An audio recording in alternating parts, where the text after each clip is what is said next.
shining on me, boy, I'm indifferent. Go! Come on, let's go. I don't know what comes in, but I couldn't care less. I refuse to feel stress. There's no fear in my chest. Hear the boom of my steps. Walk away from the pain I've been through. This feeling I'm feeling is brand new. This the moment I break through.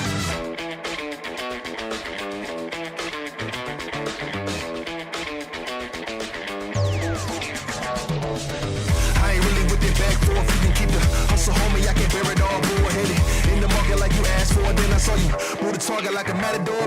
Come on, I'm ready to go get it like a Labrador. Dog days done and I'm tired of the tug of war. Broke off the leash and I ain't going back no more. I've been better ever after like Barrymore. Hold up, let me reset. Living in the matrix, used to sequence. I cracked the code, popped out the subnet. Walk around like I found a 20, that's a dubstep. Living in the moment, did you notice that ain't up yet? You can put the pressure on me, I ain't dropping one sweat. Used to be stressed hard, beating like a drum set. Breathe, stretch, let it go. Everybody need a refresh, go.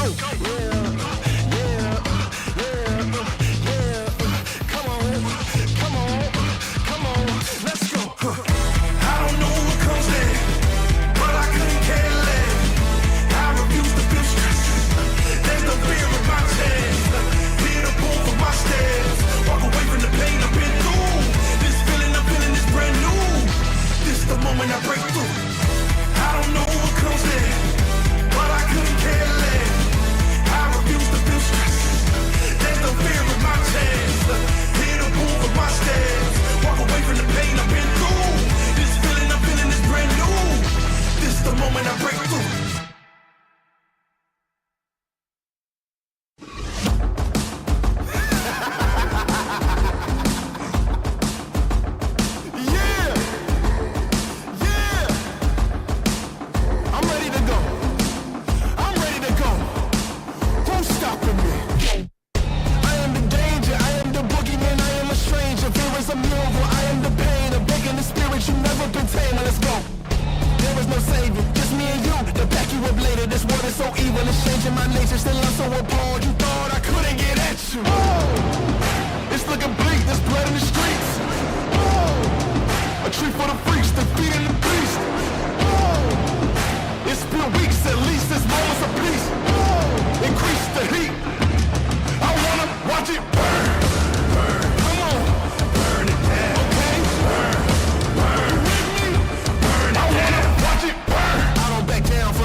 my body all at once.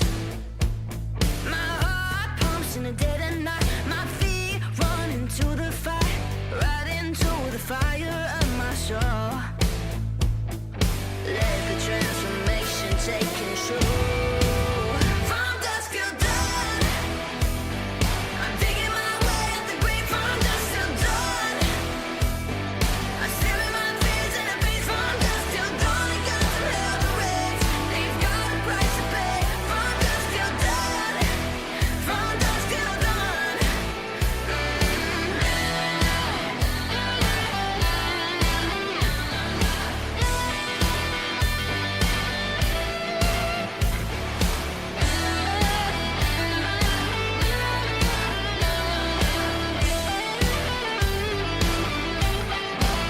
From dusk till dawn, I'm digging my way out the grave. From dusk till dawn, I'm staring my fears in the face. From dusk till dawn, I'm digging my way out the grave. From dusk till dawn, I'm staring my fears in the face. From dusk till dawn, they got some hell to raise. They've got a price to pay. From dusk till dawn, from dusk till dawn.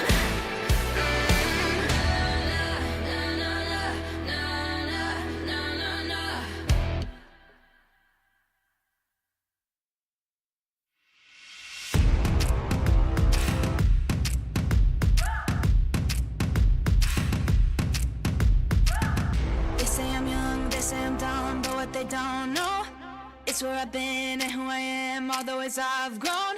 Blood and the sweat, tears and regret made me hard as stone. On my own, on my own. Put the work in, yeah, I earned it. It's my destiny. Yeah, I'm on top, can't be stopped. Shooting my shot. Oh, oh, oh. Yeah, I'm the one. I'm a legend. Get what I want. Oh, oh, oh. Yeah, I'm on top, can't be stopped. Shooting my shot. Oh, oh, oh. Yeah, I'm the one. I'm a legend. Get what I want. Oh, oh, oh. Do a double take, see me on fire, see that I can't break. Knew I'd be great, knew I would rise through all of the pain. All of the love, start with it now, keeper of all faith. Never change. Put the work in, yeah, I earned it. It's my destiny. Yeah, I'm on top, can't be stopped. Shooting my shot. Oh, oh, oh. Yeah, I'm the one. I'm a legend. Get what I want. Oh, oh, oh. Yeah, I'm on top, can't be stopped. Shooting my shot. Oh, oh, oh. Yeah, I'm the one. I'm a legend. Get what I want. Oh, oh, oh. Put the work in, yeah, I earned it. It's my destiny.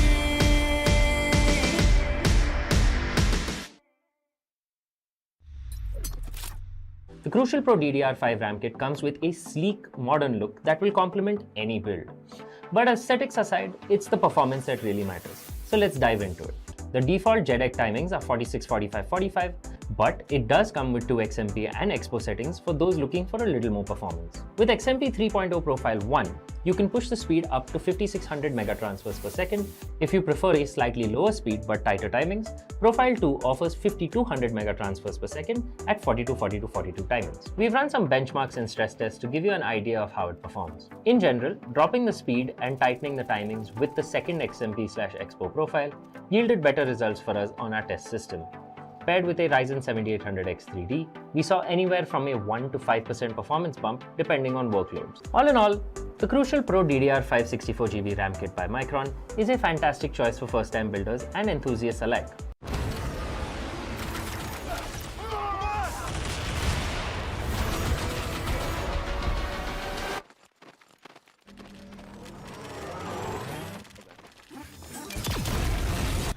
When are you gonna upgrade your system?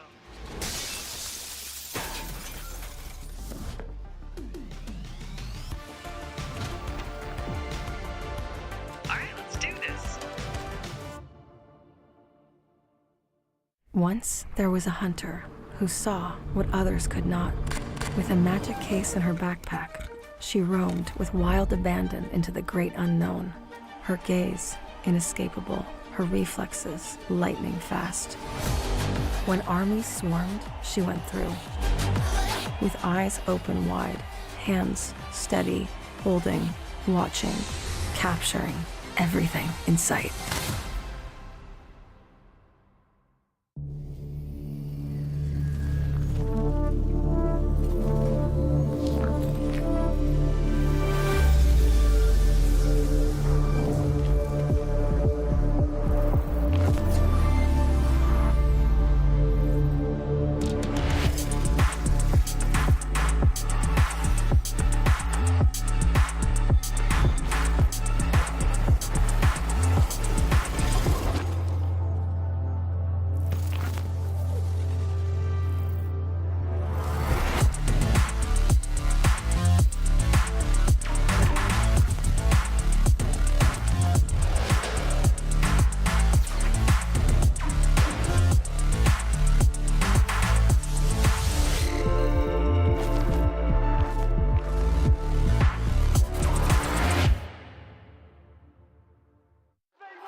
Well, after 6 grueling days of semi-final action, we are all here into the day 1 of grand finale. You guys are watching the Esports Club Gauntlet Season 2 for PUBG Battleground, powered by Crucial, by Micron, our GPU partner Zotac Gaming, alongside our media partner Gossip.gg. It's gonna be me here for hosting the entire event alongside Universe. It's gonna be an epic day, but guys, there's a twist, there's a zing to all of this. It's gonna be top 18 teams. We ended off with 16, but here it goes, right? 18 teams coming on board, giving us the action of their life in this season 2. How excited are you? Well, I'm pretty excited because, you know, it's only going to up the stakes a little bit more. So numbers 17 and 18, you know, we said, you know, why the hell not, you know, get them into the competition, make it a little bit more interesting, which means there's going to be more kill points up for grabs. Right. On top of that, it's going to be more difficult to get into that top 8 to secure your placement points. So things are going to be a little bit harder, and it has to be, because why? It's the grand finale. We've got a huge amount of a prize pool up for grabs, ladies and gentlemen. 1 lakh INR. They started off on day 1. They were taking their first baby steps, and now we've reached where they're just 2 steps away from seeing who could be taking that first prize of 50,000 rupees. Well, true. Not only that, there's a clean sheet. Every single one of them needs to again compete. Everything starts with a big 0. Yet again, we're going to see the teams trying to crawl their way through to get their prize pool, to get their bragging right as well. Who's going to win the season 2? We're already down to the final 2 days, and the prize pool right in front of you. But here's one thing which you guys won't know, you know, that is Vikendi. It has been recently added to the roster, and well, Universe did say it in the previous stream, but nobody listens to Universe, right? I think did I mention it? I think I did. See, even he doesn't listen to his own self. Yeah, guys, moving forward. That's a little hurtful, but okay. I think that, you know, looking at the points once again, finally we can see the gravity of it. You know, we've seen it every single day on our screens, but you know, it's just been a little bit of a build up to what has been, you know, achievable in the end. But to reach that end, you needed a little bit of work to be done. And to go through all of that, you had to go through this roadmap. And now we're at that golden ticket zone. We're at the grand finals. We've got top 18 teams here.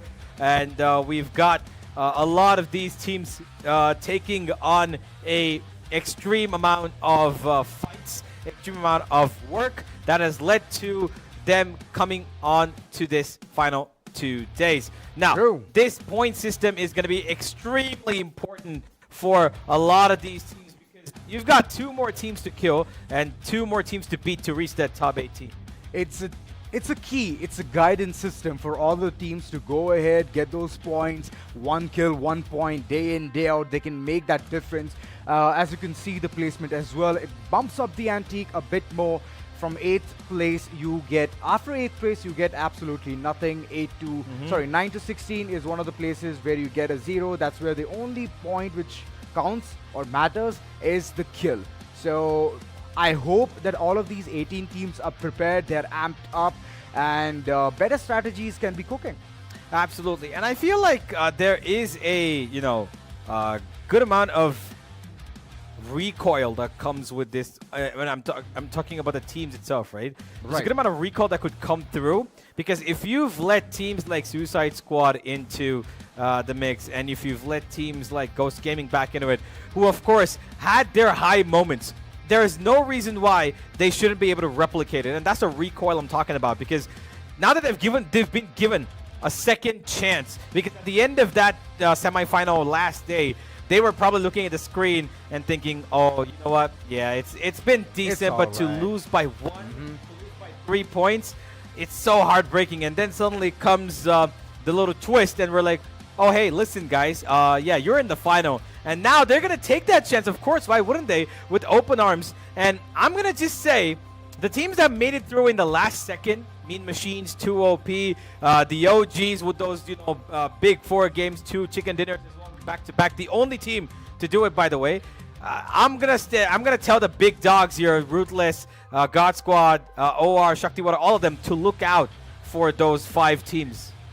Well, definitely up the ante, bringing these 2 teams. They have certainly made an impact, and it's a relief for them to be in the top 18. I would say that it's, like you mentioned, a clean sheet for them to start things fresh. They're going to all have 0 points on their favor. And moving forward to get that tonality, today is the day, man. Today is the day to actually bring in that A gameplay. Moving forward, today's schedule, super exciting, super amazing. It all starts with Erangel, goes towards Miramar, and there we go. The mix of 2 maps is an absolute beautiful sandwich right there. Tego and Vikendi map for players to go ahead, explore, a wonderful chance to get those points, to get the chunk of change, and trying to make big bucks out there. Miramar and Erangel are the ending. I feel like there is a good amount of teams that maybe could be excited for this, right? You never know which team could feel like, you know what? We can do decently well on the remaining maps, but maybe Vikendi becomes the map that, they're like, okay, hey, this is where we get the jump. The trampoline for us is on Vikendi. And if there's a team that can take Vikendi like how Shakti Water take Miramar, it could be some sort of a, bounce back for teams that, are looking for one big game amongst a couple of, decently placed games. Now all the pool system is gone. Group A, Group B, Group C, Group D, it's all done. Now they're going to fight against teams who are great, who are amazing. So Shakti Water will not get that much of a chance which they were getting earlier on towards Miramar, towards Erangel. Yeah, but I genuinely feel like Shakti Water, irrespective of who's there, they have a good control of this map. I mean, it's debatable. It is debatable. Multiple times whenever it came... statistics show it. Statistics do show it that they're great, but it's again that kind of a pool comfortable in playing against. So they could understand what their competition is. I don't think so against Ruthless they could go ahead pull off such kind of a stunt. Even though in the previous last days it was just 1 or 2 games of Miramar which was amazing for them. But I do see how this streak will continue moving forward. I do agree, of course, that there is a great amount of teams here that have showcased a lot more strategy in terms of making their stride here. And to consider that all of them are now grouped in together, it of course makes sense. Right. But let's not forget, there have been teams that Shakti Water in particular have beaten on these maps. Now, another team I would like to point out who actually have managed to squeeze through now, Suicide Squad. They have a great Erangel. They've had 2 of their wins that they've gotten. I believe both were on Erangel itself. Yes. And they were the only team, by the way, in that second page who finished with 2 chicken dinners and didn't qualify. And then we said, you know what, I think 2 chicken dinners does make the cut. Let's bring them in. Let's push them in. them through, yeah. And Ghost Gaming again. We remember on, I believe it was day 3, 2 amazingly big games back to back. 1 chicken dinner and 1, I think it was a high 16, maybe 15 kill game. Right, so they did get placed in the top 4. Alongside, they got some really good kills as well. So that's what is lighting up the streak. So I do want to see how these teams are going to cope up. Because Ruthless, they're in for a treat, man. They're going to get a lot of competition. It's going to be welcome to MINAS for the likes, the way they played. They have the perfect record of third-partying people, apparently. Sova main, my man definitely doesn't have a bow and arrow, but seriously, he can shoot some mean old darts. He most certainly can. Speaking of other teams, of course, I'm expecting I'm not expecting, I'm looking forward to what Studs are going to be doing today. Can they defend their title? Because that is the biggest question here. They're the ones who come in as the previous champions. They're the defending champions, and they've come into Season 2. And if, of course, they're probably hopefully going to be continuing to play the remaining couple of seasons as well.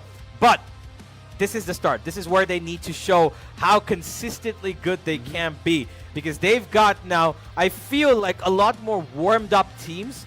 Last season, teams are still getting into the groove of, understanding how to play. Now they've seen how Studs play. They've seen how Ruthless can come up in different ways as well. They had a monopoly on the top. Ruthless did not give it up until the last day. Nobody could beat them. Nobody could. Can Studs actually compete against Ruthless now? What do you think? I believe so. Yes, they can. The honeymoon period is gone. 6 days, semifinals. It was all about bringing themselves into this 2 days of action, right? Moving forward, about the first season, if I would just jog your memory through, this team, Team Studs, the way they performed in the first day, the grand finale, it was okay. It was like wee bit. I was like, all right, they're still trying to get into the groove. But second day, man, they brought in banger of a performance, got multiple winner chicken dinners. I mean, 2 in that second day itself, and they bumped themselves towards the first place, got that majority chunk of the prize pool. So I am in for a treat, man. I would really love if they'll replicate the same kind of performance, and I believe that they can. Yeah, but hey, let's have a look at who has been the absolute top of the crop here, ladies and gentlemen. We will have a look at Ruthless, of course. We've been naming them for quite some bit, but let's have a look at some players who've given us some amazing stuff here. Now, 10K ADR has been out and clear in front for most of the games that I've seen, but Unforgiven has taken the kill leadership, at least by quite some distance. And look at the damage difference between him and the rest of the players. He's 800 above the next closest one, which is Slacksky. Well, true that. That's the only good scene which I can see. Alongside Unforgiven and Translucent, both of these players are going neck to neck. So it's a competition, it's a rivalry, it's a friendly one, but it's inside the team itself. And that's lovely. Whenever you're trying to push your teammate to go ahead, get more kills, it's absolutely amazing. Yeah, and the third, you can see the third place one as well. Siri, he's the only one from Uncrowned Kings who's here, and it's showcasing that level of solidarity that these players have been taking on, the consistency to put in over 30 kills across 15 games. They've been managing 2 per game, which means they've been contributing quite the amount of points for their team. And it's been amazing to watch these players, go for those heroic plays that we've seen them. Unforgiven and Translucent have shared a lot of these by getting individually high kill games for their teams and placements for the God Squad, which has allowed them to crop into that top 5. But I do want to give credit to the Ruthless players, because it's not just about their individual plays. I feel like as a team, Ruthless have performed really, really well. Well, yes, indeed. The team gameplay, the morale, ever since the beginning, it has been in the higher pace. And the acceleration, the momentum, it's been carried forward in multiple games. So, high kill friendly game can come through, but the day one of grand finale, map number 1, Erangel. It's soon going to be displaying on your screens, and the game is going to get intensified, electrified from there itself. Absolutely. Erangel to start it off. We've got a good mix of maps today with, of course, Vikendi getting into the little mix-about. And we've got everything. We've got a little bit of dust. We've got a little bit of green. We've got a little bit of snow as well. Let's head into the first map of the grand final. Who picks up that chicken dinner? Who starts off on the best note possible? This, ladies and gentlemen, is the gauntlet. It is absolutely going to be crunchy down to the ground. It's going to be extensive. Let's head in to the first map. Well, moving forward, first map of the day, grand finale being started off right off the bat in the map of Erangel. An amazing gameplay to be seen, and it will all set the tonality for the day. Ruthless, as we can see, they have been in the first position throughout the semifinals, but is there any team that can dethrone them? Well, we're about to find out. It's going to be a heavy drop of teams towards that military base. And of course, welcome to MINAS. They love their little military base drop. And you got TOXICITY taking up the eastern edge of that island. HAVK will take an early flight out as well as they go into Ferry Pier, and the Knights will take it promotes. Pretty solid and, you know, standard drops we've seen so far. But the one difference I'm actually looking at right now is Open Reflex taking on to the southern island, and they're kind of spread out. So I'm a little confused. Where exactly is this team landing? Because I'm not seeing what is their game plan. Usually we see them on the northern island. They've taken drops on Georgiapol. They've taken Yasnaya Poliana. But yeah, it's been a new day, so they're going to take a new drop, it seems, as Ruthless will be going in towards the Gatkar region.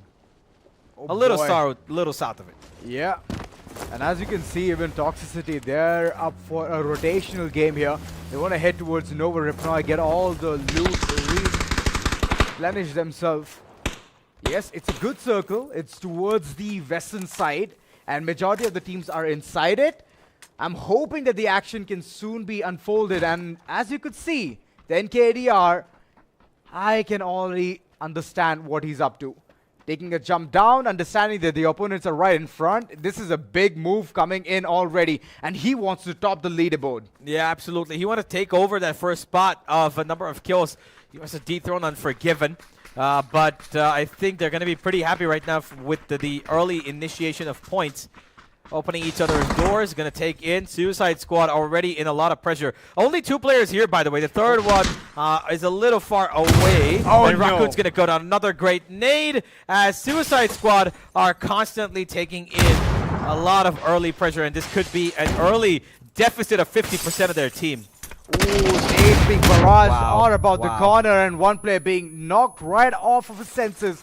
There's another one on the ground.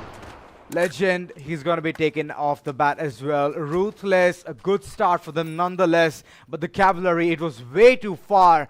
The split of 2-2 from Suicide Squad was definitely a suicidal move. Yeah, and unfortunately for them, Ruthless 2 were aiming the same little, you know, bits and pieces of the map towards that southern end of Gatka, just outside of Quarry. And I feel like Ruthless are not usually somebody who does this. They take in the northern part of the map pretty extensively. We've seen them time and time again take up Severny as well in the past. And for them to go on a bit of a south-ended journey is a little refreshing to see. And of course, they're going to start off with absolutely no damage taken, by the way. The 2 members that did take their leave from the server from Suicide Squad have gotten nothing in this game in terms of damage. So Office Boy and Hunter are going to have to play this as safely as possible. 18 teams and there's a free... Okay, momentum. I think he's disconnected. That's at least 1 point for the troubles that they go through early on. Hunter is going to get it for free. But it's not going to bring back their teammates, right? That's one thing which will hinder their performance throughout the game.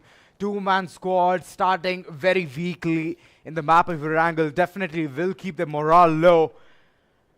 I was hoping something else happens where Suicide Squad is like they're prepared. The other twos are also trying to head towards the direction where the teammates are. But unfortunately, the entire squad of Ruthless went toe-to-toe against them and knocked them right out the senses. Raccoon, Legend, unfortunately, early demise for them. And this team, where they thought about having a perfect good start, unfortunately, they can't have it. Yep. Suicide Squad, as we move away from them to have a look at the rest of our finalists. We've got Cruel X, who, of course, managed to squeeze themselves through as well with two good, really good games in that day. I believe it was day 4 and day 5 of the semifinals. And they're right across the Fortunate 4, who also had a couple of their bright, shining, starful games. Currently not in a mood to engage, it seems, against their city sharers, but HAVK might actually get away with an early great start themselves. It's Amit the only one here, by the way. He's got no real close-up teammates next to him. They might join him. He's just giving the information at the moment, while Gigatori is going to wait from, and by the way, they've rotated from Primorsk, yeah? So it's a bit of an early rotation from Gigatori, and he's seen and heard Amit from Ferry Pier. So he's going to give out his teammates, you know what, hey guys, listen up. They're close to Ferry Pier. We need to get away. But he's heading into where the remaining two players of Suicide Squad are. The ambush.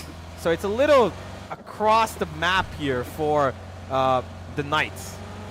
Oh, the rotation is coming through. HAVK trying to consider the warning signs which Amit had brought in upon earlier on. Talking about Mean Machine, not that much great of a performance, but somehow they managed to pull through things, and they are in this grand finale, day 1. 18 teams are here, lads.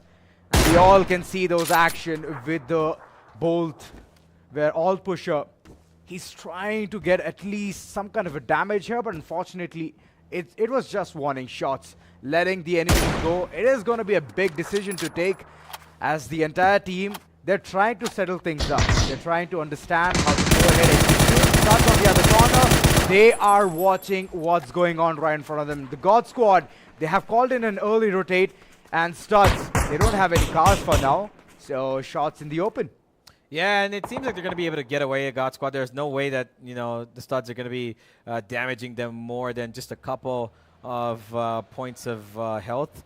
There has been a stop that's been called right across this. They've taken that little shed, as the Studs will most likely be hearing this, as they're pretty safe in the zone, so it's not a problem for them to actually just, you know, hold on for a bit of a standstill, take a fight if need be. But God Squad, they will keep their eyes open. SHAKTI Water, our next team on Vision, are right across the OGs, and I don't think the OGs have any clue that, you know, this team's keeping an eye on them. Oh, wow. I mean, this definitely is heard now. The car just roaring and moving across them. Yes, they have gotten the slight bit of information, but it's only a 3-man squad. I hope it's a 4-man, as I can see only 3 dots. The OGs, they are in with only 3-man squad. This is a big decision taken by them. And Karku, little does he know that they are already 1-man weak. SHAKTI Water, they have been amazing, spotless. Wherever it comes to those sightings and those shots for long range, they always get a knock or two. But the slamming, it never comes on time. So I'm hoping this time around, the slam comes as soon as they knock a player. Spotting a bike and instantly bursting the tire to nullify the entire squad to rotate from there. Well, they're going to hold on to their ground, who usually are pretty hungry for early fights. SHAKTI Water are not too keen on engaging at the moment. The OGs are going to just stake their claim for the moment in this little spot. And it seems like SHAKTI Water are they going to charge in? No, they're actually heading away from you. I'm glad that they're taking this decision. Else if they wouldn't, then there would have been another team for a third party, and they would really, really want to start the game with a good amount of kills onto their name, and might as well be in the top 4, right? Yeah. If you want to go home, go big. So, yeah, still playing it slow. D-OGS on the other corner, making their presence known. Palash, well, we did see him not slamming those brakes in the previous game of Erangel, but this time he has managed to control things and he's heading for a perfect getaway. Yeah, Uncrowned Kings, once again, a team that started off the final day of the semifinals really well. They got 2 big games, 2 high kill games. One of them was a chicken dinner as well. And then the last 3 kind of just took a dip into the water and just did not come back up. They kind of drowned themselves towards the end there. Could have had a much better positioning in the overall standings, but it is what it is. Qualification was all that was necessary because they are going to be playing with a clean slate here. Ruthless seem to take another fight in front of them. It's going to be Atomic Wild this time. And that's beautiful nade! Amazing nade. Bounces off the fence, and Nazgul is continuing to be the one little menace that he is. Oh, the player is still out in the open. He can be easily taken off the picture. Does he spot? No. Successfully evades, and look at his teammates skedaddling away. Sandwich Slayer, he's left alone, and the slam comes through. There's still a player knocked, and he's crawling away, trying to evade all those bullets, but no, he cannot do such thing right in front of Ruthless. Every single one of them trying to make a big buck here. It's only 10k ADR who hasn't gotten any kill, and he will soon get it. Somehow it seems like the teams that came in with a little bit of a gap from the bottom already are playing on a bit of a back foot. They're not confident, it seems. Losing a player and instantly like, you know what, screw it. We're not going to actually even try to save him. Hey, here's the thing, right? The entire team of Atomic Wild, they were way too far, man. So they did not want to push through. And the man who got lost, it's all right. They can still reclaim a position point at least. Yeah, but now it seems like that's also going to be a bit of a tricky question. Maybe they would have liked to have their 4-man squad because they've already lost 1 player to Fortunate 4. Another spot comes in. Question mark could throw in a couple of exclamation marks here for Atomic Wild, making them cautious. Ruthless on the back end could come in for a third party, and it seems like they are keen on doing it. Unless, of course, they keep their distance, and they're going to actually keep their distance. Take up a bit of a back-end roll here. A little away, at least a couple 50 meters, as Fortunate 4 continuing to just keep their eyes on every corner. This spot near the trenches is always scary for me, you know? Yeah, it is. Because we ended the final day on this one as well. Remember HAVK getting that, you know, victory here? It's really always, you know, it could be anybody's game here. You never know. Well, yeah. Always can be that situation. Atomic Wild, they're stuck in this house. Nowhere to go, nowhere to hide. Motu, a bit more aggressive. He's trying to be a bit more sneaky-peeky here. Getting the information will be vital onto where the players have repositioned themselves, and all eyes on HAVK. I want to see what they're up to, and they're against Team Studs. So this is going to be a battle of our life, and I would really want to go ahead and enjoy it with my munchies. There are my popcorns, man. Alt pusher. Great shot at the question mark. That's going to be a bit of a retaliation from Atomic Wild as they tell Fortunate 4, you know what, just calm down. You've got some good, strategies and aim as well. You can't just take us for free. There's another spot. Maru. Alt pusher just about misses him. And that's Atomic Wild. Just the problem with Atomic Wild is they've got only 1 compound to work with. The Fortunate 4, they're spread out. You can see how far apart they are with 2-2 split. And Alt pusher will go down as I say it. And this could mean maybe the Fortunate 4 take up a little bit of an aggressive stance. Maybe somebody starts pushing it closer. Nothing of that sort just yet, though. They're not going to do that. They know how many teams are there in the vicinity, and the moment they go ahead for the push, it's not going to be good for them. And yes, just like that, Rudra did fall down, but he's quick on his feet.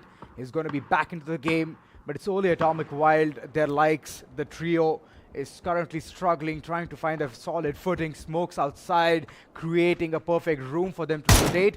But I believe that they haven't got that much chance to get more of the utilities to make a perfect move or a getaway. They're slightly outside the circle, nothing that they cannot work things with. And right behind, in the hindsight, you can see Suicide Squad. They're also moving in towards the Potato Hill and trying to move in for the rotation. I hope that they are not going to be spotted by Yeah, Uncrowned Kings here across the map on the other side, more towards the center, are taking their pop shots onto Hawk, who already have lost 2 players, and will probably lose another here. He jumps out of the vehicle, and he's somehow surviving. Amit, how the hell is he alive? How is Ghostly Boy surviving 1 HP? It's going to be shot by who steals away this point from Uncrowned King. And there's a bit of a steal going on. Baby Rex still trying to give damage. He's giving his all. It's going to be shot by who steals it away. He thanks him for the damage, saying thank you for, softening him up. And very much grateful for this free point. Well, it's a big blow. Hawk losing a member too early. And right now, Fortunate 4, they're in for a rotation, and Atomic Wild, they have already made their getaway. And Krulix, they're also waiting for the same opportunities. The trenches, yet again, as you can see, Samrat, he did manage to take down his own teammate, that is Raptar. So back-to-back mishaps are happening, and those shots do connect, as Atomic Wild are going to be made sure that there's another team right at the backside. Atomic Wild constantly taking in damage here, constantly losing players. And I think all of their members have been knocked out at least once now, which means the next ones that they get are not going to be pretty. I think All Pusher already taken down twice. So it's going to take in a much faster bleed out. All the teams now starting to converge into our 4th phase. We've still not lost any teams, but as I say it, Catcher Curse comes in and Suicide Squad will be the first ones to leave in the first match of the grand final. Open Reflex have lost a player as well to Toxicity. It's going to be TR2 as Toxicity a little bit in the open here. Scary times, but they've got smokes to cover them up as 3 big teams. God Squad, Ruthless, and the Studs. Amongst the top 8 these teams are just about a triangular end against each other. And this could be Bermuda taking on its best form. Well, best form indeed. God Squad slightly outside the circle, and there's a zone damage grenade right in front of them. They want to at least get the capitalization here, but Studs, my oh my, they've already found out where the opponents are. And Vicky Rex, what a well-cooked nade. And the second one, it will blow the entire team into bits and pieces as it goes down. God, there's only the last man standing. Raxiel, he's getting punched down with the blue zone. And the shot, it's gonna seal the deal. Studs, they completely annihilate the God Squad. It's only 1 man lost, that was Death Thrill, and he will also get back on his feet real quick. So all in all, what a way to end things, man. 2 nades, that's all they needed. 2 freaking nades, and they absolutely demolished them. They got the first knock, followed it up with the second, and then they ran in the final player outside the zone. Took his time to come in, unfortunately lost his life. And the final member of Hawk, who's also trying to survive by the skin of his teeth, across. Ghostly Boy actually finds 2. He still somehow, single-handedly, is going to find 2. And he's going to be able to, I believe, take up these 2 points. Unless, of course, somebody's coming in to steal it. Well, Ghostly Boy is smacking some sense into the boys of the Fortunate 4. Both the players down on the ground, knees, trying to struggle. And there goes the steal. It is Razone Gaming taking down Rezo. And Ghostly Boy, well, he could finally seal the deal with 1 person. That is question mark. Oh, they're not looking good. The man count, it has already depleted, and Nazgul is capitalizing, dominating as they go toe-to-toe against Team Studs. Ruthless have already managed to take down 2 players, and 1 has already headed towards the upper end near the rock, and his information is also known. Nazgul being the sneaky peaky like, rushing forward, getting all the nades. It's gonna be on point. Vicky Rex giving him the same taste of his own medicine. This can be a big one. 49 damage being dealt. and he's still alive, surviving to live for another battle. The shots are gonna knock right upon Nazgul's face, and Nazgul goes down. Then KDR, he has also suddenly bumped up the ante, and Ruthless, they are in for a treat for this third party. Yeah, absolutely. Battle of the big guns here. Studs and Ruthless, absolutely. The winners of the previous season, the contenders of this season, have lost in a couple of members. Ruthless just going to pick up as many points as possible. 10k ADR, just finishing off Death Roll there. And while he's keeping his eyes on the remaining members, he knows that once knocked away, he's going to wait for his teammates to actually get in. But takes out Mustaki, and Ruthless are losing members by the count. He's going to look for the fight down. No way! But Studs are survived by the one man who's gotten them every single point so far. Wiki Rex, he's going to let Monsab unfortunately get away with his death, as he's the only man who pushes forward. Well, True has opened a Wikipedia at this point on how many teams he has shut down with his might. First the nade onto, wait, was it, which team was it? God Squad. God Squad. First the nade onto God Squad, and later on onto Ruthless? Yeah. Well, this has been an absolute treat. The first game itself, Wiki Rex has finally woken up from the slumber, and it seems like he is just gonna go ahead, get multiple kills for his own. Yeah, Ghostly Boy still somehow surviving in this little half an inch by half an inch shack. He's just keeping himself alive. Once again, Hawk's survival strategies from when they're down to the final player is paying off, because they've entered the top 11. They most likely will get into the top 10, because I don't think the final member of Studs, that is Vicky Rex, is going to stay alive for too long. Rupesh, though, he's starting his little maniacal journey to find his kills. He did not start off the semifinals in the best way possible. First day, he had 0, and then the uprise that he's had has been phenomenally good. Shakti Water still surviving with 4 of them members. Uncrowned Kings as well. As I say it, Rupesh has been taken down, and it seems like I've got a bit of a, cursed tongue. The minute I say this team's gonna, first thing I said, we've got all 18 teams, alive. Suicide Squad go away the next second. Now I say that they've got 4-man squads alive, and the minute I say it, Shakti Water lose a member. I hope that Shakti Water is not listening to you, man. If they do, then they'll understand you're the one who's making the caster scores. So, yeah. Make way for Universe. Shakti Water going ahead, getting those shots onto Motu, and Motu, he's forced to prone again and again and heal himself. But a good capitalization. Nonetheless, they could not go ahead and push the 3-man squad inside the shack. One nade would have done it all. And they have it, man. It's not like it's not there in their pocket. They have it. And still they're choosing not to use it. I'm not Saurabh. He's been taken down by the Blizzard. If you stay out, you're going to be taken down instantly. Alt pusher. Well, fortunately, things have fallen apart. UKC in the midst of all of this action. He has also been taken down. It's Vicky Rex for the rescue, and Studs. Well, they have been eliminated as well, as Wihan just lands all of his shots. Honestly, it doesn't even matter that they've gone down at number 10. A big number. Yeah, they got 8 points out of this game. That is absolutely insane. And while we speak about it, finally somebody's found Ghostly Boy, and that's going to be Noggin Summit. Welcome to Minas. Yesterday, he was the one who fought off the last 2 members of Hawk. Losing out this time, he takes a bit of revenge by wiping their slate clean.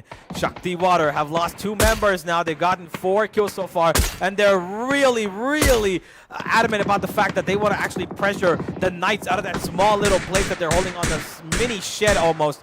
And Welcome to Minas also have their eyes on this Madcap. I'm not sure why he's not taking these shots, but I think it's because he doesn't want to give away his position to Shakti Water, who are right above them. True. But he's got teammates to support. It doesn't matter. He does not want to give his location away. Safely, securely, place themselves in the top 4, and then after that, they can go ahead for those big shots. Shakti Water already trickled down to 2, and Karsu also bites the dust. Shot by being the last man standing. The Knights, well, they've been shot upon. Multiple teams converging, and they're gonna go as well. This first game has been an absolute nail-biter. Sova main, for the likes of Welcome to Minas, is going to go down as well. But the entire team, they wanted to stay all low-key hidden. Unfortunately, they could not do that, as multiple teams are edging towards the what a nade. Nades after nades! Rehan! Wow! What a nade from him. Palash is down, and it's going to be Zero Hunch to come in and try to save the day here. But there's a smoke screen in front of him. His teammates out in the open, who isn't even moving, actually, to get into cover. But just like that, we enter into our top four. You got the OGs here, who've just kind of come in without any actual showcase of kills on the screen. And just like that, 2OP is going to be completely going out. The OGs, by the way, who started off with 3-man squad, like you mentioned, have somehow crawled in. Welcome to MINAS, still fully alive. Have also gotten off 7 kills. I don't even know from where, but we just saw a few of them right now, maybe 1 or 2. And they too are looking to have a first great game. Yeah, these lads are mad, man. These lads are mad whenever it comes to those kills, whenever it comes to Erangel. Suddenly, they have that A game on point. The OGs crawling, creeping towards the top 4 is going to be very vital. And 2OP, unfortunately, they have already bitten down to dust. It's welcome to MINAS against the OGs alongside Uncrowned Kings, all 3 in different positions, and the OGs, they are the center of the attention. If they continuously just go ahead, claim the top of this hill, it's going to be unfortunate for them, as 2 teams are already converging towards them. Yeah, look at the amount of space the Uncrowned Kings it's a flank! They've taken it down. It seems like the OGs actually found Welcome to MINAS, who had no idea what we thought was a sandwich.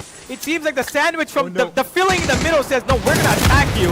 And the OGs will at least get 2 before one of their players goes down. The finish comes in from a THEK. He's going to make sure that Jackie can keep the life down. My God! But no, Gamer saves him! With just inches of his life remaining, he's going to stay alive unless, of course, Madcap comes in, takes him out as well! And that's Welcome to MINAS turning things around. Well, they are turning things around, finishing things off as well. Get Right being the last man standing. Baby Wreck on the other corner. He's claiming all the spoils. Welcome to MINAS. The OGs have annihilated them, and Uncrowned Kings, they're gonna go against the OGs. 1 man remaining. Smokes right in front. Vihan, we already know what kind of capacity he holds. Get Right, he's healing himself. And now comes all down to those nades being spot on point. Get Right gets off Vihan as well. This man is absolutely mad. He's blind as a bat. But unfortunately, they are gonna round him up and get that winner chicken dinner. Uncrowned Kings. What a way to start things off, man. Once again, Uncrowned Kings start off the day with the best way possible. But the question is, can they keep this up in the games that will follow? We've got another extra map today and tomorrow. We'll be right back to break down how Uncrowned Kings finished off this game.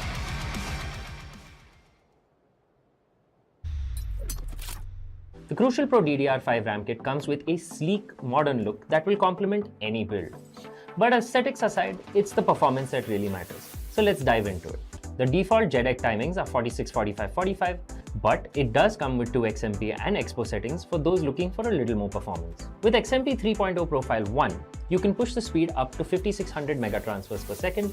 If you prefer a slightly lower speed but tighter timings, Profile 2 offers 5200 megatransfers per second at 42, 42, 42 timings. We've run some benchmarks and stress tests to give you an idea of how it performs. In general, dropping the speed and tightening the timings with the second XMP/Expo profile yielded better results for us on our test system. Paired with a Ryzen 7800X 3D, we saw anywhere from a 1 to 5% performance bump depending on workloads. All in all, the Crucial Pro DDR5 64GB RAM kit by Micron is a fantastic choice for first-time builders and enthusiasts alike.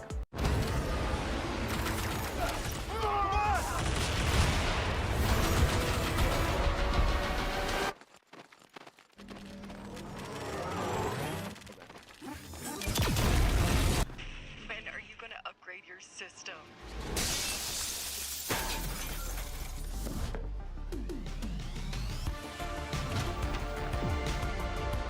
Alright, let's do this. Once there was a hunter who saw what others could not. With a magic case in her backpack, she roamed with wild abandon into the great unknown. Her gaze inescapable, her reflexes lightning fast. When armies swarmed, she went through.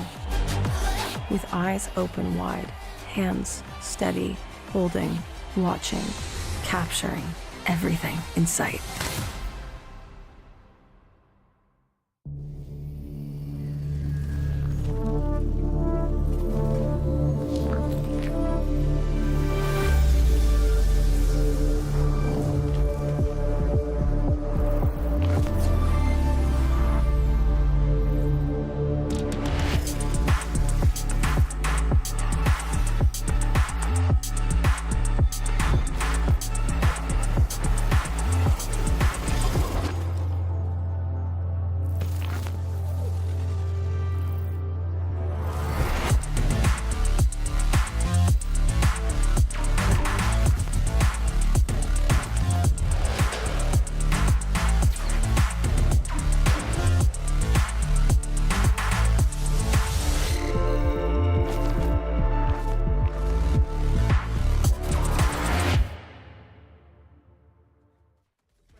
Everybody need a refresh. Go. Yeah.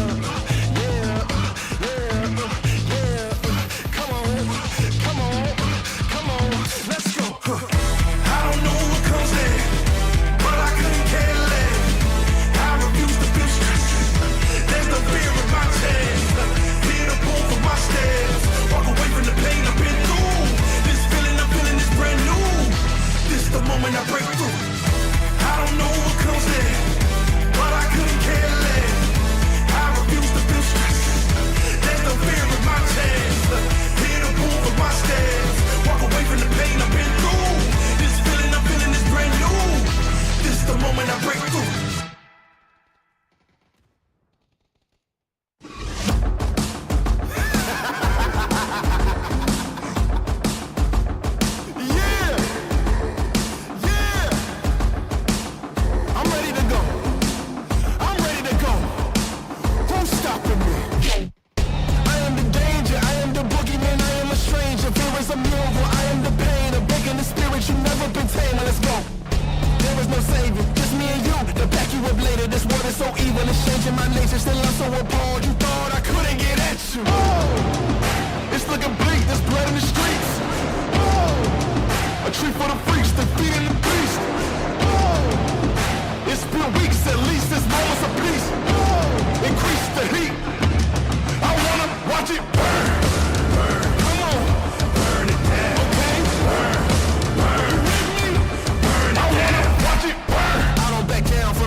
from dusk till dawn.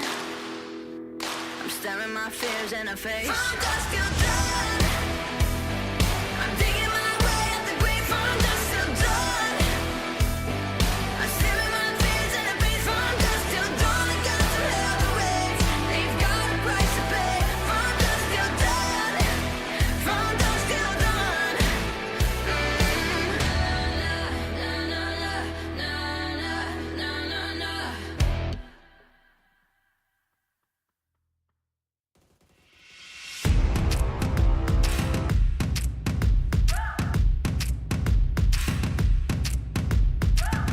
They say I'm young, they say I'm dumb, but what they don't know, it's where I've been and who I am, all the ways I've grown.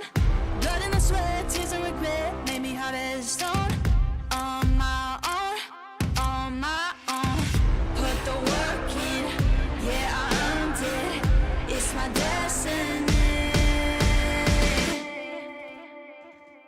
Yeah, I'm on top, can't be stopped. Shooting my shot. Oh, oh, oh. Yeah, I'm the one. I'm a legend. Get what I want. Oh, oh, oh. Yeah, I'm on top, can't be stopped. Shooting my shot. Oh, oh, oh. Yeah, I'm the one. I'm a legend. Get what I want.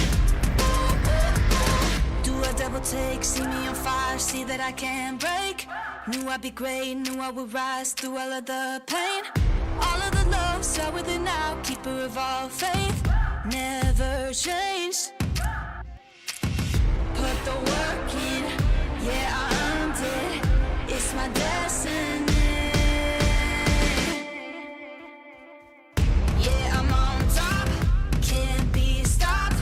Shooting my shot. Oh, oh, oh. Yeah, I'm the one. I'm a legend. Get what I want. Oh, oh, oh. Yeah, I'm on top, can't be stopped. Shooting my shot. Oh, oh, oh. Yeah, I'm the one. I'm a legend. Get what I want. Oh, oh, oh.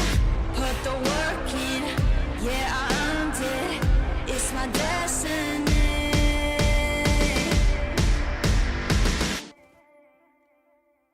Yeah, I'm on top, can't be stopped.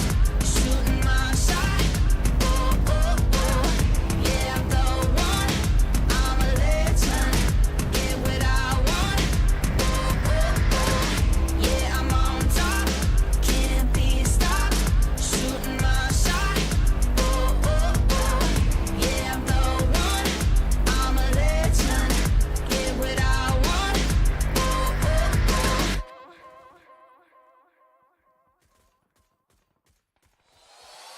Let's get it.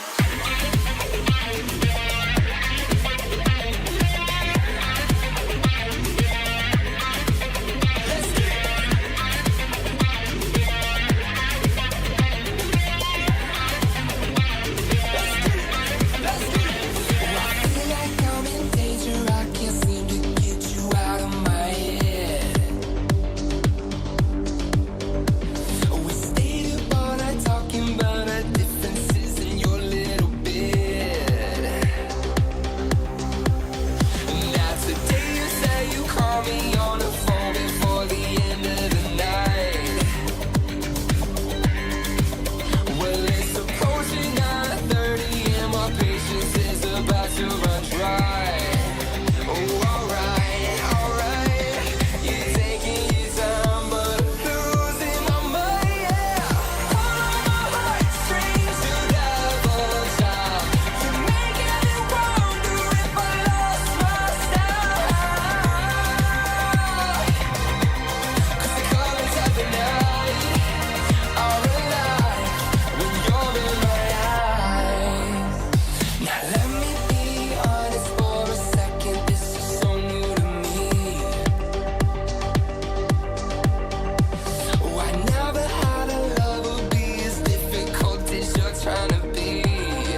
everything happen and throw the rest away. You ready? Ooh, I got a plan. Need to put it into motion. Gonna cut to the chase. It could be bigger than the ocean. And if we work smart, and we are who we say we are, then it shouldn't be hard. No, it shouldn't be hard. Sing to the rhythm of love, and dance to the boy on the floor. Write the words of somehow, and keep right down the door. 'Cause if we all go to the rain, oh, there will be stars. There will be stars. Fix mistakes, gotta tighten things up. Stick to the plan while we're all still young. 'Cause if we work smart and we are who we say we are, then it shouldn't be hard. No. Sing to the rhythm of love, and dance to the boy on the floor. Write the words of somehow, and keep right down the door. 'Cause if we all go to the rain, oh, there will be stars. There will be stars.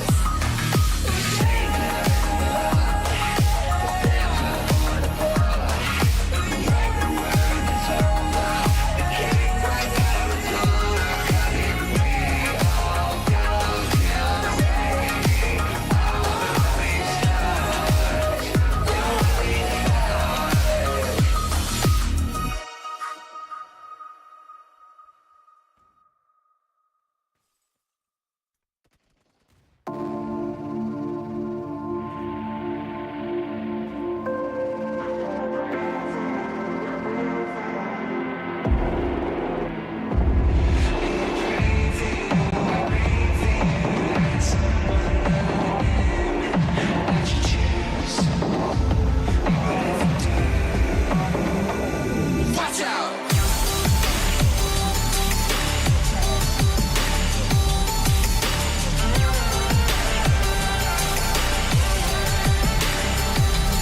When pain is right in your face and you're at the bottom, and the darkness of the night is moving on you. Oh, when the fears ruins walk away or alive at the surface, who are you leaning on? Who are you leaning on? And when the worst you can imagine feels like it's coming, who are you leaning on? Is it him or you leaning on?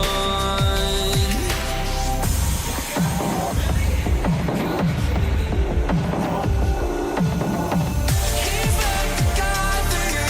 He leads you every time that you fall apart. It's been the same right here from the start. And I'm praying for you, I'm praying for you, that is someone other than him that you choose. But if you do, then you better watch out.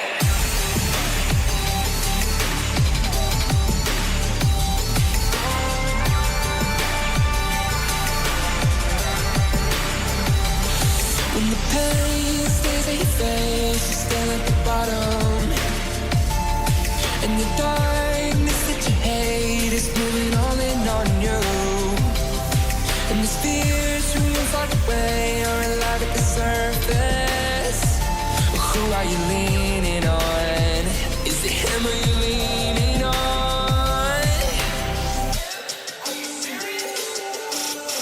He's like the God for you. He leads you every time that you fall apart. It's been the same right here from the start. And I'm praying for you, I'm praying for you, that is someone other than him that you choose. But if you do, then you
Well, ladies and gentlemen, we are back. What a banger of a first game itself in the first day of the grand finale.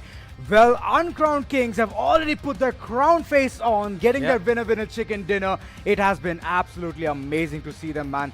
The way they just brainstorm their way through, my oh my. Same case with the Armory as well. We are brainstorming it alongside Fury. What a lovely collaboration. And yes, it has been very well executed by the Esports Club as well. So we're enjoying the entire set. We're enjoying the entire game right in front of us. And I hope that you guys are also enjoying. Universe, tell me what just happened in the first game, man. Well, to be very fair, Uncrowned Kings did take a bit of a slow start. They didn't really start off on, quick, note. They had just 6, I believe 7 kills in total towards the end. And I think that Uncrowned Kings genuinely played a game where they realized that they just want to get as many safe points as possible rather than focusing on, risky fights. Now, while we of course expect a lot more of these, strategies to come through, because a lot of teams ended up playing a lot safer than they usually do, because they just want to play for that end game. They want to play for a safer fight. They want to play for the longer fight so that they get some placement points. There will be teams that capitalize upon this stuff. For the example of RUTHLESS, God Squad, who take in early damages and they don't really care. But the God Squad, of course, did have a pretty early exit today as well. Well, yeah, it has been the case for multiple teams to take an exit right off the bat itself. They could not have the perfect chill day for themselves. Early game losses did create a lot of conundrum, but this team rose above all and got that winner chicken dinner. Not that kill frenzy, but still, it is out there, man. 4 kills on the names of Vihan. Well, this man has taken all kind of dangers. Nook and cranny being checked here and there. Got 4 big damage, not that much, as the team collaborated, and he has gotten the piece of the pie. Siri also, we could see a lot of action coming from him, and Baby Rek, well, he was there in the picture quite some time. Yeah, absolutely. We were expecting, of course, somebody to take over the game, and this time I believe it was Wiki Rex, who of course is the MVP this time around. 8 kills. He single-handedly found Studs the 8 points, and they have nothing more than that to show for. And it's been quite the start of a game for him. Everybody from one team has gotten somebody standing up, and it seems like the Studs have gotten Vicky Rex to do the work for them in the first game. Well, yeah, Vicky Rex, 8 kills, 623.7 damage. Man, this man has absolutely shattered multiple teams' hope. Solo, he went ahead, he fought multiple teams, and his nade, it was very much on point. Uncrowned Kings, for now, they will have that first position for their names. 17 total points. Welcome to MINAS. Look at them. Till the end, they were like a menace to the entire society. Other than that, where can I see Studs? Yes, Studs, with just Vicky Rex's performance, they have gotten 8 points, 8 total points. So that's a bit like, what can I say? It's a bit, like a snoozer, because the others could not chip in with their amount of damage and their amount of kills. So if it was, the entire team was popping off, then this score would have definitely been in the 2nd or 3rd position. Yeah, the OGs on the other hand as well, right? They were quiet until the very end. When it came to the top 3, they had just one single frag across the entire match, and then they came in for a bit of aggression. They found Welcome to Minas right behind them, took them straight head on, and they decided we're not going to get sandwiched, and took a fight against a team that just was not ready for them. Welcome to Minas was a little bit spread out. They had their players not in the vicinity of a tradeful range, and that's exactly why the OGs finished up 2nd. But even after that, thanks to Welcome to Minas being a little bit more proactive, they found 14 points. But the OGs have shown us that they can stay consistent. They've gotten 4 games in that final day where they finished in the top 4, which means they were consistently putting up at least 4 points on the board and taking kill points wherever they could. If they're able to replicate that today, and if the other teams, like what we saw Uncrowned Kings yesterday, right? They, on the last day of semifinal, where they got 2 first good games and then instant dip in the performance. If the OGs capitalize upon that little factor where they can maintain consistency of getting maybe between 8 to 12 points per game, this could be a great day for them. Oh yeah, I would really want to see that moving forward. The momentum game, it needs to be on. The acceleration from all of these teams. Try and be the best out there. First day should not be a snoozer, man. Yeah. I could see two teams in the bottom getting 0 kills, 0 points. So that's a bit of a warning sign. I hope the God Squad, you're listening to me and you can amp up the antique a bit. Choose your fights wisely. Against Studs, no, you shouldn't have gone. You had the trench to safeguard yourself, but repositioning was one of the factors which you need to implement. And that's one thing we could not see, right? First game itself, Erangel has been absolutely amazing. Opponents have blown each other into smithereens, and I'm hoping in the map of Miramar, there will be same amount of action. And this time, I would call a winner. That's going to be Shakti Water. Well, let's see if or not this dusty little map is going to continue to, basically store their little bit of that, favoritism that somehow this map seems to keep giving on to them. But, ladies and gentlemen, we've got Miramar coming up. We've got 18 teams taking a jump off that airplane. Are we going to see somebody else difficultly take over Shakti Water, or is this going to be them once again? Let's head in to the desert. Ladies and gentlemen, are you ready for the second map? That is Miramar. Lot many stories to be unfolded. Lot many winner chicken dinners to be claimed. The first one being claimed has been Uncrowned Kings. Moving towards the map, the dissection looks pretty, looks great. And lot many teams can head towards Chumacera, Los Leones, and Truck Shop. It's all going to be easy peasy for them. El Hazar is going to be a bit of a tough situation. And yeah, it's not that they were not going to get any cars or vehicles to move further. So that's one thing they can do. They can rotate. But too early into the game, the teams can head towards their XYZ spot and get that perfect loot. I can already see a drop clash coming forward. That is Shakti Water against 2OP, and I would love to watch that. Yeah, a little bit of great focus on that southern edge of the map here. Los Leones is going to be occupied by just the one team. It's going to be Ruthless. Nobody seems to want to actually go ahead and challenge them. Shakti Water going to take over Impala, as the Fortunate Four just kind of stranded in between those little bits and pieces of the loot compounds available to them across the hills between Impala and Los Leones. Considering the top end of the map, we've got God Squad and Hawk right next to each other. Uncrowned Kings around that corner as well. Ooh. That's a heavy centric part of the map where we can see a lot of fights early on because the Knights are also involved in this. And the Studs, as usual, take up their spot at La Cabrera. Well, Demolition Derby begins. Team Cruel X against Suicide Squad. Not that great of a start for them, and the OGs are already inside the vicinity. I can see the entire likes of Mean Machine heading towards Jackie Dada. And finally, seeing the entire squad is definitely going to fill myself with joy as the fourth one joins for the OGs. This team, imagine with the trio, they can do so well. So with the quad, well, they can bring the winner chicken dinner at home. Yeah, well, we'll find out if that's not going to be true. Mean Machines didn't really have the best of first games. Hoping to turn it around with an early 4-point haul here. And they're currently kind of split between the two parts over here, the OGs. They've got this could be a bit of a dangerous spot for them because Mean Machines kind of have, sliced them from in between.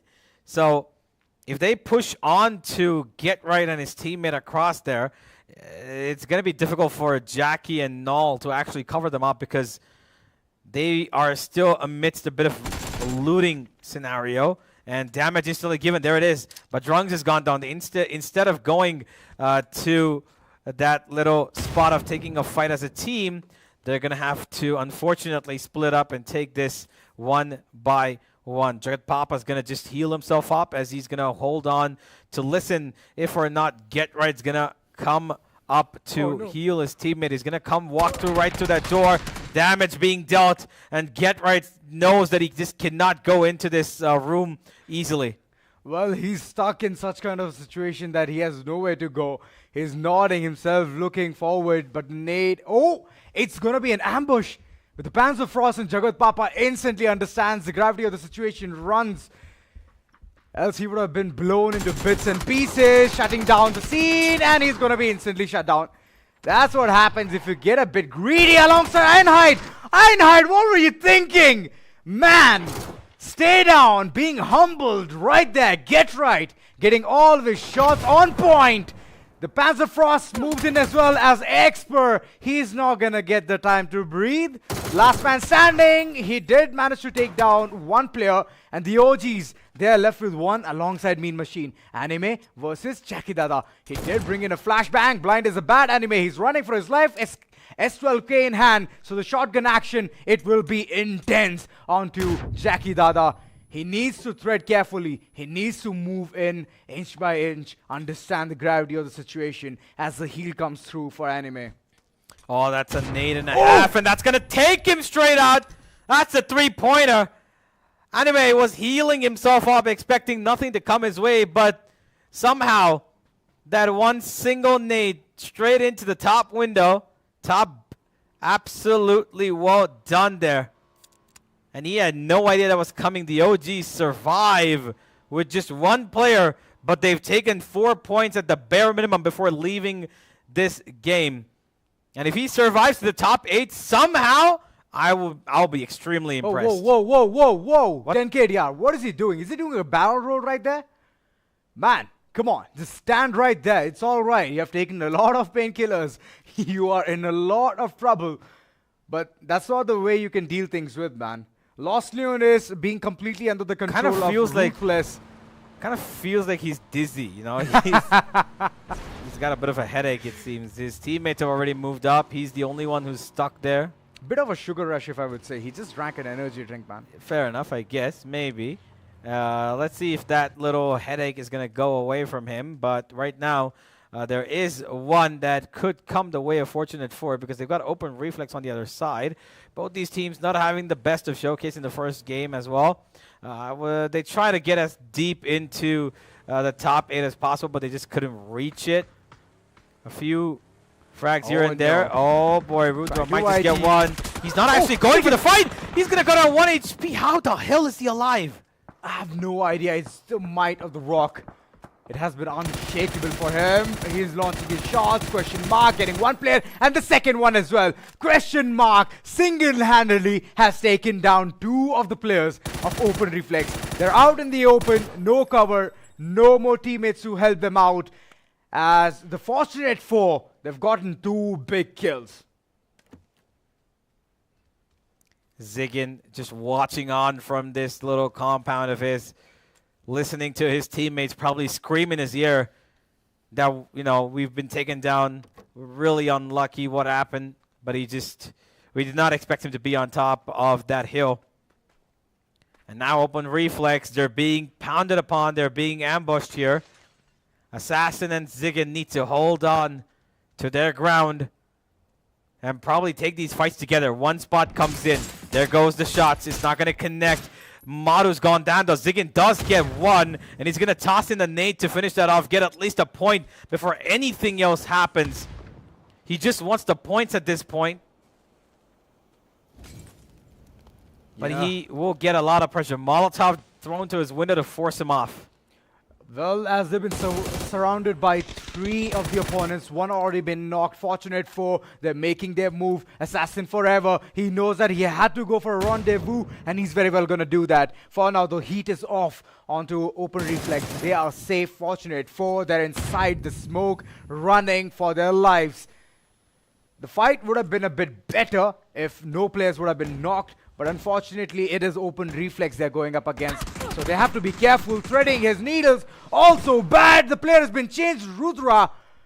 He is on a pursuit. A pursuit to get 2 more points here. 2 looking good. And the nade, the flashbangs coming all on point. And there's a zone damage grenade as well. Forcing the opponent to peek down the stairs. Assassin forever. He's stuck in such a bad situation. Ziggin has been taken down. Molly's gonna burn him down to crisp. And that's a big fatal blow. Assassin forever running for his life. And he's gonna be taken down as well. Fortunate 4. Wow. Getting 4 kills onto the name. A good start. But unfortunately, Motu has been taken out of the picture. Yeah, they lost 1 for all the troubles that they went through, and I don't think that's a bad trade at all. being able to continue on with 4 points at least, and having a 3-man squad still alive is not at all a problem. And the Knights seemingly have already, unfortunately, lost one due to one disconnection. Joseph has been knocked down while they were across Uncrowned Kings, who have just taken their toss away from here, it seems. 2 players have already gone in the vehicle, but they're actually taking a U-turn and coming back because why Siri and Babyrek are taking their shots onto these players of the Knights, because there's another knock that's coming. Extreme's gone down, and this could be another early exit for the Knights here by the hands of the previous winners. Well, Uncrowned Kings are already looking way too confident. They want to tread carefully, go ahead, get this 4-pointer onto the board. But we have seen past incidences where there's a nade which knocks down Siri, and then later on everything falls apart. One player can actually decide the entire fate of Uncrowned Kings. So yes, they need to tread carefully. They have to reach in towards the proximity of the Knights and then take control from there. Smokes on point for now, just trying to evade all situations, slowly creeping up towards the opponent, and SHAKTI Waters in the midst of all of this. One player has been completely wiped clean as the God Squad is going toe-to-toe against them. One by one, they are in shambles. Long-range fight's been taken. Uncrowned Kings, one player already knocked out of the picture, and Siri, look at him, fumble, tumble, and crumble into bits and pieces. He needs to be revived instantly, as Uncrowned Kings, they're not safe. They can be a third party at any given time. Yeah, the revive comes in for Babyrek here. He will be able to manage to get his team back up on his teammate back up on his feet. And Extreme's just now hiding in a corner, hoping for the best that he can do, because the Knights have just been riddled to holding on to this compound for as long as possible. And it's really impressive that they've actually stuck here with their 3 men still alive. Shots onto Hawk as well. Hawk not having a great run. The God Squad, they're running away with multiple kills here in the open. They had a rotation as well. Atomic Wild in the far off vicinity. One shot been taken, warning shots, and the God Squad, they're aware of where the enemies are. One in the front, one in the back. As Atomic Wild, they don't want to go silent. They all want to charge in and get those knocks instantly. Hawk going for a retreat. They're running away, scurrying inside the circle deep down so they can have the position advantage for themselves. D-OGS trying to get some damage on to Ubuwewe. Yep, he's back as well, of course. Finally, good to see him, man. Yeah. Damage exchange between those 2 players, but nothing too decisive here. He's going to just take his stride across. Look at the number of teams that he's going past here. There's one flying above them as well. There's at least 6 teams around this area. 7, 8. Okay, there's a lot of them. One calling emergency rotation as well. Yeah, as I pointed out, they were flying above him. But he's going to move away a little bit closer to his teammates as he just goes for a bit of a roundabout there. You know, kind of doing a bit of reconnaissance to see who is around here, who's gotten what compound, how many players are willing to take on a fight, how many are just hiding in. Sports Gaming has been shot a lot, man. They're way too low on HP, and yes, the players who are heading to their destination, unfortunately, one has been taken off. Rudra, for now, he's not that safe as those shots are going to charge right at him. TOXICITY, they are taking their fair share as well. Long range shots still being a banger of a performance from each and every one of them. Miramar, my filled with so many secrets and burial sites 6 feet deep. God Squad currently right outside of water treatment. Just about a heads away from a bunch of teams, actually. The closest, of course, welcome to MINAS. A team that they are pretty familiar with, especially with that map on Tego, how it went down. And then the revenge, of course, did come in through from them on Miramar itself. So maybe a replication of that is a possibility. We'll find out if or not. The zone gonna close in. It's gonna go a little bit towards that northern edge, and the studs are gonna be happy about that. So are Atomic Wild. While Ruthless, Suicide Squad, and Krolex need a bit of a stride in. Well, like you mentioned, Studs are safe. Atomic Wild, not that much, as multiple teams are heading towards the southern side of the circle itself. So they have to scurry their way through towards the northern side, and that's where Studs are waiting for multiple teams to have that safe pocket for themselves. So taking a wise decision and heading towards the north-eastern side will be lucky enough for multiple teams, as there's only Fortunate 4 waiting for their opportunity to at least avenge and get multiple kills for themselves. One player in chase already, as Team Hawk, they've already zeroed in against Runwar. Runwar, he has managed to take down one player, that is Hades Place. This chase is not going to be that great. And look in all of this scenario, Atomic Wild, they have gathered all the attention. Runwar, he's taken down 2 players single-handedly. What on earth did I just see? They did chase, and look at them, now they're running away for their life. Yeah, because Hawk have been given a 50% discount coupon from Ghost Gaming, and they're just going to run away from here because they need to stay alive. Once again, it's that 2-man squad, Amit and Ghostly Boy, who will be surviving for this Hawk squad. And they've taken a safety stride to be proned in, no peaks whatsoever, unless, of course, forced to fight. They need a couple of points here. 2 games in a row. If it goes the way that it did the last time, Hawk are getting off to an extremely bad start, and clearly nowhere near how they would have gotten to finish like they did in Season 1. Well, that's a big statement right there, Universe. Shakti Water down to the last man, Shrey. He did cook a nade to prolong things. He wanted to seal the deal of Baba Beryl God. But nope. He's been given the second chance. Shot's been taken. Bowl Bomb, way too low on HP. The nade, is it enough? Is that a perfect Kobe? Is he the Ash Ketchum? No, he's not. Falls a bit too shy there. But Shrey, he will manage to get at least 1 kill nonetheless. Volley being tossed as well. No information given on to where the opponent is. Shrey, he's all over this mountain, slowly trying to become the hitchhiker that he is. The Og can do some big damage. As Krolex, they're already setting an example. They have managed to shut down multiple players of Suicide Squad. This dogfight is prolonged way too much. Shrey, he's still thinking, cautiously threading his steps. Did see the opening. Did see Bowl Bomb where he's rotating to. Nade in hand. Is that the flash? Yes, it is a flash. Well, nothing helped. Bowl Bomb. His position is known. What's going to be? Straight down to his 1 HP. Oh my god. This can be a really intense battle. He's healing himself instantly. Bowl Bomb on the other corner. Shot's been taken yet again. And he's under a lot of pressure. But he breaks down. Shrey taking the last piece of the spoil, at least giving 2 for the team.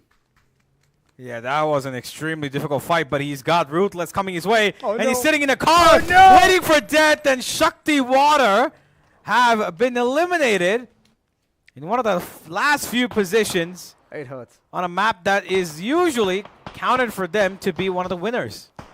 And that's the reason I bet all the money on them. But okay. Lesson learned. Not every single time we've been given that opportunity, as they came down with a trio as well. Could not do much. God Squad on the other corner have 4 kills already onto their name. Confident as ever. Multiple squads in fight. And Hawk, they're not looking good at all. Ghosty Boy has been taken down. So the last player, he's still surviving by the skin of his teeth. God Squad, they've been shot from a long range. So the player will be quick on his feet. Yeah, extreme zone-in fights here. Krolex are unfortunately taking it too much. King will go down. Jing is the only one left, and he's going to just drive the car away. As Welcome to Minas just steal up 2 points for free here. On the other end, Ghost Gaming will take out 2 OP as they find 6 for themselves and now have undone what happened in that first game where they were struggling to find footing. And getting 6 out of their 3 members so far is an absolutely wonderful start. Wow. Masterclass gameplay coming from Ghost Gaming India. Squeezing in so many kills is a lovely sight. They're going up against the likes of Uncrowned Kings as well. Ghost Gaming, what's going on, man? What did you have for your tea time? As the gameplay has suddenly bumped up, and Antique Nazgul, he's been knocked.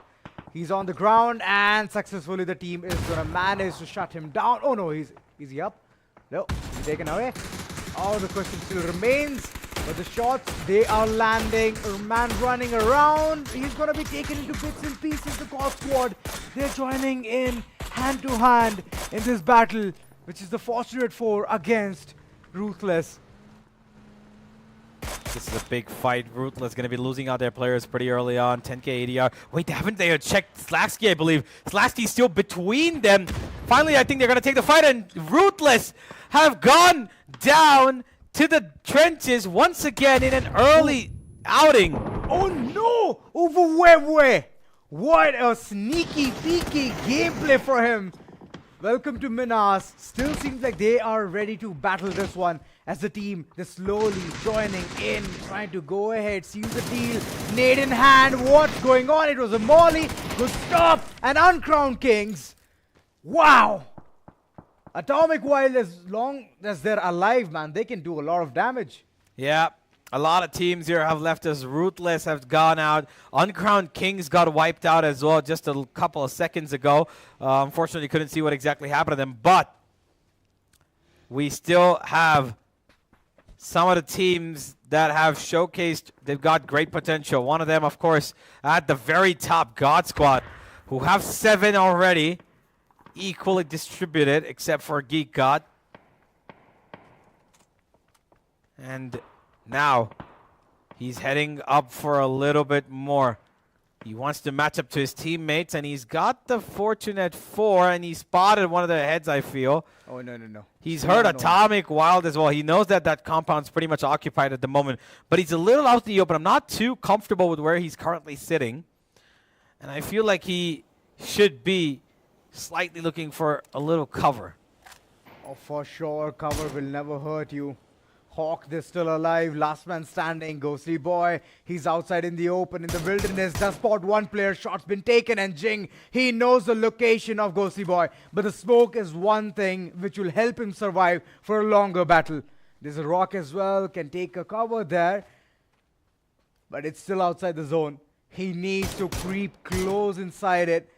Try to get that advantage. It's a 1v1. Jing versus Ghostly Boy. I hope Ghostly Boy is aware about what's gonna happen to him, as he's wide outside in the open, trying to get the information onto where the opponent is. Jiggle peeking, Jing trying to get that as well.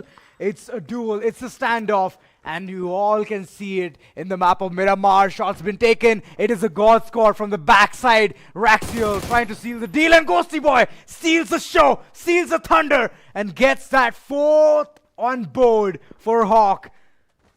Yeah, he's going to go and steal up as many resources as he can to keep himself a little bit more healthy, as Hawk continue to somehow rack up points and still make it to that placement point structure, make it to the top 8. I'm not quite sure how many of their points are going to continue to keep coming from just one man surviving in the last, and then just, you know, making it so that they struggle to find their kills. But once again, a strategy that seems to work. God Squad, they're in the same building now. Vicinity's being taken. Micro's already been knocked down to his knees. And the God Squad will continue to rack up their numbers.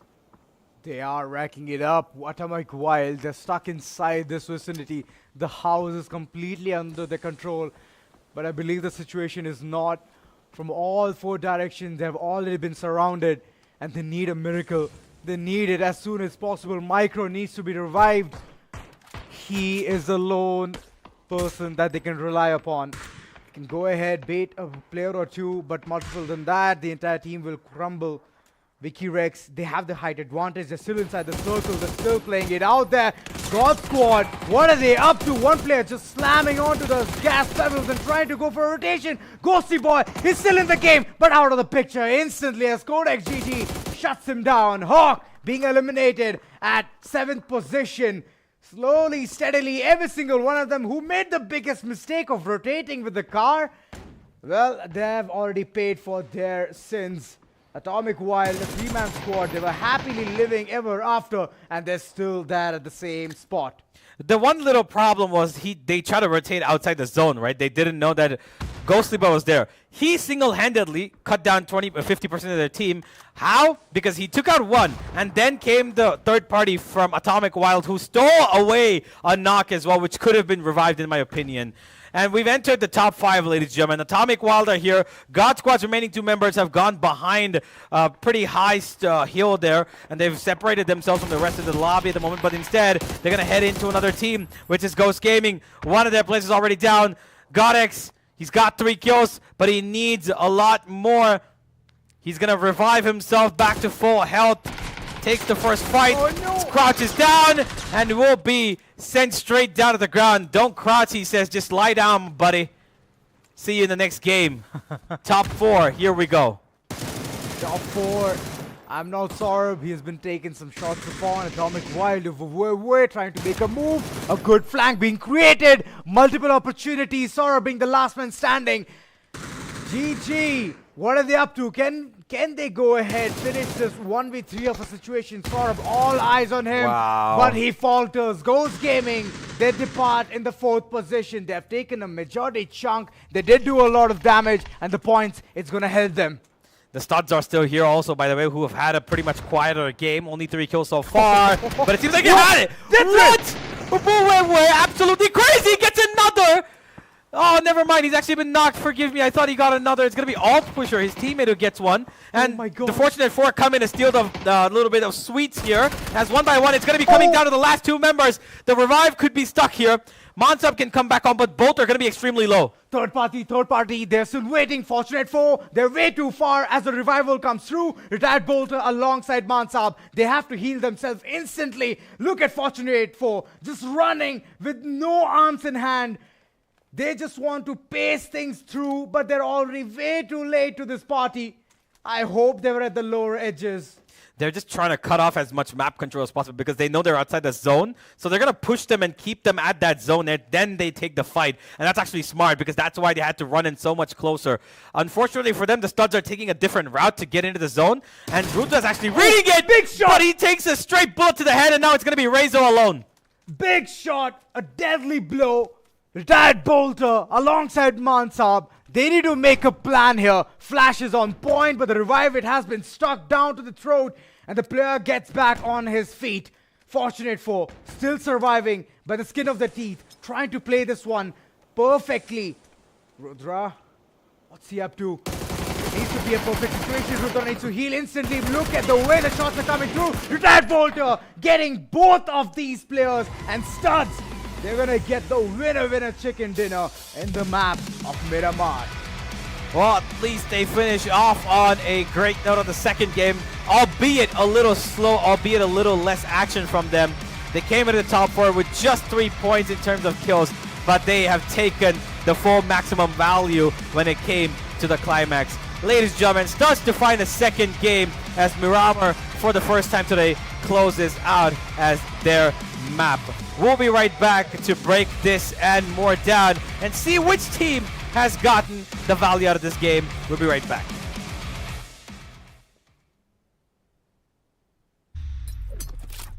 The Crucial Pro DDR5 RAM kit comes with a sleek, modern look that will complement any build.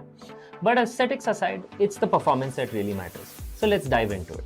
The default JEDEC timings are 46, 45, 45, but it does come with 2 XMP and Expo settings for those looking for a little more performance. With XMP 3.0 Profile 1, you can push the speed up to 5600 megatransfers per second. If you prefer a slightly lower speed but tighter timings, Profile 2 offers 5200 megatransfers per second at 42, 42, 42 timings. We've run some benchmarks and stress tests to give you an idea of how it performs. In general, dropping the speed and tightening the timings with the second XMP/Expo profile yielded better results for us on our test system.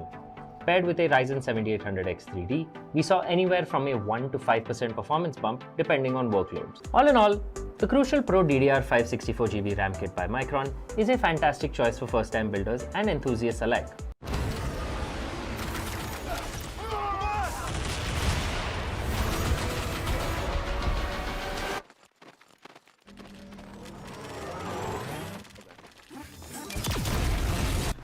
When are you gonna upgrade your system?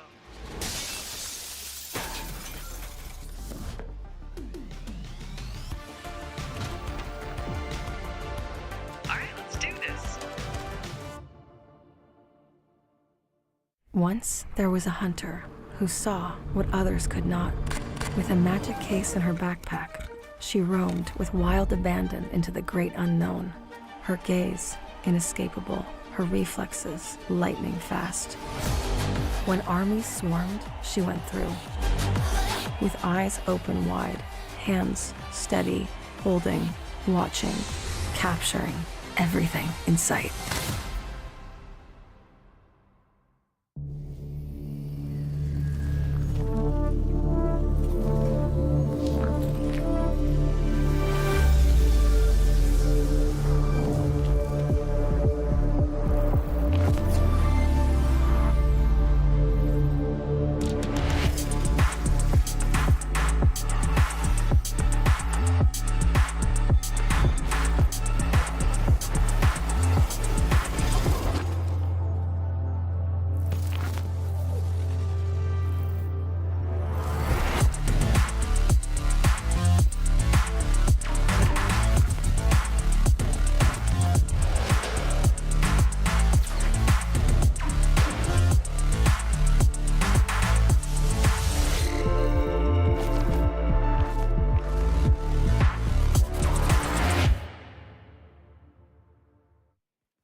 You're my best kept secret. I don't know why, but I still try to keep it. You got me in pieces, 'cause you know you're my muse, you're my weakness. I'll do anything, anything for you. I'll do anything, anything not to lose you. So I'll keep my mouth shut. 'Cause having you is such a rush. Got me feeling so used. Got me acting confused. Got on all myself, baby, I'll pull you through hell. 'Cause loving you is you. 'Cause loving you is living in black and white. The way you look at me, yeah, it stops time.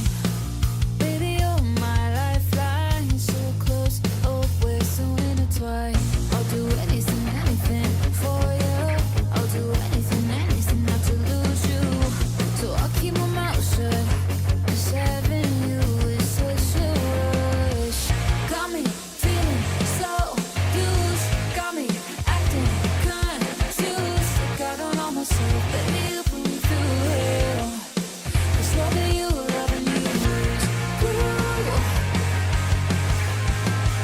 'Cause loving you is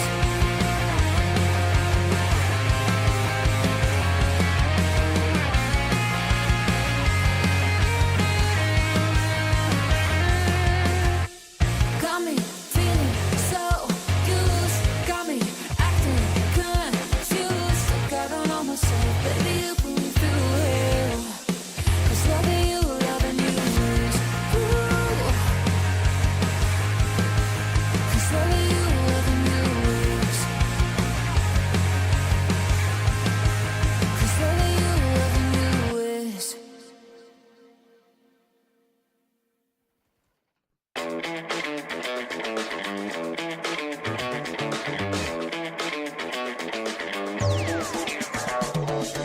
God bless, we're breaking these runs. Life too short to play it on speed run. Only get one, no option to rerun. With Babylon goes too high to reach them. Down to earth, stay grinding when storms come. Rat race, only one to run from. Better say cheese, but say split in the funds. Living in the moment, I ain't worried about none. I'm straight chillin', back against the wall, too acquainted with the feeling. Like you lost tomorrow, find a way if I'm willing. Only fear God, not sweating his lost children. Price on my head, exported a few trillion. Doing side missions whenever I'm feeling. I'm built different, cruise with no ceiling. Sun shining on me, boy, I'm indifferent. Go!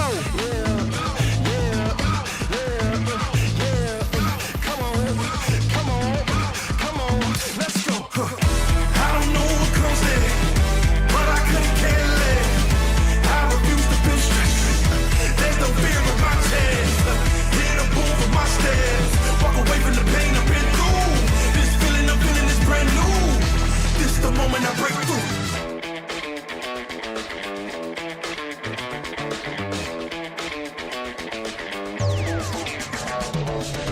I ain't really with it back for if you can keep the hustle, homie. I can't bear it all, bullheaded. In the market like you asked for, then I saw you move the target like a matador. Come on, I'm ready to go get it like a Labrador. Dog days done, and I'm tired of the tug of war. Broke off the leash, and I ain't going back no more. I've been better ever after like Barrymore. Hold up, let me reset. Living in the matrix, used the sequence. I cracked the code, popped out the subnet. Walk around like I found a 20, that's a dubstep. Living in the moment, did you notice that ain't up yet? You can put the pressure on me, I ain't dropping one sweat. Used to be stressed hard, beating like a drum set. Breathe, stretch, let it go. Everybody need a refresh, go. Come on, let's go. I don't know what comes next, but I couldn't care less. I refuse to feel stress. There's no fear in my chest. Hit a boom for my steps. Walk away from the pain I've been through. This feeling I'm feeling is brand new. This the moment I break through. I don't know what comes next, but I couldn't care less. I refuse to feel stress. There's no fear in my chest. Hit a boom for my steps. Walk away from the pain I've been through. This feeling I'm feeling is brand new. This the moment I break through.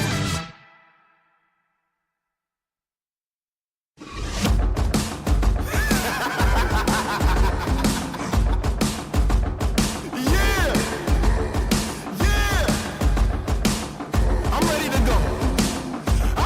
go. Who's stopping me? I am the danger, I am the boogeyman, I am a stranger. Fear is a miracle, I am the pain. I'm breaking the spirit, you never been tamed. Let's go. There is no savior, just me and you. To back you up later, this world is so evil. It's changing my nature, still I'm so appalled. You thought I couldn't get at you. It's looking bleak, there's blood in the streets. A treat for the freaks, the feet in the beast. It's been weeks, at least there's moments of peace. Increase the heat. I wanna watch it burn. Come on. Burn it down. Okay? Burn. You with me? Burn it down. Watch it burn. I don't back down from anyone. I don't back down from anything. Of all my foes, you a little one. The pressure at all, this an easy thing. I know the reason you running from. You feel it the most, that 101. Bloody is sweeter than honey bun. If I was you, I would be terrified. It's looking bleak, there's blood in the streets. A treat for the freaks, the feet in the beast. It's been weeks, at least there's moments of peace. Increase the heat. I wanna watch it burn. Burn it down. Burn. I wanna watch it burn. Show me some mayhem. Show me some mayhem. Bring in the mayhem. Burn it down. Watch it. Slipping back in the darkness again. Slipping back in the darkness again. Slipping back into the darkness again. Slipping back into the darkness again. Whoa! It's looking bleak, there's blood in the streets. Whoa! A treat for the freaks, the feet in the beast. Whoa!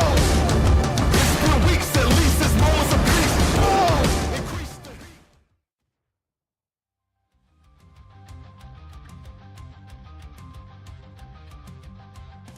Well, ladies and gentlemen, after Miramar went the way it did, a lot of action, a lot of 1v1s that ensued towards the end there for the survivability of your team, of the points that you had to get.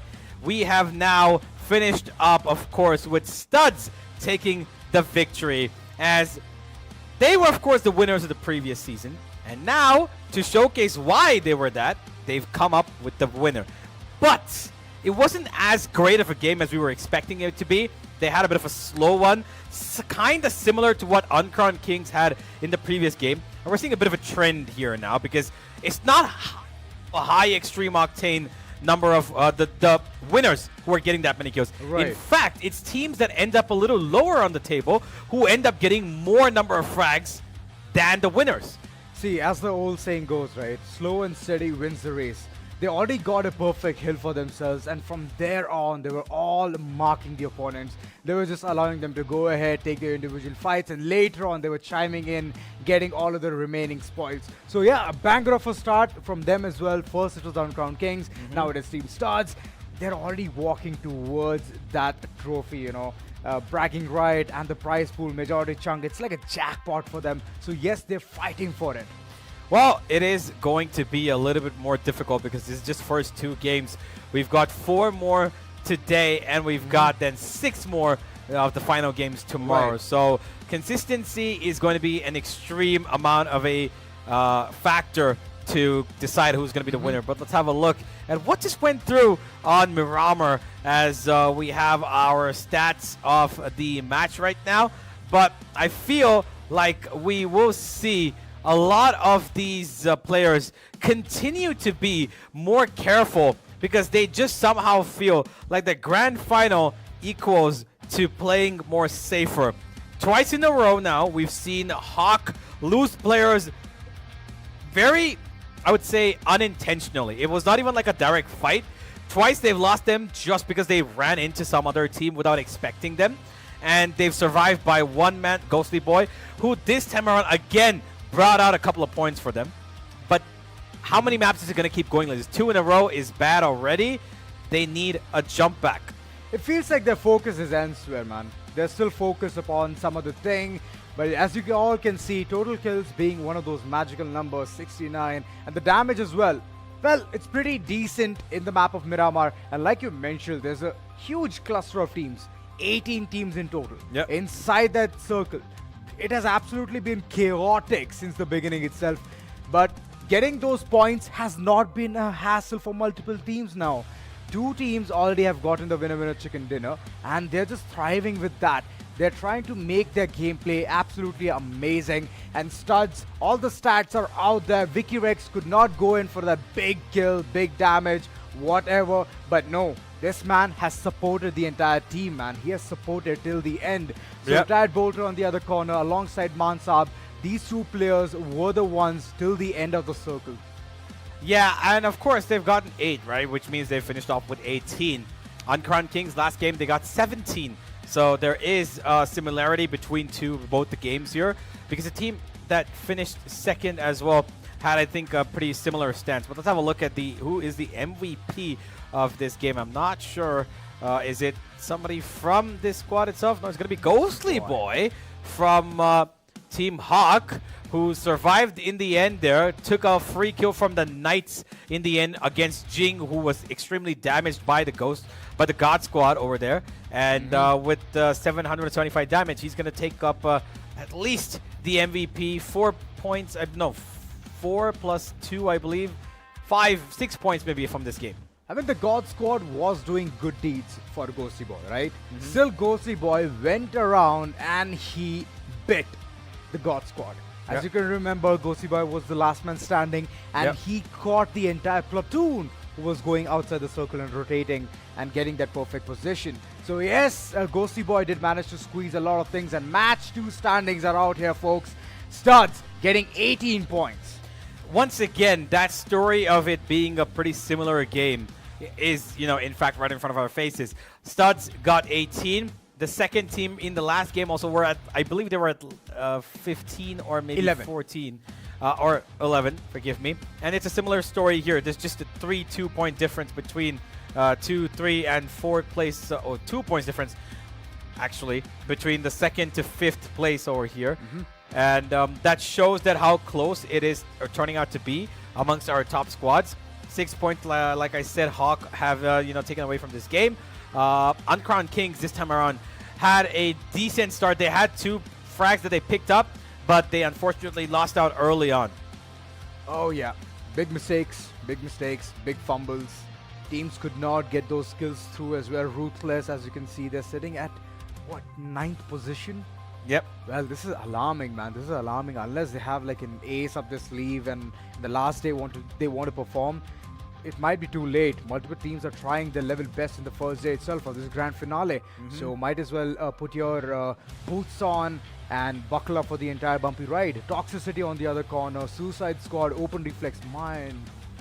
I don't know, like Open Reflex, they were having a ball earlier on, man. They were having a ball, but right now looking at them sitting at just 1 point, it's saddening me. Uncrowned Kings also, they could not have a good game. Just 2 points out of this. So if my math is right, first game, how much is it? 16? 18? Uncrowned King, 17. Yeah, 17 plus 2, 19. That's all. Yeah. But here's the team who's sealing the deal, which is Studs. Yeah, I think last game they got 6. 6, yeah. 6, and this time 18, so that's them putting themselves up on top. Ruthless are somewhere in the middle of the pack there, not really showcasing what they did on their semi-final journey. And, well, we're only hoping it can get better from here, because now we're heading into Tego, which is going to be our first anomaly map of this day. And I expect a lot better stuff here. Especially, I would like to give a little bit, I'm not quite sure why, but I feel like just because they were the only team to not get a point in the previous game. I feel like they could step up here. Toxicity. They've had 2 bad games, and Tego in the past has been slightly a bit of a resurgence point for them. We'll see. We'll see. They were the only team to not get a point from the previous game. Everybody else were at least able to get 1 frag for their effort. So 1 point has been taken by every team except them. Well, Toxicity is known for the Erangel game. True, I agree. But I don't know. I feel like they might, feel a little Gut feeling, angry, feel the fury, bring in a little toxicity in the game. Let's jump in. Tego's coming up. Well, I hope all your words are going to stand true as we go into the map of Tego. Lot of hopes, lot of expectations for the teams who are at the second half of this first page. Multiple of them want to prove a point, and I hope they get their opportunity to shine through, as the flight has taken rather an eastern side towards the southwestern corner. So it's a good split all across towards the first main island itself, and multiple teams are going to head towards a perfect spot for that loot. Still, it's not deciphered. It's not decided onto which team is heading where. As you could see, a cluster of teams towards the northeastern side itself. Studs, welcome to MINAS, Fortunate 4, still finding their footing with the entire house and the drop location. Hawk, for now, as I can see, they are going up against Atomic Wild in the bottom region itself. God Squad on the other end on... oh, all right. It's a very nice place, studio. They can go ahead, have a couple of photo shoots, get some good amount of weaponry as well, and then decently make their way towards the first circle. And that first circle, where's it gonna be? As welcome to MINAS, they've already initiated the fight. This is gonna be a huge cluster. Which team will win this particular one? Okay, the zone's gonna take in towards the flight path. It seems they're gonna stick on the 20% of the eastern team is edge. inside. That's it. Yeah, absolutely. Which means we're going to see a lot of rotational fights. But once again, an early bout here for Ghost Gaming up against Why would you Mean do Machines. And the OGs are also involved in this little bit of a trifecta. We're going to lose 2 players of Ghost Gaming already, as we had a third party from the OGs a little bit far away. And Mean Machines mostly taking the spoils of this little first fight. Well, that was a big downfall right there. Runver, he thought that he can mow his opponent down. But unfortunately, That was, I felt like that was a little reckless. On his Yeah, part. it was a reckless move. He could not check all of his corners, and Dragunov with 0 bullets and still eyes on the prize. No, what are you even doing? Mean Machines, for now, they are confident. Jagat Papa, unfortunately, he has been taken down. Rowdy AK to the shining shots onto Jagat Papa with the Mini 14. So yeah, it has been dealt. They want to go ahead, avenge the lives of the fallen comrade. I hope that the third party doesn't come in through, but the fumble of the smoke, well, that's going to cost. Yeah, well, let's see how far Rowdy AK can take this Mean Machines team. He's got a shotgun and a Mini 14. I don't think he's got any sights attached to it just yet. So the shotgun's going to have to do most of the work here. Ironhide keeping an eye out for his opponents while his teammates will be nursing themselves. And RUTHLESS managed to find a 4x scope. And it seems like with the vehicle hold up, they've just decided to run away. Well, the 4x scope is good. It's decent enough. But running away with 4x speed, well, Ghost Gaming, if you did not want to commit, then you should have taken this stance earlier in the game itself before losing the 2-man in their own squad. I feel like there was a bit of a miscommunication or maybe a little delay in saying, okay, you know what, you push, I'll be right there. By the time he pushed in, the be right there was a little too far away, and there was a crossfire in that home that they just could not break. And Mean Machines were able to nullify instant aggression from Ghost Gaming, as RUTHLESS have now been trickled down to a 3-man squad. It seems like they're going to be starting off with a bit of a handicap. Okay, that's not at all.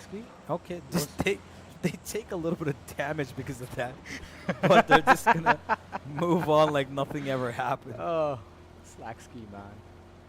This man is here to destroy his own teammate. I'm kidding, I'm kidding. I bet he has some best interest for his team as they're heading towards the perfect spot to go ahead, rather get a better loot and ammo up, buckle up for the upcoming game. It's only a 3-man squad. It's very unfortunate to start with a 3-man, you know. It's very unfortunate. You don't have a player who can watch your back. Yeah, it's not just about that. The RUTHLESS as a squad, you know, clearly historically in this tournament, they've been, you know, out in front on top of everybody. They faced all of these teams, by the way, before. And somehow it seemed like the semifinals were them playing a little bit more, you know, in a fun way. It seemed like the pressure was not on them, even though they were on top of the table.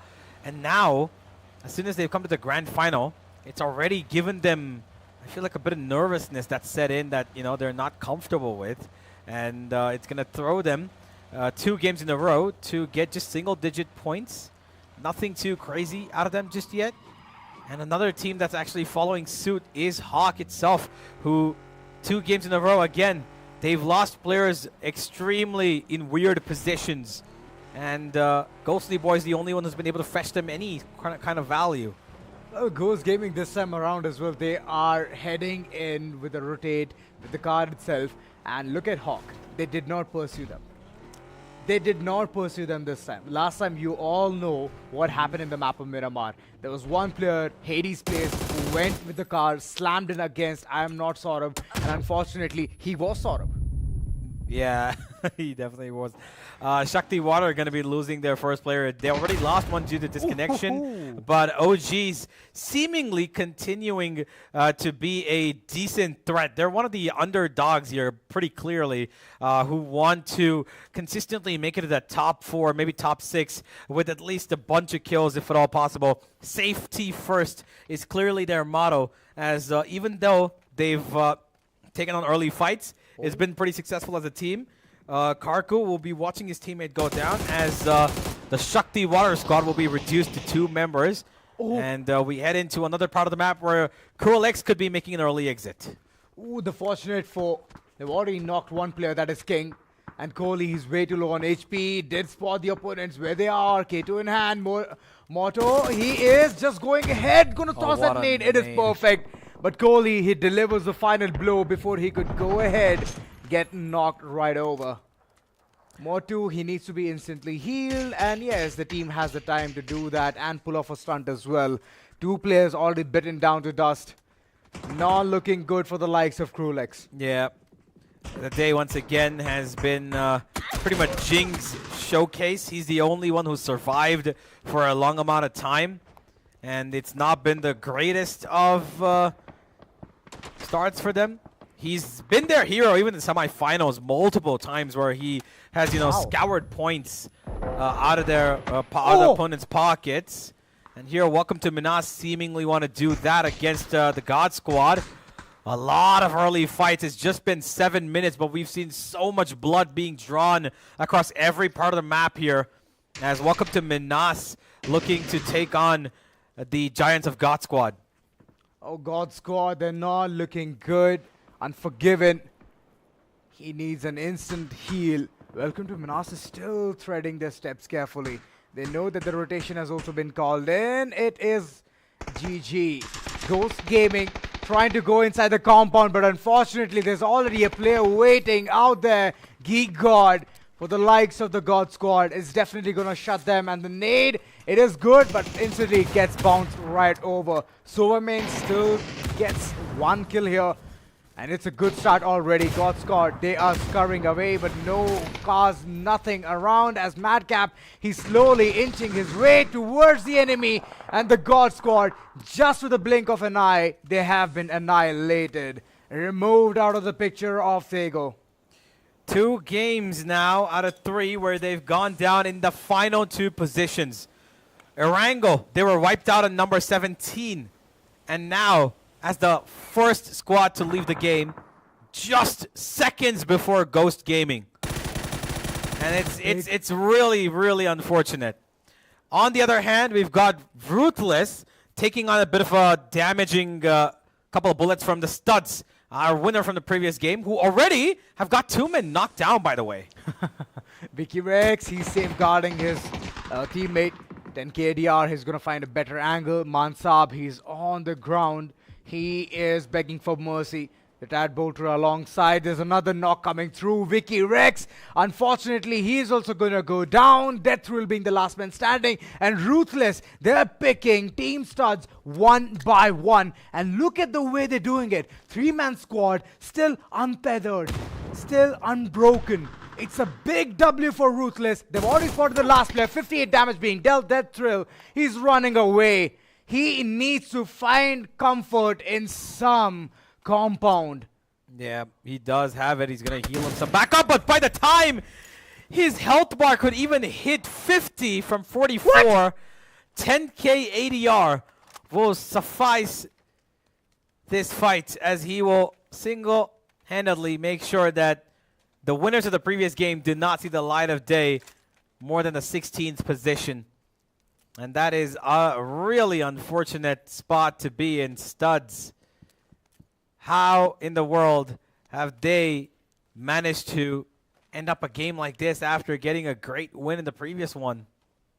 Choices. It's all about choices.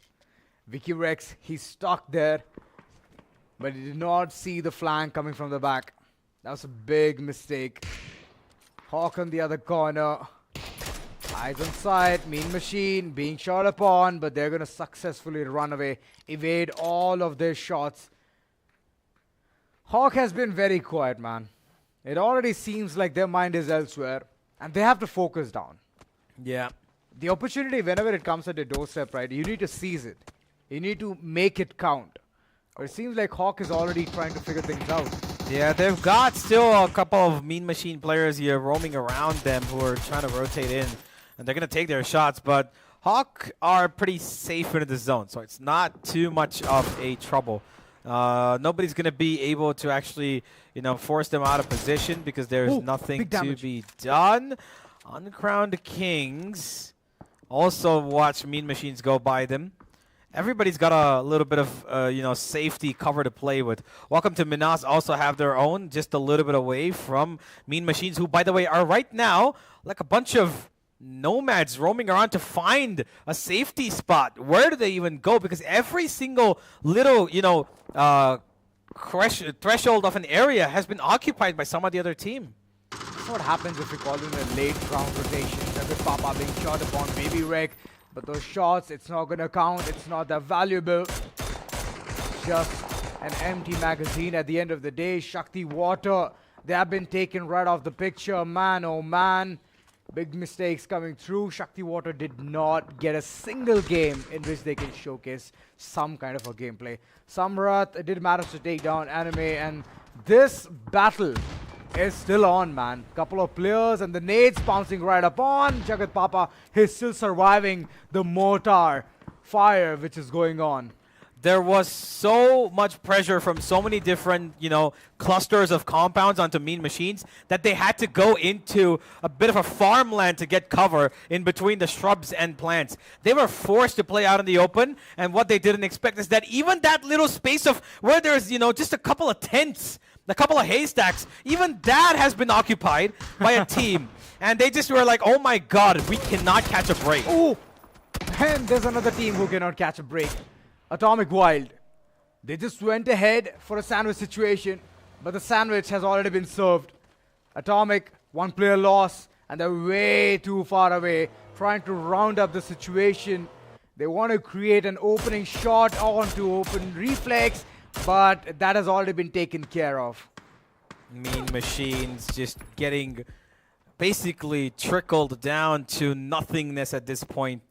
Their existence is just seconds away from being eliminated, as all the teams around this vicinity of the eastern flank of the map have just taken in one small little house and call it their absolute bedrock. Welcome to MINAS. Have secured 3 so far, and it seems like Raftar wants to put a stop to that. Sova main out in the open will be taking a bunch of bullets to his face, and Jing is looking to steal it away. Once again, Cruelix have to depend on this man to find them the points that they need. Man, Jing is so darn sneaky, man. He's jumping around. He's thinking that his bullet can curve down and hit Sova main. But no, that's not the case, man. Physics doesn't work like that. It always goes straight or sometimes curved due to the wind blowing in the opposite direction. Well, he does know how to manage his bullet drop, it seems. But for now, he's going to have to play it really safe because he's got 2 members only on his team. And Mean Machines, who were practically in a death zone without really having a red zone above their heads, had so many bullets fired across them from multiple different teams, they had to go down at some point. Atomic Wild also just about at the edge of extinction at the moment, as we are heading into our top 10 pretty quickly here. A lot of fights ensuing. Suicide Squad as well, still alive, but they will take on a head-on fight. Welcome to MINAS, continuing to put up numbers here, as again, Raccoon and Legend are gone. Oh no. Oh no, Suicide Squad, no matter what they do, where they go, they're always gonna be in contention. Well, Overway also is trying to bring in the heat. The fortunate for, there was one player who was knocked by the likes of HAVK. I believe it's a 4-man squad still surviving. Trying to inch close against...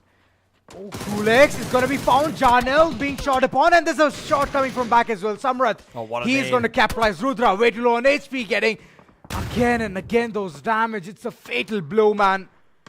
Fortunate foe, they need to be aware of their backs. They need to understand the kind of situation being created here, as Wewe, he is continuously just raining all those bullets upon the enemies. Jing is going to steal up another kill here, another point for him.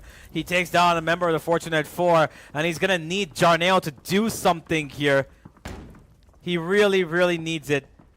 While this is happening, the OGs have gone down to the zone. Jackie will be just lost to the blue part of the map, as we've got Toxicity still alive with 4. Fortunate 4 have got 3, and they're constantly losing on health. 1 second after the other, everybody's taking shots. Right now, the safest members are the ones inside these homes, because the teams on the outside who are in the open are so heavily under pressure from everybody, because they don't really know which direction to fight. They've got so many bullets coming their way. How do you decide where to fight together when you're being shot from 3 different directions? You just smoke it off. You don't do anything. You just smoke it off. Rihan going ahead, getting 2 big kills here. Nox coming instantly. And in the midst of the vault action, Assassin Forever bounces. Gets 1 knock for himself. But look at the way Welcome to MINAS is here to steal all the thunder, all the light. My oh my, nothing is working right. Assassin Forever continues to go ahead, have that kill streak of his own. But welcome to Minas. Man, they know how to wash their hands in the flowing river. Madcap got the final kill onto the open reflex squad as a couple of kills have been awarded to Uncrowned Kings, while Welcome to Minas continue to keep stealing every single point they can find, every knock. They've just got eyes everywhere at this point. They're all over the map. Every time I see that little kill feed pop up, there's always that WTM there amongst every 5 that goes by. And again, look at this. Yeah, Sumit's going to try and get some more toxicity on the other hand. We'll probably take out John Ayo. That's going to be end of Cruel X as well. We enter the top 10 now, and the zone is pretty kind to everybody. Everybody's pretty safely in it. There's nobody who's out of it. As Uncrowned Kings right now in between a fight against Atomic Wild. Oh, they are in the fight.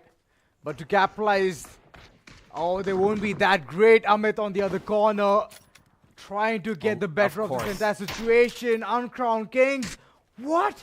They have been eliminated. Oh, this is a big upset. Did not get that many points in this game. Uncrowned Kings, only the first game was absolutely amazing. Yep. And right now, it does not look good. Second game also, they could not do anything significant. And Atomic Wild, and this team is surviving with where? Yeah, Atomic Wild did take in a lot of pressure from, like I said, Uncrowned Kings. And now his final member is just going to wait for a proper time to pounce upon Toxicity's 2 members who are close to him, because the other 2 are actually pretty far away. This is a doable fight for him. If he decides to go in, he could do really well. HAVK, on the other hand, continue to keep trying to fight. They have taken a Suicide Squad as we speak, and Wuwewe has taken a Barrel God. That's going to be another point for him. Atomic Wild continue to put up numbers here, almost better than some of the teams that we've seen who've been on the top. Well, the last man standing. Wait, is it the last man? No. 3 man still remains. Samrat is running away. He does not want to partake in this battle. And if Wuwewe wreaks havoc on him, then it's not going to be a good sight. For now, shots on Bullbomb. The Knights, they are waking up. Knights in shining armor. I would really want to see them pop off, having 0 kills onto their name. It's unlike them, man. It's unlike them. I've always seen them shine, get those kills, make it look flashy, but today it has been absolute dead air for them. Well, they're going to head into the zone, and they're heading straight into the Fortunate 4, who've already knocked out one of their members. He almost ran over his own teammate there for a second, but Fortunate 4, they've taken good strides to take out Josefa Knight. That's another point in their bag. And they've got eyes on Toxicity's remaining 3 players as well, who at the moment are pretty spread out. Welcome to Minas. Like I said, again, 5 kills done. Where are we? Welcome to Minas. Get another point. Of course they do. A knock right now, but yeah, it is what it is. They've got so much cover, it's no problem, but they've got a bit of a sandwich point. They're stuck in between 2 teams, and Extreme, I don't think he's got a chance to actually revive his teammate. He's right next to him, but unless he crawls up close by, it's not going to work. I hope Karma does not hit them. They've been taking so many kills, stealing it, getting those big chunk of change, trying to liquidate him. Look at Nagin Sumit, man. He's all over this team. Tried to do something very devious, so mischievous. Unfortunately, it has been stolen. Toxicity, like you mentioned, Universe, they have woken up and they are delivering, getting those knocks, getting those kills. 10 KDR is also not going home empty-handed. Yeah, Ruthless have decided to finally take a bit of a bigger stride.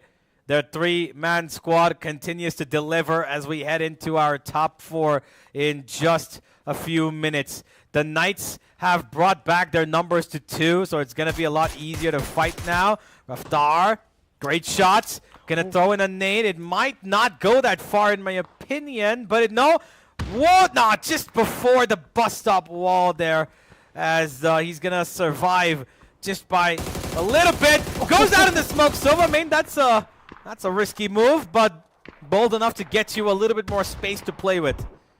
Man, that's one thing which this team is doing, right? Creating that space, TOXICITY facing the wrath of Amit. Raftar also goes down. It's Bolbam, the last man standing, the last hope for the entire team. Sova Min stole this kill as well. Oh my god. Oh my god. Someone stop them. Yeah, I don't think anybody can. I don't think he stole. I think he's got a knock, but he's not finished off anybody yet. Raftar is just going to crawl into whatever space he can find. Bobom's actually found 0 horns on 2 OP, and he's gone out of 1 HP. And Silvermane's hearing all of this. There's a free kill. I'm not quite sure why he's not finishing that off. Oh, it's his knock itself. Yeah, well, he's going to finish it off right about now. Yep, there he goes. That's number 8 for them. As Silvermane stuck in a really bad position here. Second time in a row. Last time it was a bus stop. This time it's a tree bark. That's going to give him the elixir of life. The zone going to start pushing HAVK into a better position as they have to be forced to stop taking these fights and move into safety. Ruthless are right against them. Hades, you've got a big opponent in front of you, my friend. Can you stand up to the task? Well, I hope they do. I hope they deliver. Ruthless. Already heard where the team is heading forward towards. Mustaki, his position is known. Teams are slowly trying to create the perfect opening, and there comes the nade.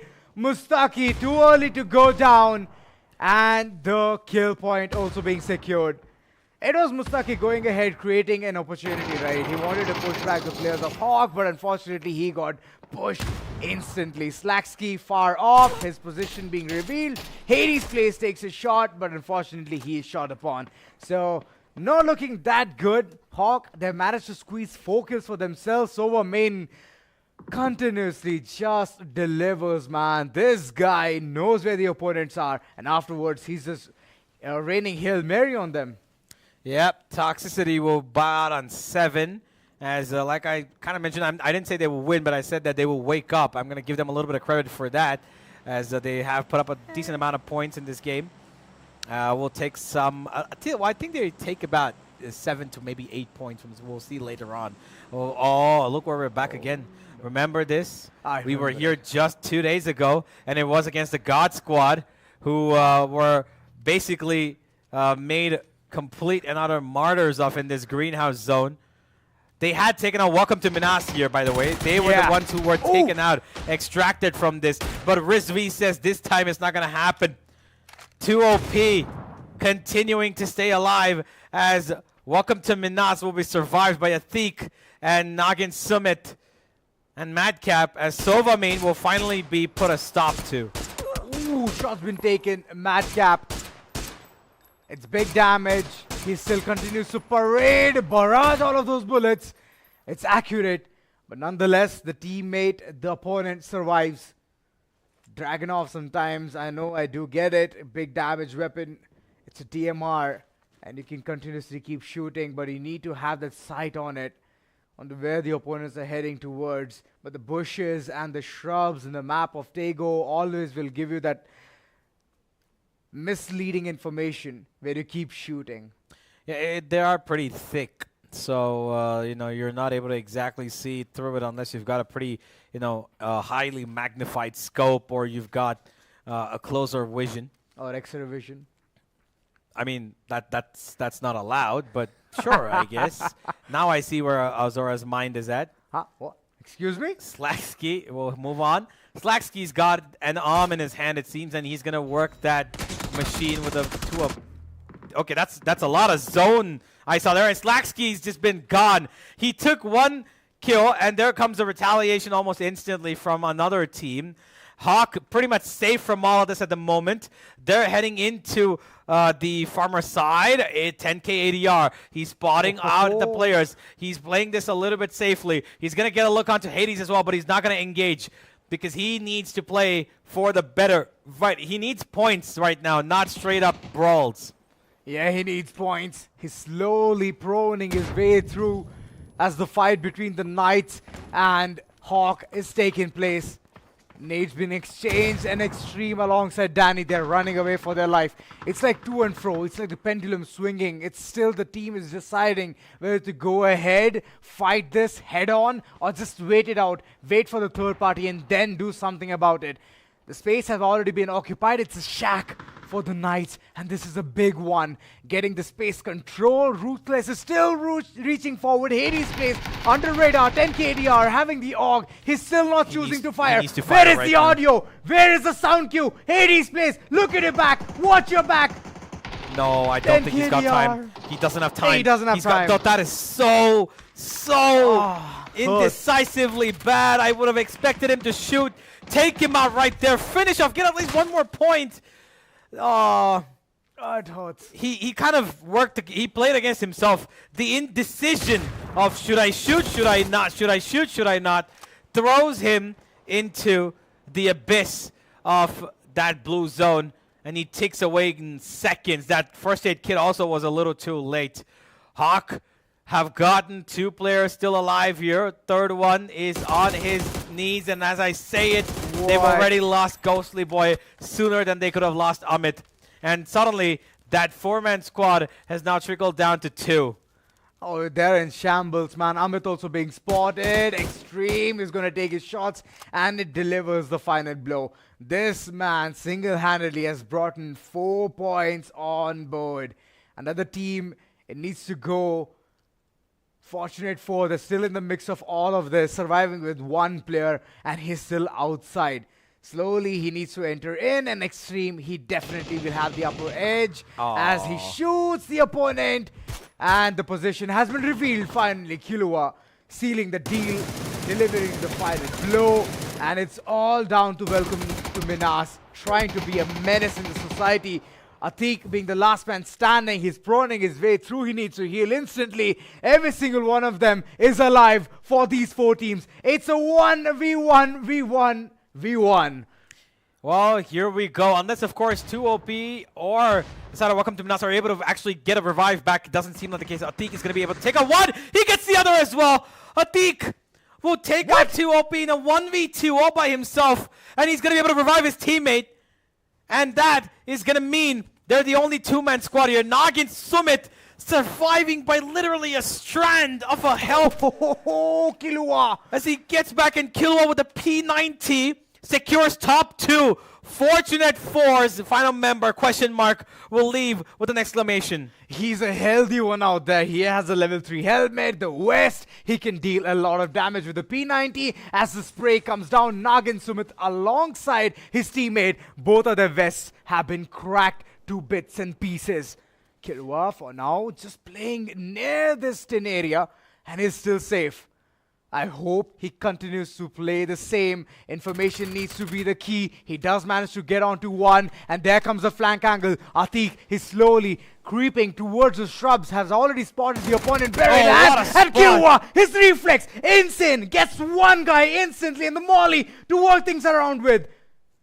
Killua 1v1 this for HAVK to get a chicken dinner on day 1. It couldn't be more of a comeback than this. First 2 maps were absolutely underwhelming by their standards, but the final one of the third one of today, good workout, and the P90 spray down awards HAVK a chicken dinner. Oh my god, the performance! It comes through. We were thinking that they've lost the pace, they've lost all the insights in the game, they don't understand who they're messing with. But look at them. What a way to punish, what a way to deliver.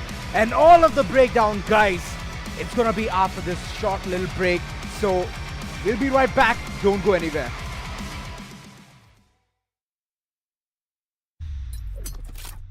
The Crucial Pro DDR5 RAM kit comes with a sleek, modern look that will complement any build. But aesthetics aside, it's the performance that really matters. So let's dive into it. The default JEDEC timings are 46, 45, 45, but it does come with 2 XMP and Expo settings for those looking for a little more performance. With XMP 3.0 Profile 1, you can push the speed up to 5600 megatransfers per second. If you prefer a slightly lower speed but tighter timings, Profile 2 offers 5200 megatransfers per second at 42, 42, 42 timings. We've run some benchmarks and stress tests to give you an idea of how it performs. In general, dropping the speed and tightening the timings with the second XMP/Expo profile yielded better results for us on our test system.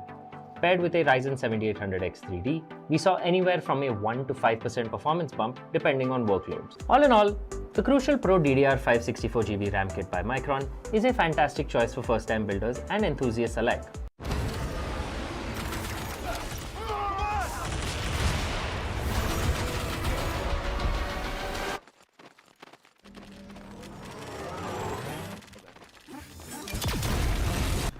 When are you gonna upgrade your system?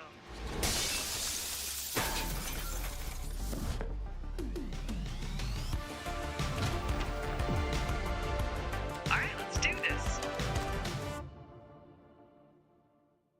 Once there was a hunter who saw what others could not. With a magic case in her backpack, she roamed with wild abandon into the great unknown. Her gaze inescapable, her reflexes lightning fast. When armies swarmed, she went through. With eyes open wide, hands steady, holding, watching, capturing everything in sight.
Well, ladies and gentlemen, it has been quite the first 3 maps.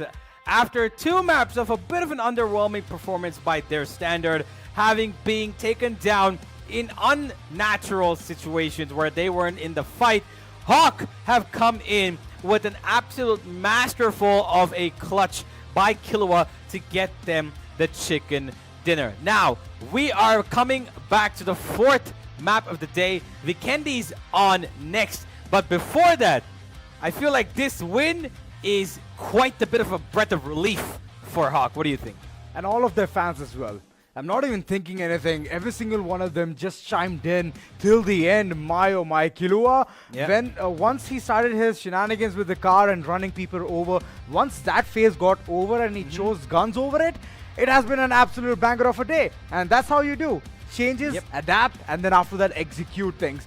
1v2 at the end, being clutched out by a P90 and sheer hopes and gut belief that he knew where he saw the opponent. So yeah, kudos to them, bro. Absolutely. And I feel like we were expecting a clutch out of the final team there. THEK did really well, to be honest, man. To get out whatever he could.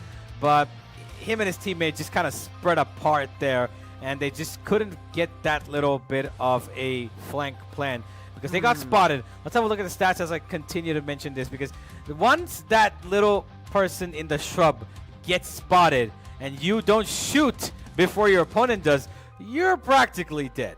And speaking of death itself, you've got quite the good amount of damage this time around, 14k plus. 14k plus. This is unlike any Tego match I've seen. I do get it. We have brought in the spice. We have brought in the ice as well. 2 teams joining hands, joining arms in the top 16, and seeing such kind of a damage being counted right off the bat. It's absolutely amazing, man. And yeah, kudos to Welcome to Minas as well. Kudos to them. They've stolen multiple kills. Multiple. Yeah. And I'm not even talking about 1, 2. It's like 4, 5, 6. Yep. Most of them banked upon someone else's shots. True.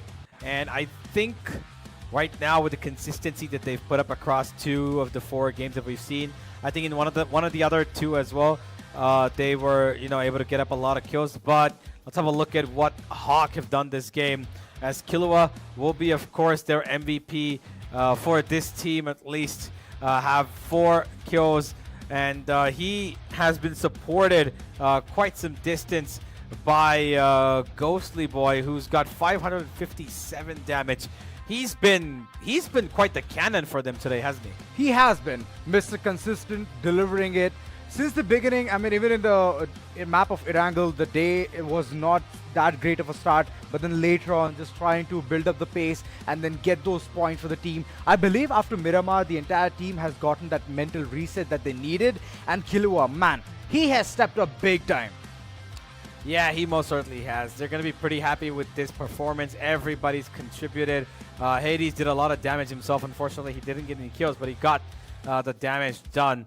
8 kills on the board and another chicken dinner. Let's have a look at the MVP. I'm pretty sure it should be Killua, unless, of course, it's Sovamine. Yeah, it is Sovamine. Of course it is Sovamine. He's got the better end of damage, and why the hell not? The amount of kills he's stolen. He's got 6 knocks in total, 4 kills that he's taken into control. But he's been WTM's his main man so far. Well, quite a bit of a pirate here. Quite a bit of a pirate. Every single time when he sees a trade coming through, thinking that, okay, fine, we have brought in some fine goods, he goes ahead, snatches it off. Yep. A player is knocked. Who's the one to find? Sovamine. Yep. 4 kills, 751.5 damage. This man has absolutely been there throughout the map. So congratulations to him to get that MVP. Banking upon other skills, it needs skills. It needs tremendous amount of skills, and this man has it all. Yeah, as we find out how many points Welcome to Minas has gotten in. Here's the standings, and 18 from them. They've basically extracted the same value from this game as HAVK have. And that is kind of a doozy, given that Welcome to Minas started off HAVK started off pretty slow and then picked up the pace at the end.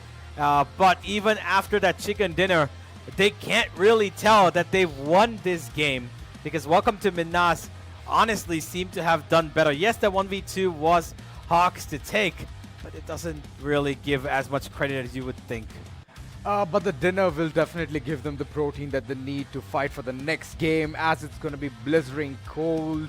Not many not many rains, showers are going to be there. It's going to be dead cold for them to go ahead and even get something done. Moving to the end, it's Studs with 0 points. Yeah, it is Studs, who of course did get the chicken dinner last game, by the way.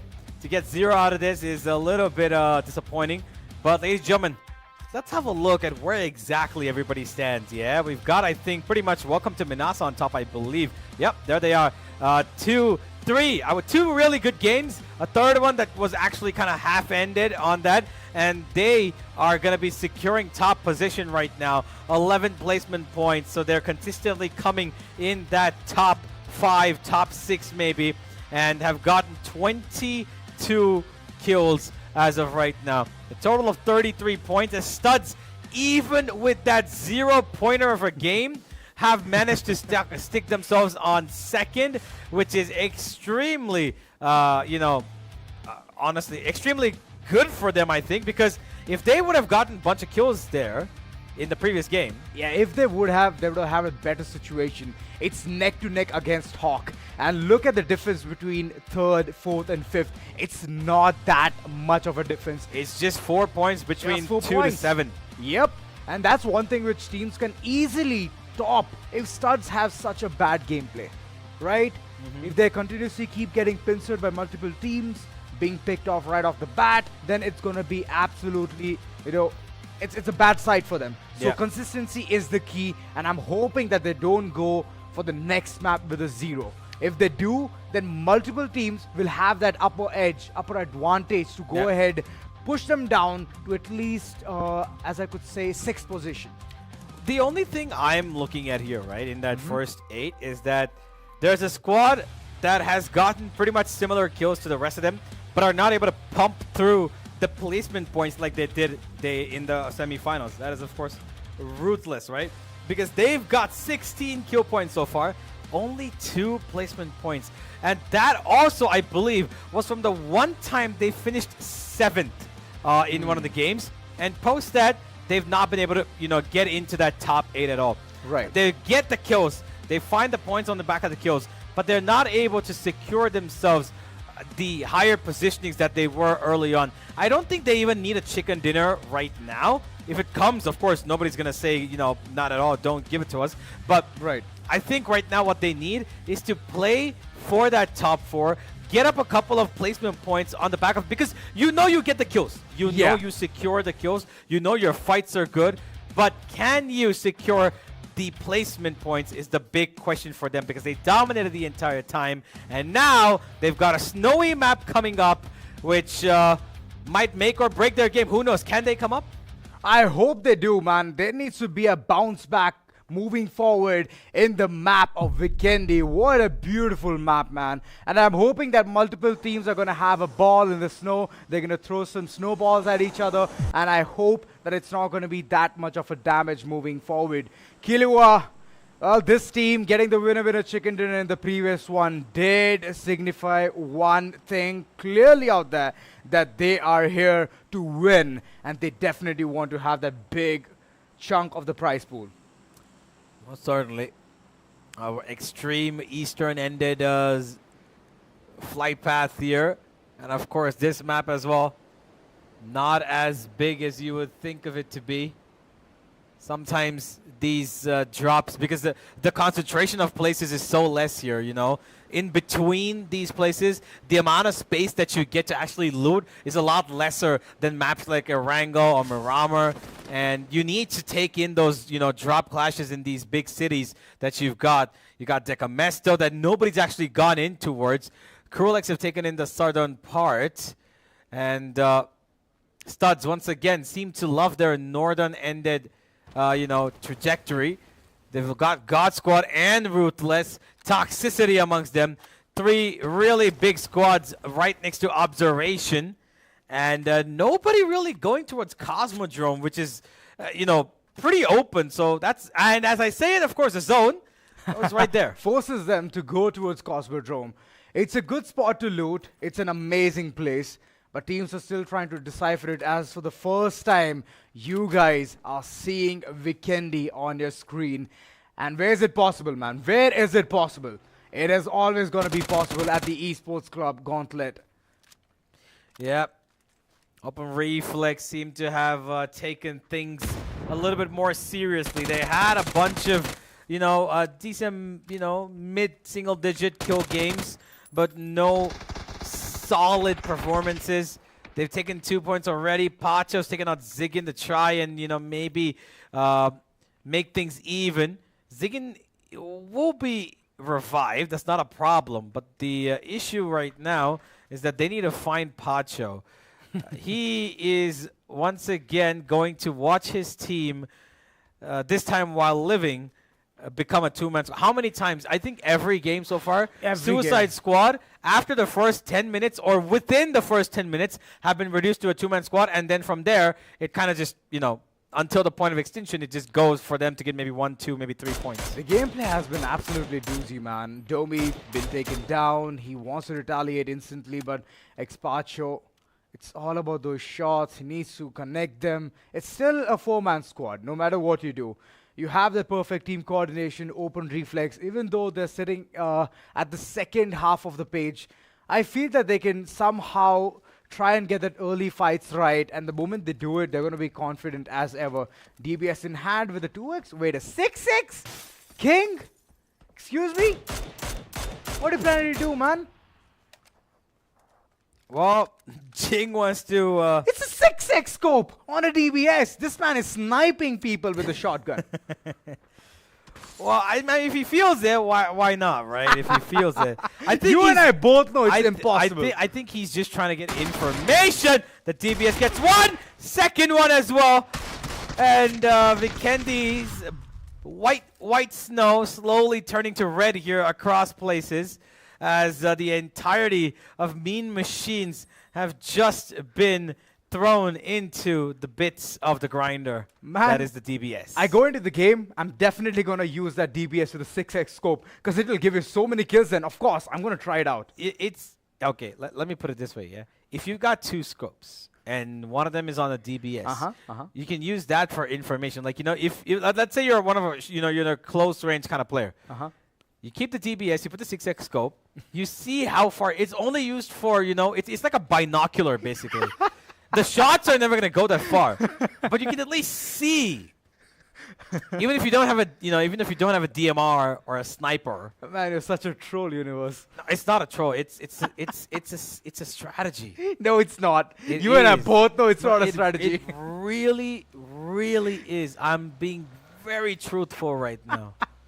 You use the DBS to basically be a binocular. The SLR with the we don't care about no. We 4X. don't care about this. Where's the DBS? Give me the DBS with the 4X scope. Oh boy. Jokes apart, there's some kind of a spotting going on. Raftar not taking any shots. He's not just confident. Teammates are not looking close by as well. So yes, that's a good call for him to stay safe, tucked in the snow. But he's leaving a lot of footprints. And this is a big information, very vital. If the teams understand that the player was there towards his ridge, it will be very dangerous. Ruthless on the other corner. Instant rotation being called in. And I believe the next stop will be right next to the God Squad. Well, HAVK are coming in to try and get a bit of damage done to Atomic Wild. They did have this fight last game as well. It did ensue. It was finished off by Welcome to Minas, but a chunk of damage was done by HAVK onto Atomic Wild, and it seems like there's a bit of revenge being taken here as well. Ubuwewe does try and dish out as much damage as possible, and Ghostly Boy will take out one of his teammates in return. They've already lost Amit, but HAVK have gotten 2 points so far. Oh no. There's constant exchange of damage, and HAVK are still alive. A couple of smokes thrown down to create a large smoke screen across the road here to maybe give them a bit of a false sense of crossing. but Wu has still not bought into it. Neither is he keen on pushing.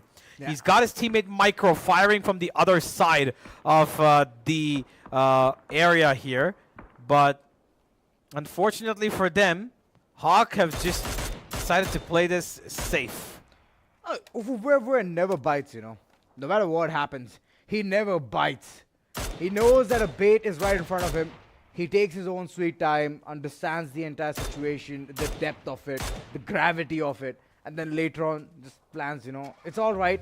I want my teammate to be alongside me, and that's where the brother in arms fight against the problem, the threat that HAVK is. Shots been taken, and we're running away for his life. Positioning will be one of the vital things, and that's a great part, right? Dragunov in hand with the 3x scope can do a lot of damage, but the bullet drop is one thing which won't be understood that well. Yeah. Like Killua just went ahead with the Car 98K, instantly plunges the opponent down, and Micro, look at him, man. This guy is unbelievable. He reminds me of Vin Diesel. I've never seen Vin Diesel drive a taxi, but okay. He drives anything that he can get his hands on, and he says family forever. He's put his teammate into a car, and he knows that HAVK are pushing him, so he's just going to run away from there.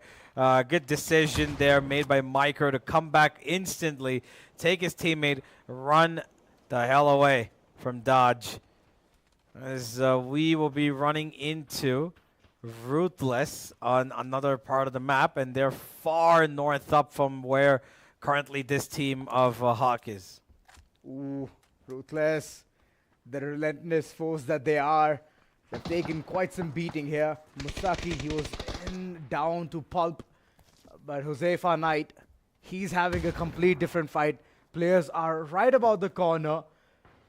Ruthless, they're getting a bit more antsy, trying to understand what's going on here. And SHAKTI, he's been taken down, crumbling down to the bits and pieces. He needs to be revived as 3 teams have already joined into the force. Man, this is a big battle. Where is it brewing in? Where is it happening? I need to have more insight than this. Well, wherever it's happening right now, it's an absolute cluster of multiple different teams. You've got the Knights, you've got SHAKTI Water, Ghost Gaming, This is the Ruthless. epitome. Everything's going down. There's the Knights taking on the SHAKTI Water members. They've already taken out one. Ghost Gaming have taken on SHAKTI. They're losing members. Both the big teams here that have been on the top of the table are losing members constantly to boy. the underdogs in terms of the fight in front of them. Knights run straight in. Shrey's the only one here. He's holding on to dear life. the A flash! flash goes in, closes the door, back up it opens, but he's still keeping his legs on gets the one! ground. He gets one, but not the second. SHAKTI Water, for the 4th time in a row, will go down at the bottom of the table. Oh boy. Bad times for SHAKTI Water. They could not seal the deal against the Knights. Ruthless. It's good that they pulled out way too early. They knew that things can go south anytime, and the pull-out game is way too strong.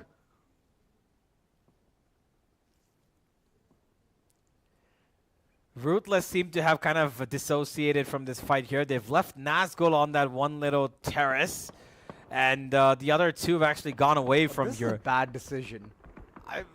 I'm gonna disagree because I feel Ruthless know that they're gonna get sandwiched here. Leaving Nazgul there is a bad decision, yes. Yeah. He's gonna start running away. You can see that now. As okay, we're looking at this. It's a beautiful sky. view, man. Yeah, It's a nice, beautiful nice view. little view. We just have a look at the sky. See the weather. No you, production. snowstorms. It's just plain white sky, and back we are. Nazgul's actually been able to get away. That's actually good for him. And Ruthless will survive a scare right now. And play for a better day. They're going to let the Knights and the Ghosts go against each other. Hey, I don't want to do anything. I don't want to partake in this fight. Yeah, if a couple of players are gonna be knocked from both the sides, then that's where they can go ahead, get that third party initiated. Ghost Gaming India for now spotting towards a far off angle, and I can see Raftar just waiting out there for an ambush. I hope he has a ghillie suit, man. I hope he does. He won't be spotted as it is completely white. Yeah. Jing gonna take some shots onto He's just Hawk, and this is how they got eliminated a bunch of these times today, losing 2 members to rotations in their cars. And Killua says no this time around. He's gonna continue his little HAVK of being a menace. Gets one knock, takes another fight, but Coley will deliver a headshot to tell him no. Oh boy. It's a big no-no. It's a big doozy right there. The spotting was absolutely perfect by Killua, but unfortunately he could not do more against Kohli. Shots been taken, and Ghosty Boy, he's also in grave danger. It's just like the rock he can play around with. But the team pulls through. What has he they done? want to do something big. Oh but my Kohli, god! Oh my god! he has Oh taken my god. Jarnell. Oh a my big god. fumble. And the Molly has burned his teammate down to crisp. Oh my I god! did not know you can bring in fire in this game, which is so cold. Oh my god! That is one of the biggest mistakes I have seen. He had an opportunity to get his teammate back up on his feet, but unfortunately, he's gonna lose Jarnell. He's gone down as well as Hades takes him out because of that one little mistake. And Cruel X have been cruelly taken out of this game by half their strength. Just make that another. Okay, here we go. 75% gone. Might as well get rid of the entire squad at this point after what just happened. It's pretty rare to see a teammate. It was a mistake. I know it's a mistake, but It's a big blunder, man. it's a big blunder. I agree.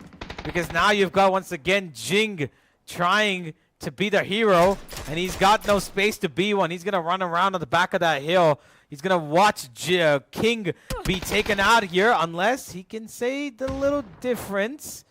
King's going to just stay as close as possible to the tree so that Hades doesn't take him out. The nade misses by just an inch.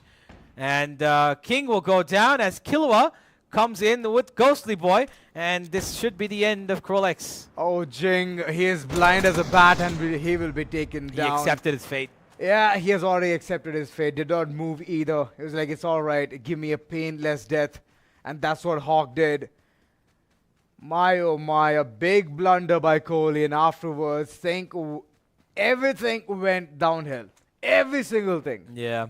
They wanted to have a 4-man squad, but Jarnell, he was taken down, and later on, Kohli also was so low on HP, man. I think Thanks to his own Molly. I think the one big problem that happened was the minute that Molly went down, there was a bit of a panic set in the comms. I think they were getting a little antsy. Oh my god, what have I done? What have I done? What have I done? Kohli. And then he's looking left and right. Did not expect Hades to come behind him. And then one knock after the other, and everything was just isolated. And that finished off what could be Cruel X. What could have been a nice Cruel X game to start off against a big team. The zone gonna centralize in further as we will be heading towards the northeastern part of the map. And we still have 14 squads alive. And the Knights seem to, Open Reflex seem to look to reduce that number to 13 by taking on the Knights. And Fortunate 4 are hoping to do the same by eliminating the Studs. Oh boy. Vicky Rex is way too close in the vicinity, but Motu, he's ready, he's amped up. 2 continuous frags, 1 death throw with the death blow of the nade, and the second one with the AUG. This man knows when to deliver, and he's doing it for the Fortunate 4. The team has not had a ball since the first game. Finally, once the tonality has already been set, they know when to pounce against the table toppers. Studs, they're having a bad time. The teammates have been reducing the situation, as you can see, to OP. They're trying to mend themselves, but the entire fight, it's all to a standstill. Ghosty Boy still surviving by the skin of his teeth. The last one surviving, but could not do much, as Rizwi is definitely showcasing his gameplay. There's a third party in the picture as well. It is Uncrowned Kings to seal the deal. 2 OP. They thought they were safe. They thought they could take a ferry ride and run away. But no tells Uncrowned Kings and take them away. We continue on the trend of the previous chicken dinner winner to be eliminated early on in the very next game. Uncrowned King started that second game they played. They went out pretty quick. Studs also in the previous game went out in dead last. And now HAVK, who won our last game, have gone out on 14. True. It seems like nobody wants to maintain 2 games in a row on the top. Nobody wants to do that. They've been isolated. They've been picked right off the bat. That's a big decision coming in from multiple teams. For now, I can see 4-man squad being survived here. Ghost Gaming India. It's finally good to see them have that healthy 4-man squad. Every single time I see them, either they're 2-man surviving, a lonesome player surviving, or a trio. They're pushing forward definitely against the likes of Welcome to Minas and Welcome to Minas. I hope that they're ready for this. Rowdy AK, no guns in hand. He's just moving forward, pressing as he knows that he's the man in charge. So, I mean, he is hiding in the smoke. Can be a very devious and mischievous move, but there is a revival being stuck upon. Madcap is still rolling. He needs to be surviving. He needs to get on his feet, but look at the amount of waste. Rowdy AK is trying to create that perfect window of opportunity. Nades coming in as well. Welcome to Minas. They had a banger of a performance in the previous one, but right now they've already hit the snooze button as Ghost Gaming India. They're pressing forward, charging, tulping every single one of them they see. Sova Main has also been taken down, and they have no chance to survive. There's only one last player remaining, Nagin Sumit. How can he go ahead, take this 1v4 situation outside in the blistering cold? I don't think it's going to be possible. While he is alive, he's just going to have to let go of any opportunity to take on a head-on fight. And this is the first game that it feels like Welcome to Minas have taken so much damage. Sova Main's gone down as well. Siri's going to steal that kill as we have the one man left for them. Nagin Sumit, he's the only one left. And he will continue to at least get some placement points if possible as we enter the top 10. And while we speak of the top 10, somehow, some way, Fortunate 4 have taken out the Studs.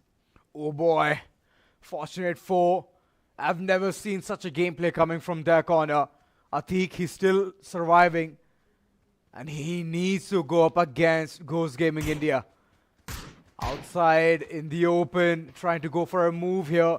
But nobody's spotting Ghost Gaming. Come on, you have a deal to seal here. You can get 4 points right off the bat as the player is creeping close to you. Atik is unfortunately gonna go down, and Goni OP, he was very well aware of the entire situation. Puts down to the entire team to rest that, you know what, take a chill pill. It's all right. You guys played so well in the previous one. But now it's not gonna happen. There's a polar bear as well running across. And Ghost Gaming, they have to be aware, man. They're outside in the wilderness. They have to take all of these battles carefully. Yeah. Ruthless. They've already gotten 5 so far. This time around, at least they've managed to make it to the top 9.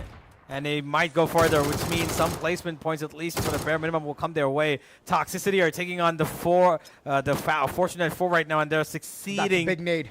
Yeah, good nade indeed. It's going to hold them off just for a second, but the Knights are going to get some space to revive their teammate. That nade's come through. He's 1 HP, but he's still alive. Extreme. Oh, this Gobi. Can it be a perfect one? Yes, it is. 10 KDR Gigatory. Well, this man, for the likes of the Knights, he has definitely risen above. Nazgul, a good flank angle.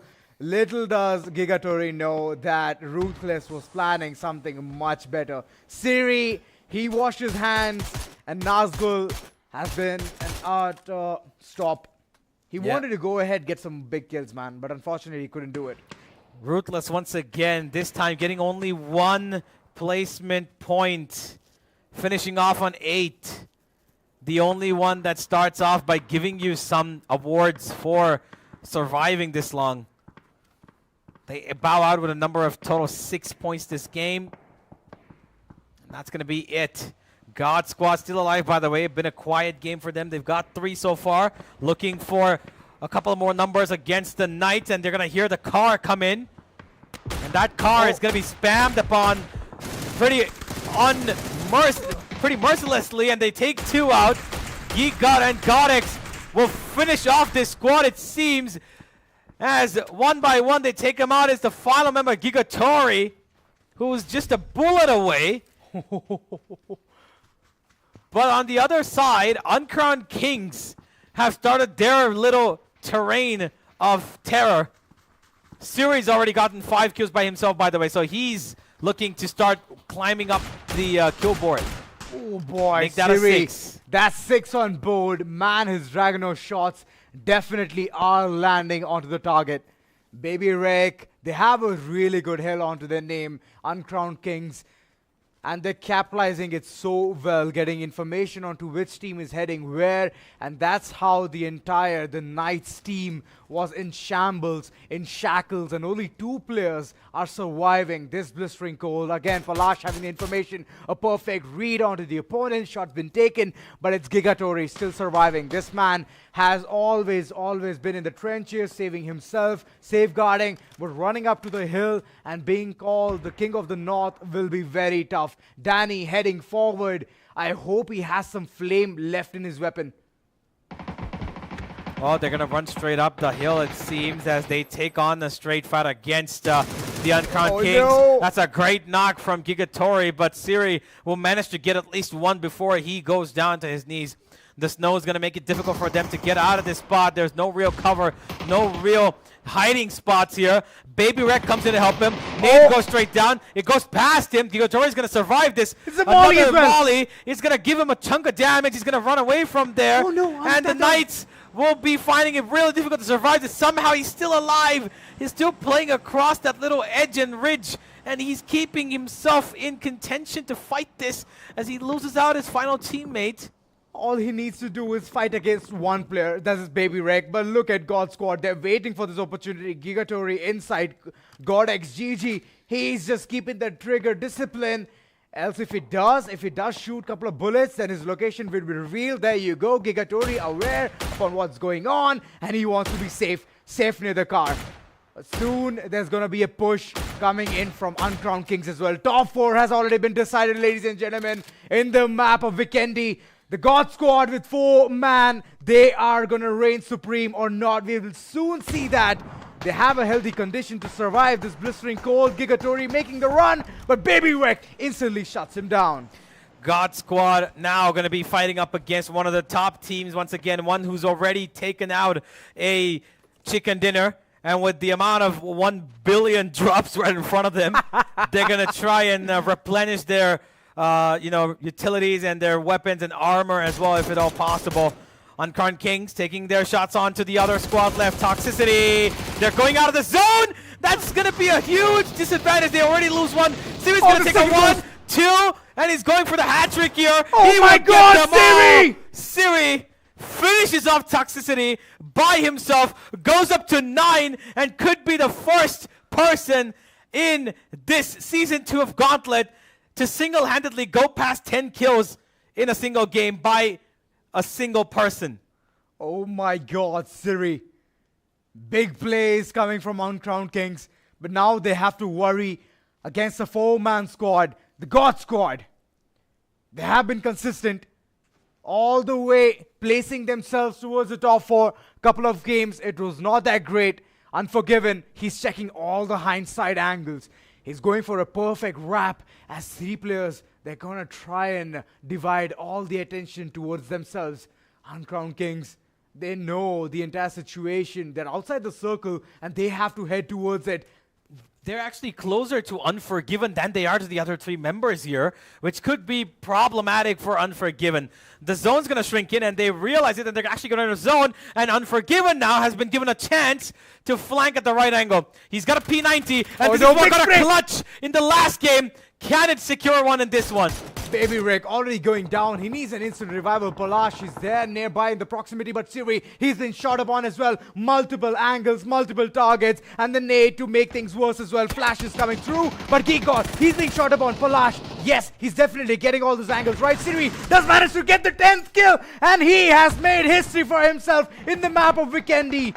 The God Squad still has a fighting chance. Palash, he's surviving by the skin of his teeth, and he still need to make a play. He need to go ahead, get this one perfect. No, he doesn't. Unforgiven from the back angle. Completely untethered.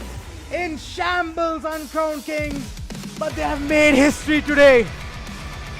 Well, the God Squad will be taking this victory all the way home, but Uncrowned Kings probably seem to have drawn in pretty much the same value. I think it's going to be a similar story to the previous table where HAVK and Welcome to MINAS had the same points, because the number of kills that have been extracted by this team of Uncrowned Kings is absolutely insane. On the end of this little break, ladies and gentlemen, we'll break it all down.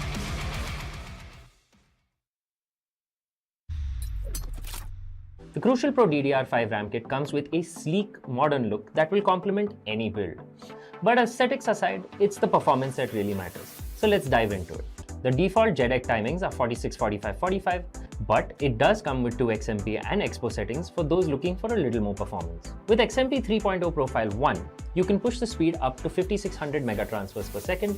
If you prefer a slightly lower speed but tighter timings, Profile 2 offers 5200 mega transfers per second at 42, 42, 42 timings. We've run some benchmarks and stress tests to give you an idea of how it performs. In general, dropping the speed and tightening the timings with the second XMP/Expo profile yielded better results for us on our test system.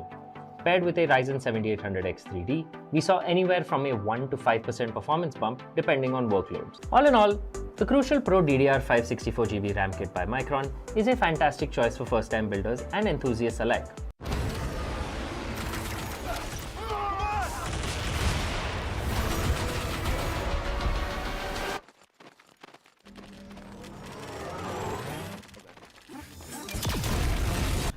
When are you gonna upgrade your system?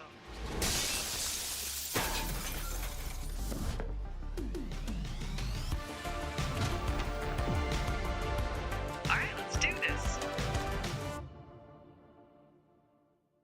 Once there was a hunter who saw what others could not. With a magic case in her backpack, she roamed with wild abandon into the great unknown.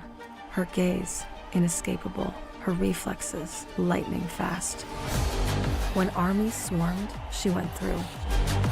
With eyes open wide, hands steady, holding, watching, capturing everything in sight.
It's a new day, one to make everything happen and throw the rest away.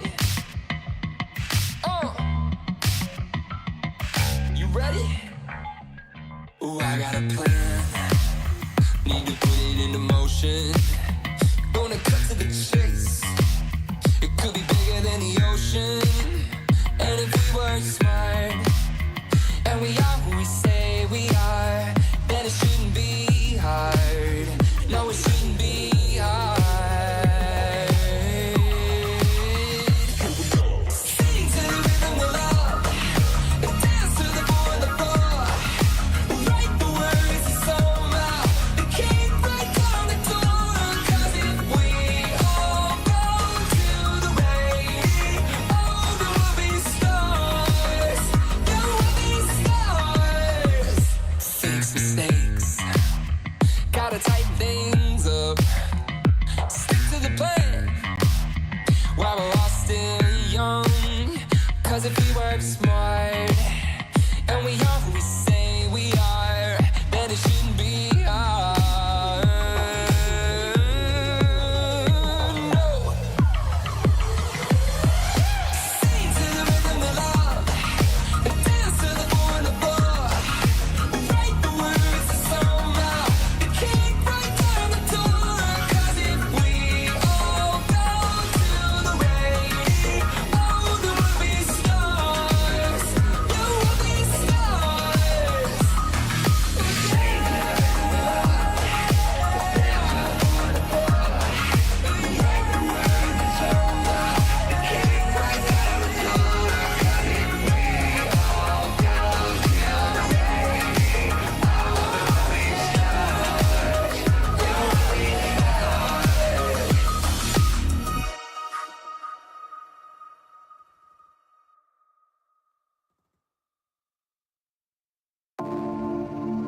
And when the fears ruins lock away are alive at the surface, who are you leaning on?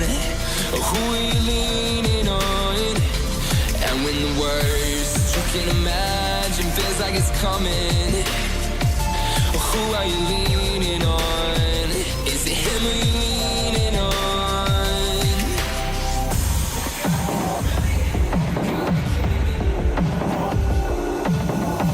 He's like the God for you. He leads you every time that you fall apart. It's been the same right here from the start. And I'll pray for you, I'll pray for you, that it's someone other than him that you choose. But if you do, then you better watch out.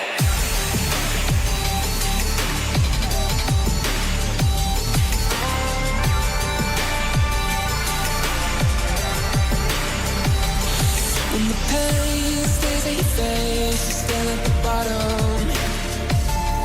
And the darkness that you hate is moving all in on you. And these fears ruins lock away are alive at the surface.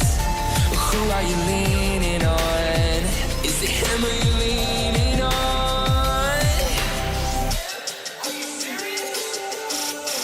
He's like the God for you. He leads you every time that you fall apart. It's been the same right here from the start.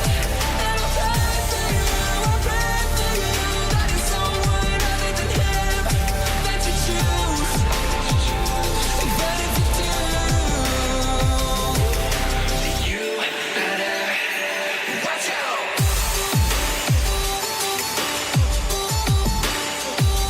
Watch out.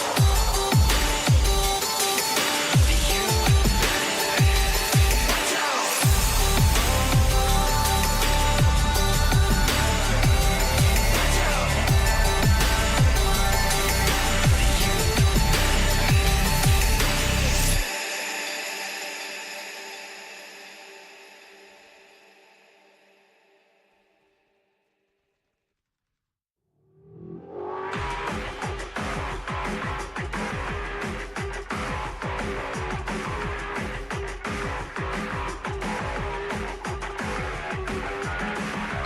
Won't you come and make my heart shake? Let me, leave me feel like an earthquake. This world is a time bomb ticking. So why are we waiting? Oh yeah. Why are we waiting? Come on, come on, come on. There's no time to waste. Oh yeah. Why are we waiting? Come on, come on, come on. It's heating up, oh I can feel it from the inside. You're moving closer, the look didn't stop. It's like you have a way of planning it the whole time. Oh, and I can't tell whose side you're on. You wait so long. Why do you do this to me now? Please don't turn it out, be screaming out. Oh yeah. Why are we waiting? Come on, come on, come on. There's no time to waste. Oh yeah. Why are we waiting? Come on, come on, come on. The games you play, your giveaway is bringing me to pain.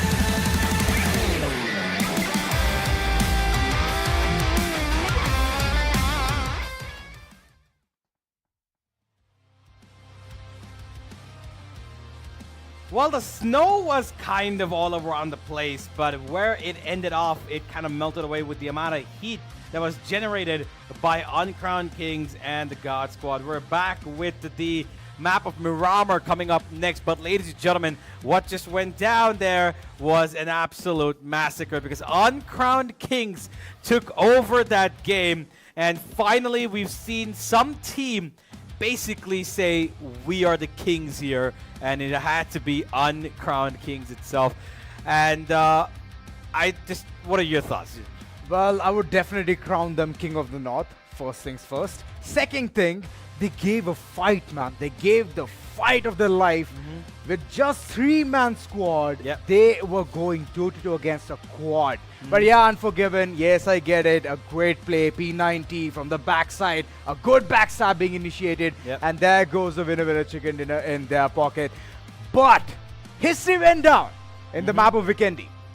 Yeah, absolutely. Siri becomes the first player in Season 2 to basically get double-digit kills by a single player. And he just jumps up on the board to add up more damage, more kills, more knocks. And here are those stats for you. Well, true stats for the nerds. Longest kill being, alright, it's 343. Not that much.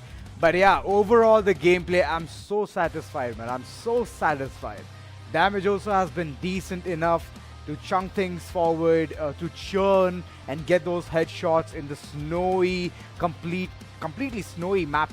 It's absolutely different. Right? It's like playing against all odds. Yep. And that's what the teams have gone against.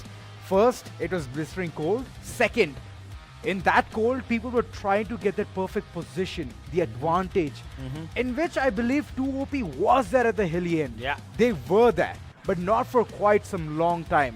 As the third party came in, Yep. Hawk also moved further towards that corner. But yeah, the execution absolutely amazing from Uncrowned Kings. Yeah, absolutely.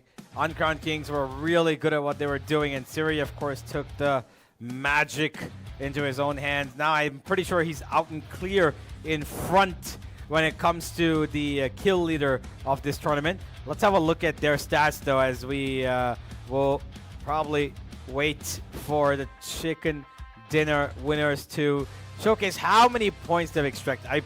How many kills did they finish with? 17, 18? I have no idea. 19? My focus was so much on Siri. I was thinking that he was in third place in the leaderboard, getting all of those frags, and all of a sudden there's a 10-pointer of a lead. So I was just calculating the bump he got from there, and you are calculating how many kills and points did Yeah. the I'm just waiting to see. squad. Okay, yeah. You were I'm just to waiting say? to see how many points in total have they gotten in, Okay. because this is the first big game, right? So Yep. it's been 4 games and we had to get it here. There it is. This is the God Squad, of course, that did win the game up. It's a little, decent game. Once again, the winner is not the one that got the most amount of kills. We saw that in the previous match as well, where Welcome to Minas were able to put in 12 kills, and they got 6 from the placement points, and Hawk Indeed. were only at 8. And here we've got similar numbers, and yeah. I'm waiting for the MVP. Come on, MVP on our screen.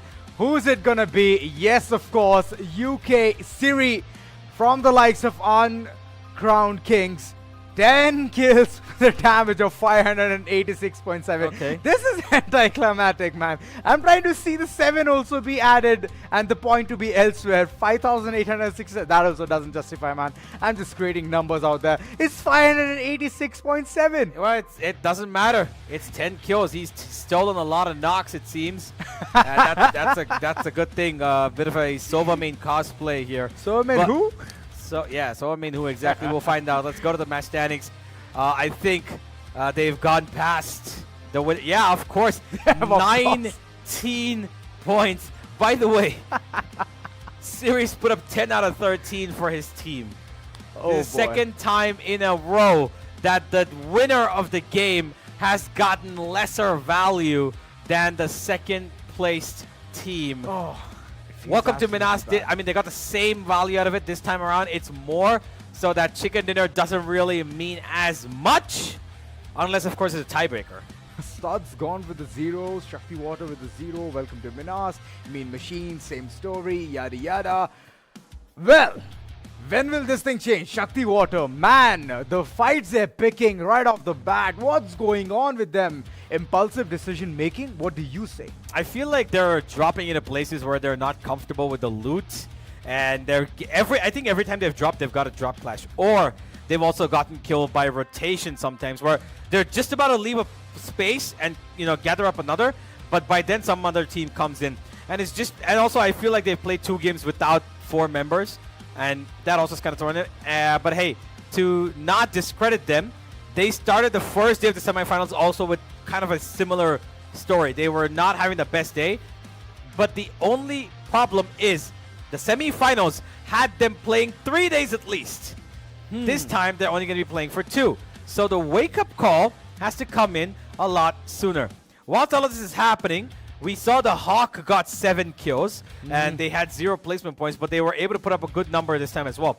So the HAVK have consistently gone with 4, 5, 6, 7, and 1 chicken dinner in between that as well. Yeah. So they're probably going to be jumping up and up and up. But Uncrowned Kings with this 19-pointer will be, I believe, on top of the leaderboard. If not on top, at least in top 3. Yup, being in the top definitely makes you sit pretty right there. And unfortunately, it's not Ruthless. Unfortunately, you know, I'm waiting for the performance to kick in, but Ruthless every single time, man, they've been unlucky throughout the game. Once again, it's that they finished 8th, right? They did. So they got 5 kills. Once again, Yeah. finished 1 point placement again. So it's not adding that much, right? It's not adding that much for them. They're being consistent, yes, in the kill department. They're absolutely like, okay, you have all my respect. Yep. But placement, man, it hurts. It ought to hurt, man. Going ahead, getting big kills, big numbers, but not getting the winner chicken dinner. Leave that, not being the top 4. It stings a lot.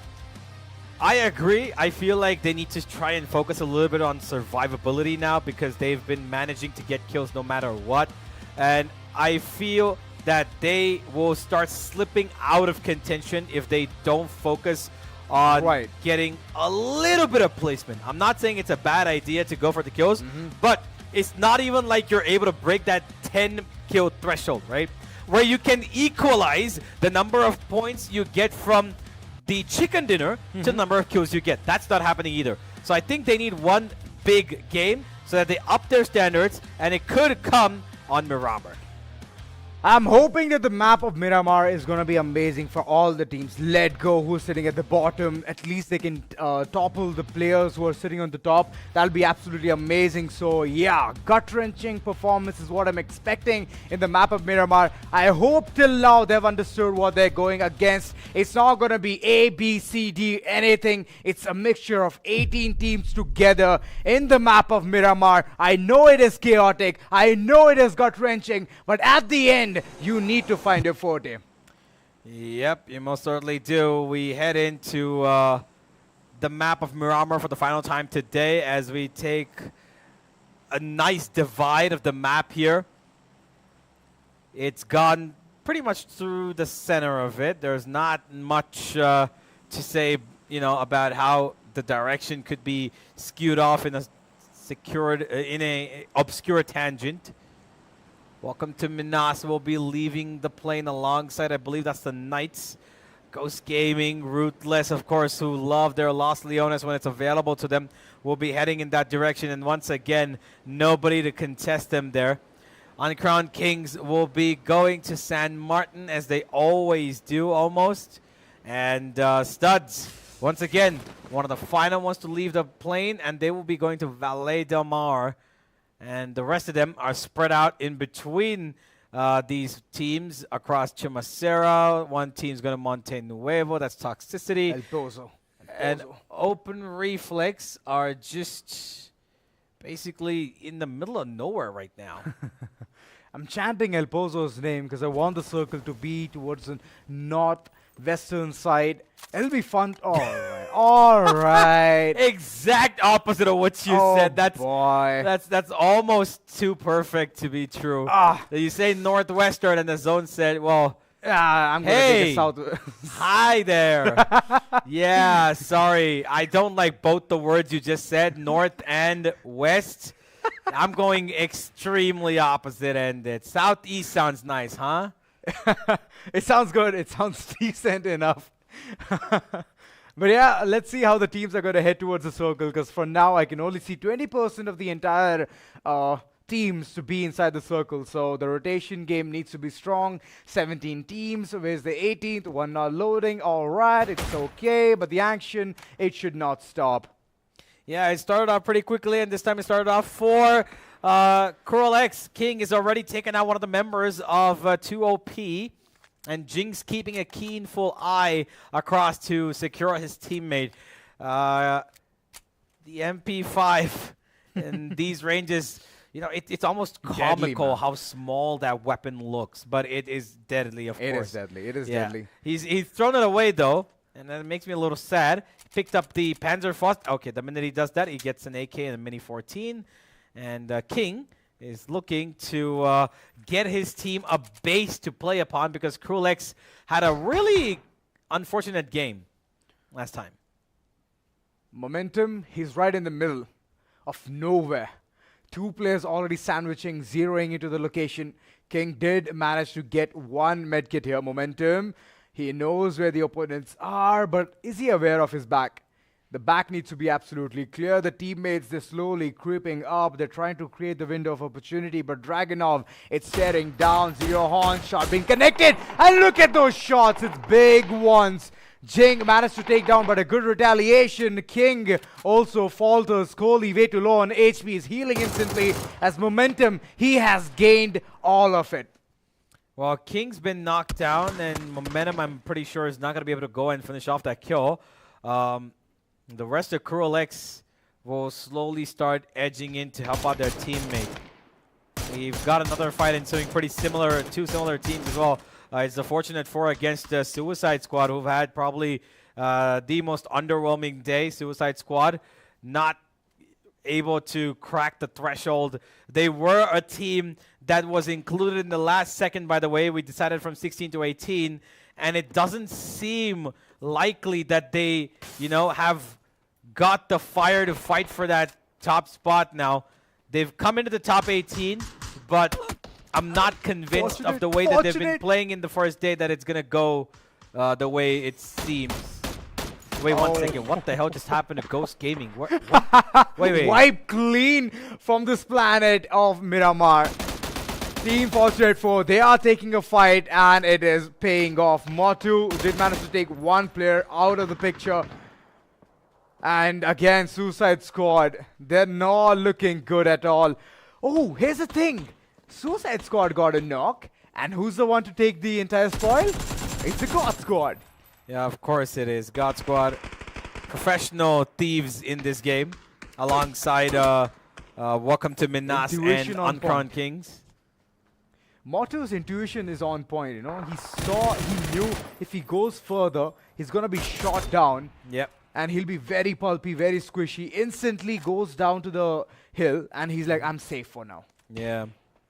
Finally, Cruel X going to be making their movements onto 2OP. Already got knocked down. There should be a takedown here.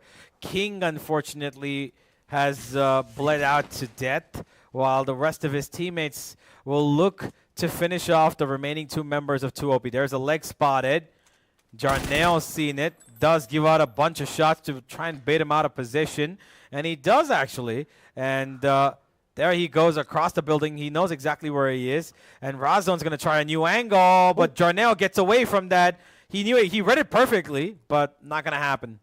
Oh, for now he has spotted another player. That is Momentum. Oh my god, 1 HP! Shots being exchanged. Momentum Literally. down to 1 HP. Literally. Jarnail, this man, he is not leaving without a fight. He went at 99. That is so sad to see, man. 99 damage is sad to see. But hey, they're still alive. Two players here.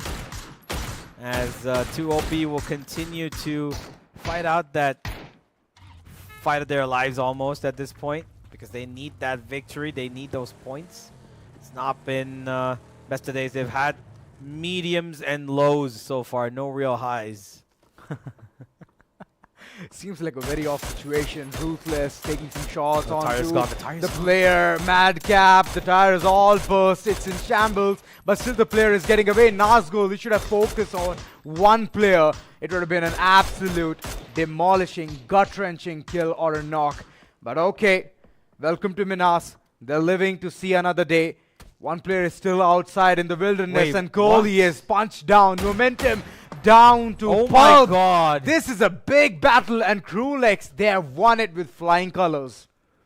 Well, been a while since I saw a punch, like, you know, Yeah, we straight saw a up. ban in this map itself. Yeah, well, the Rocky Balboa comes to fight, it seems, as Cruel X will be delivering a cruel blow to 2OP, who will be wait, hold on a second. Yeah, please tell me. What's up? Hawk did not start this game. Yeah, did not play it. That's the team which was missing. Oh, Vicky Wow. Rex. Man down, man down. He went flying out that car, man.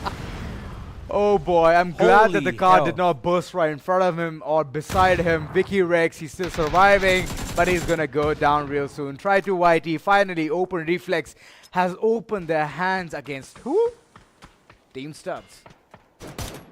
Team Studs, who of course finished on 0 points the previous game. Not something at all that they would like, given that they are champion caliber team.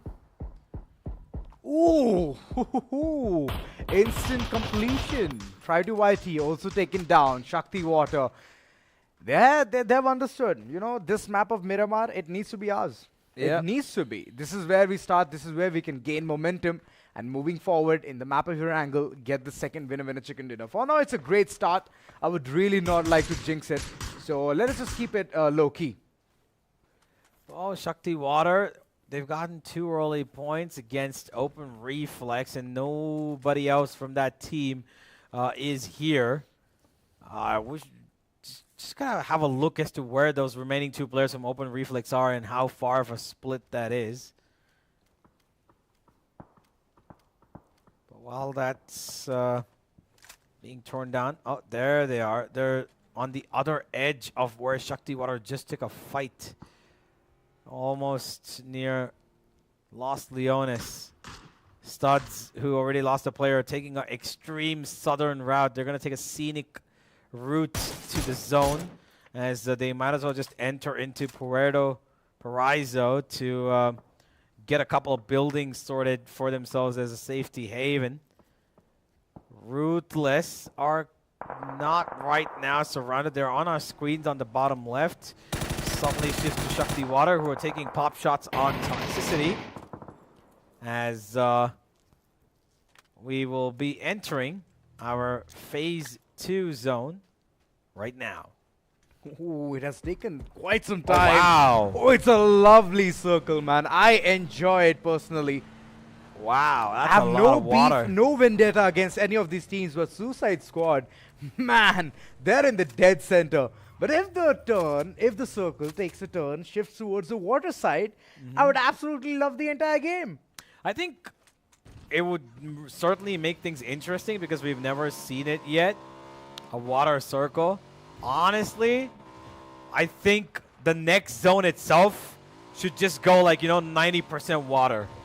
I'd love it. I would absolutely love it. You're a sadistic universe. The map would finish within 5 minutes if that happens. Every fight would be outside the zone. Yeah, true. It will be outside the zone. The one who enters the waters first will be shot upon. But Mean Machine, what a scenic route, man. I am not a fan of this terrain. You know why? Because you're always on the disadvantage being down that hill slope. You got no cover. Maybe the compounds will help you, yeah. But you're always taking an uphill battle.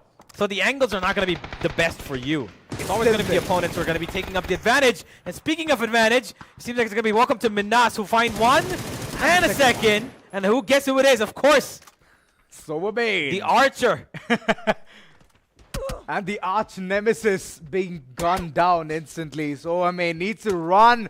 What's he doing? Down to his now 9 HP. This man has some kahunas, man. What can I say? He was out in the open, challenging the Knights, saying that, you know what, take your shots. I know you cannot do it because I'm the Sobermain. Well, he gets back to safety, and that's all that matters right now. Impala will be very soon populated by a lot of teams. Ruthless, not that far away from here. And as we speak, Fortunate Force final member will be taken out by the Knights as they leave on number 16. Hawk left, but they did some damage here. Suicide Squad Oh yeah, sorry, Hawk never played. I'm sorry. Yeah, exactly. My bad. I get it. The mean eye look, universe. It's all right. Cautious eye. Cautious eye look. All right. all right. Confused. Baffled. Same goes with the situation of Open Reflex. They're baffled with the gameplay, man. They wanted to at least go ahead, fight against Shakti Water, but the terrain, the fight they picked, it was right next to a tree. No more support there. And that tree was not even equal to the width of the body of this game. So, unfortunate.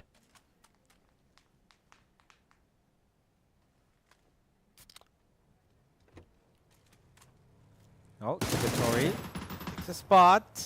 Raxio, the God Squad as a totality, going to be moving past here. And while that's gone down, it seems like Open Reflex's final 2 members will take fight on Toxicity.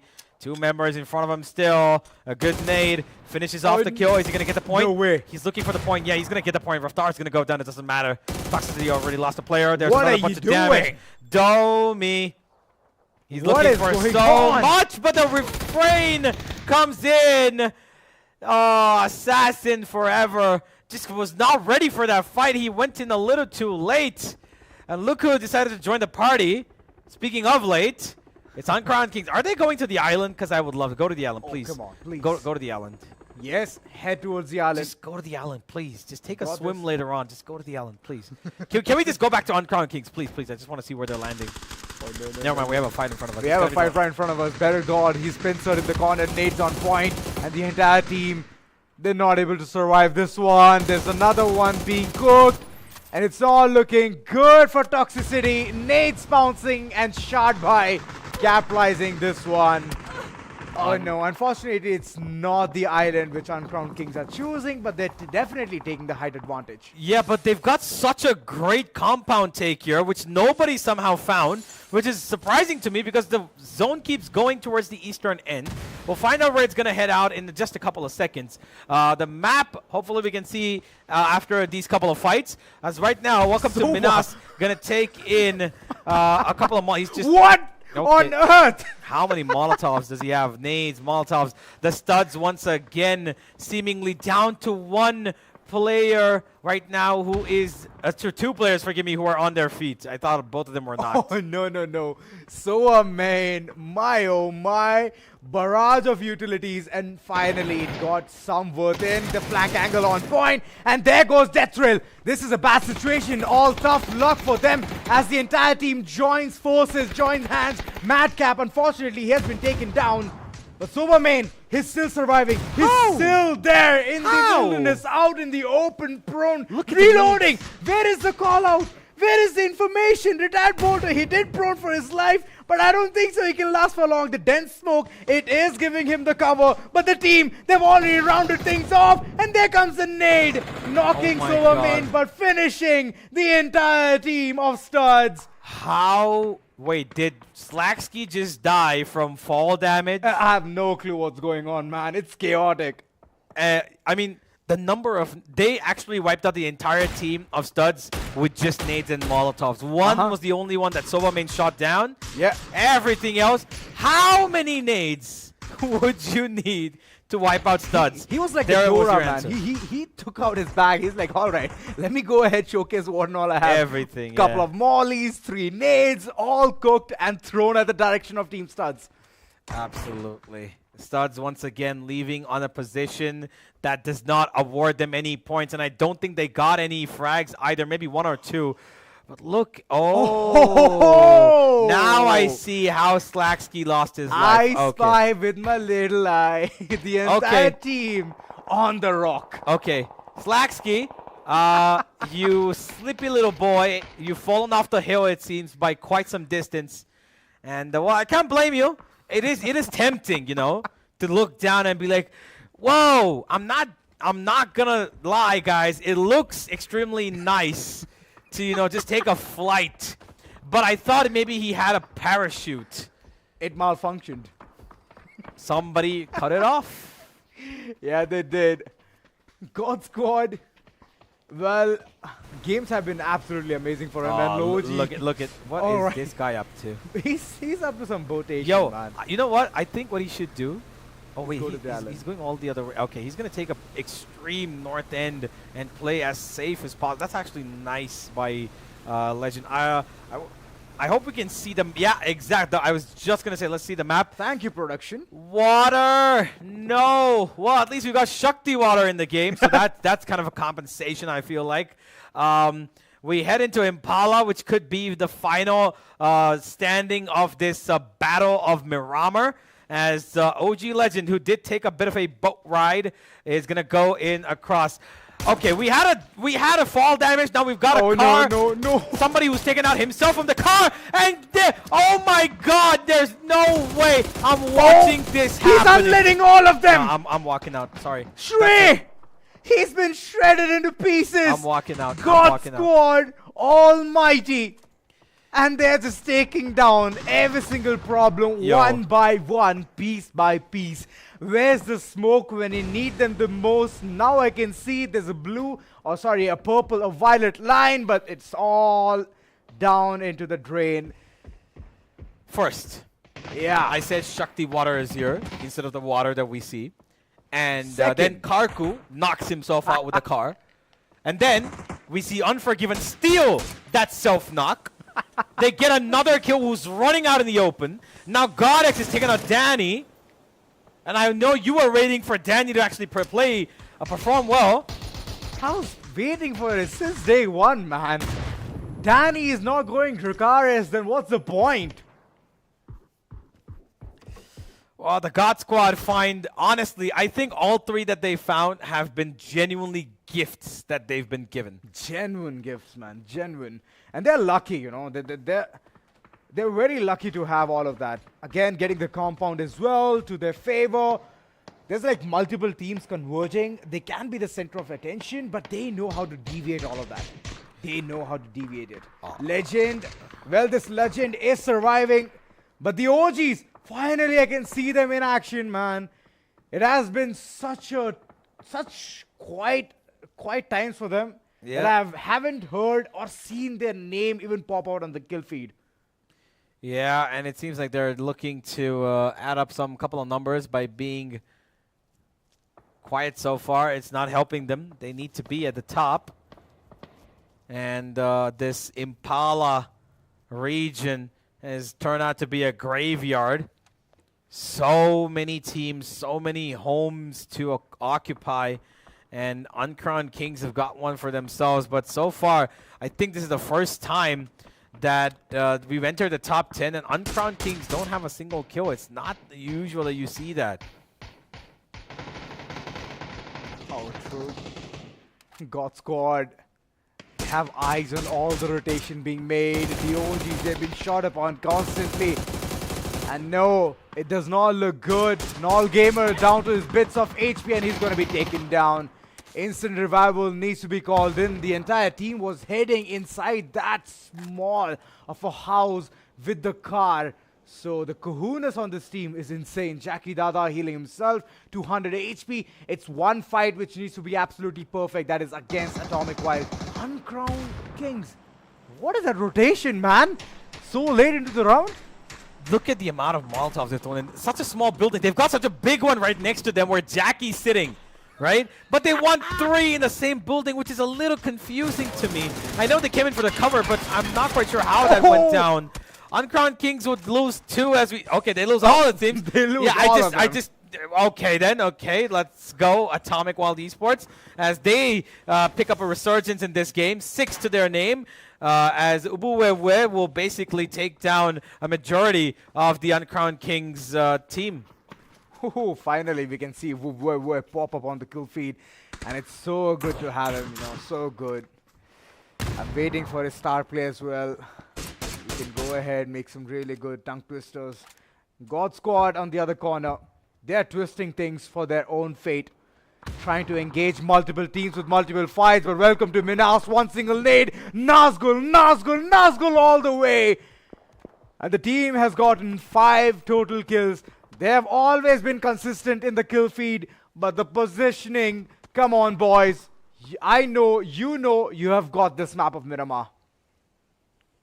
OGs There's a peek from Jackie. He spotted the one knock in front of him, but the revive is going to come through onto Atomic Wild. They're out in the open, though. They're taking fights out, come from the flank from somewhere. I'm not quite sure where that hit came from, but the OGs are under pressure now. Squad. Oh, no. Atomic Wild, for now, they're going to be forced upon heading towards the circle, and they have nothing to play. It's just a shack right in front. Didn't we just see that there were 3 there? There was like a building on fire, totally almost. Atomic Wild were almost at the edge of the grass in front of them, and then they go all the way back again? And that's a big mistake. I mean, they should have pushed the moment they Molotov the entire place. I have to agree. I feel like they could have taken advantage of the situation. But that's where even Uncrowned Kings bounced right in, right? So they had to take some kind of a deadly maneuver. So yeah, they're outside in the wilderness. And they won that, so. Yeah, they did. Got X. He's got Shakti Water right in front of him, and he's so close. They've heard him. They know he's here. But is he really going to take this fight all by himself? Out goes the smoke. He has a flash behind him. Do they climb on top? It is a possibility to climb on top, I feel. No, if they do, they're going to be out in the open, man. They definitely have to not climb on top of this building. If they do, it's done. It's done for them. One-on-one blows coming through. The OGs and Atomic Wild, they have already engaged this battle. Shakti Water holding on with shotguns at this point. They know it's a better weapon considering the angles that they're playing in. And with 7 already on the board, Shotby and his teammate are hoping to put up at least 10 now with the 3 members outside here. Oh! Okay! Okay, the Knights just kind of blow out Atomic Wild out of proportion. And they share the spoils as the entire squad's been eliminated within seconds. Oh, the Demolition Derby, it's on point. The God Squad already pushing forward. Shakti Water, the shotguns, it's not going to work. It's not going to pump any bullet onto the opponent.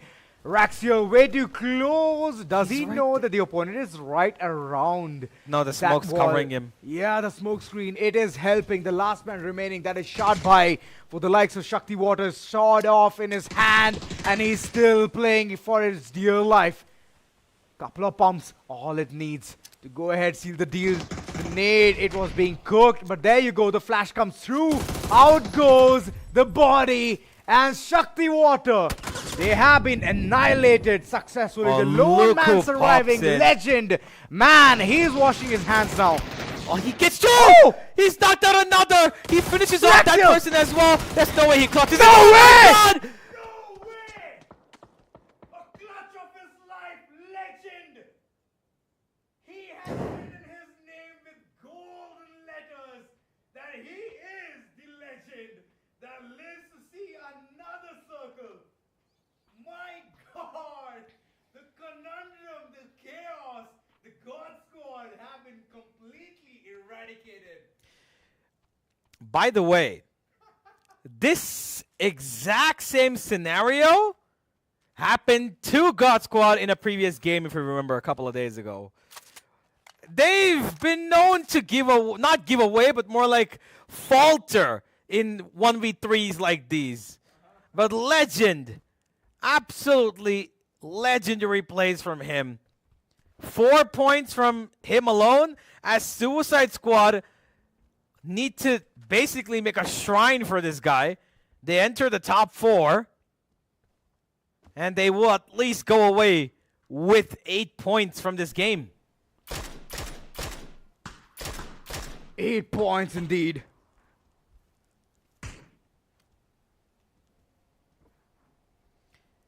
Another spot, the Knights. They've got 3 available to them. Energy drinks being consumed as the Knights know they need their final bouts of pushes. The OGs, of course, still here as the only 4-man squad. And look who's made it to the top 4. Ruthless finally paying attention to being in that top 4, getting the placement points that they've been missing all this while. And as we speak about it, Suicide Squad's final member, the Legend, will leave with at least 8 points. And that is commendable effort from him. Single-handedly taking out the squad of gods. no easy feat. Top 3 now. And the OGs somehow still squeeze their way into the top 4 once again.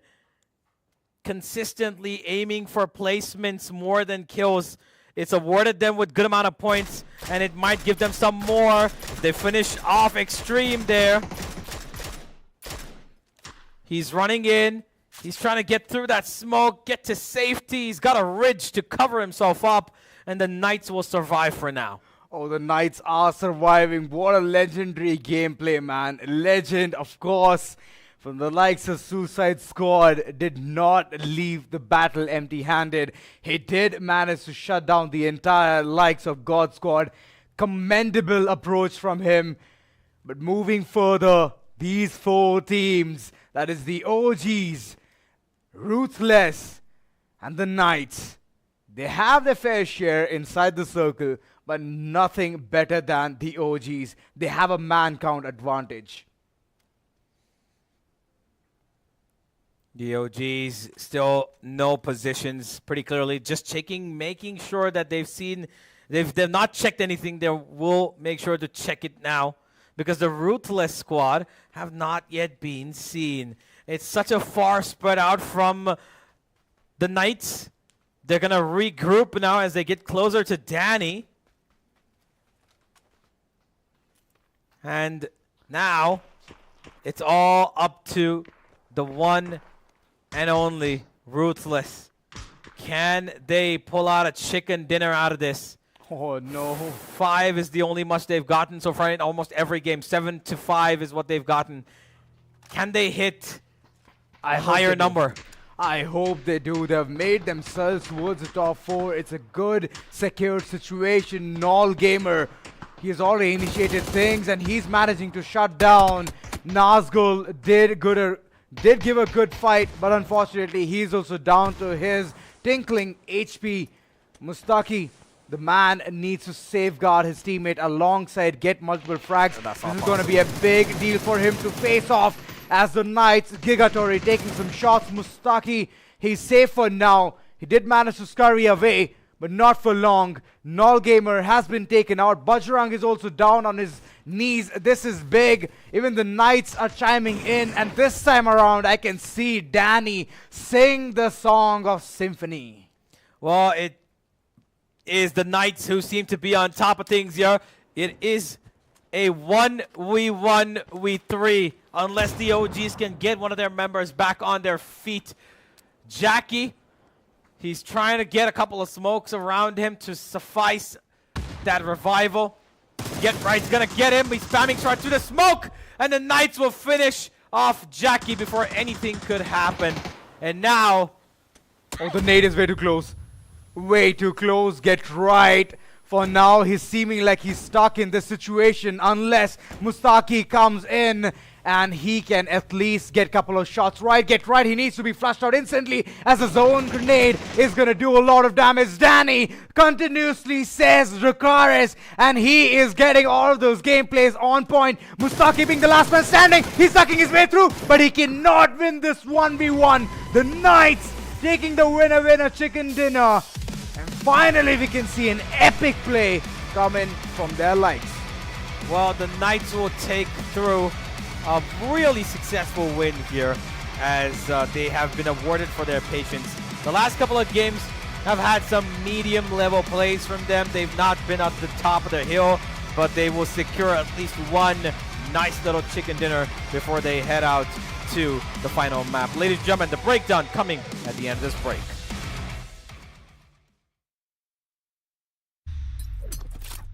The Crucial Pro DDR5 RAM kit comes with a sleek, modern look that will complement any build. But aesthetics aside, it's the performance that really matters. So let's dive into it. The default JEDEC timings are 46, 45, 45, but it does come with 2 XMP and Expo settings for those looking for a little more performance. With XMP 3.0 Profile 1, you can push the speed up to 5600 megatransfers per second. If you prefer a slightly lower speed but tighter timings, Profile 2 offers 5200 megatransfers per second at 42, 42, 42 timings. We've run some benchmarks and stress tests to give you an idea of how it performs. In general, dropping the speed and tightening the timings with the second XMP/Expo profile yielded better results for us on our test system. Paired with a Ryzen 7800X 3D, we saw anywhere from a 1 to 5% performance bump depending on workloads. All in all, the Crucial Pro DDR5 64GB RAM kit by Micron is a fantastic choice for first-time builders and enthusiasts alike.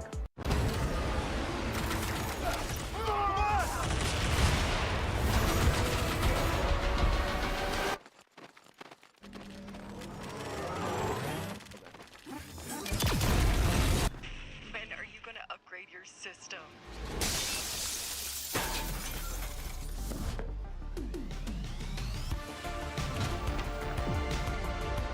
Alright, let's do this.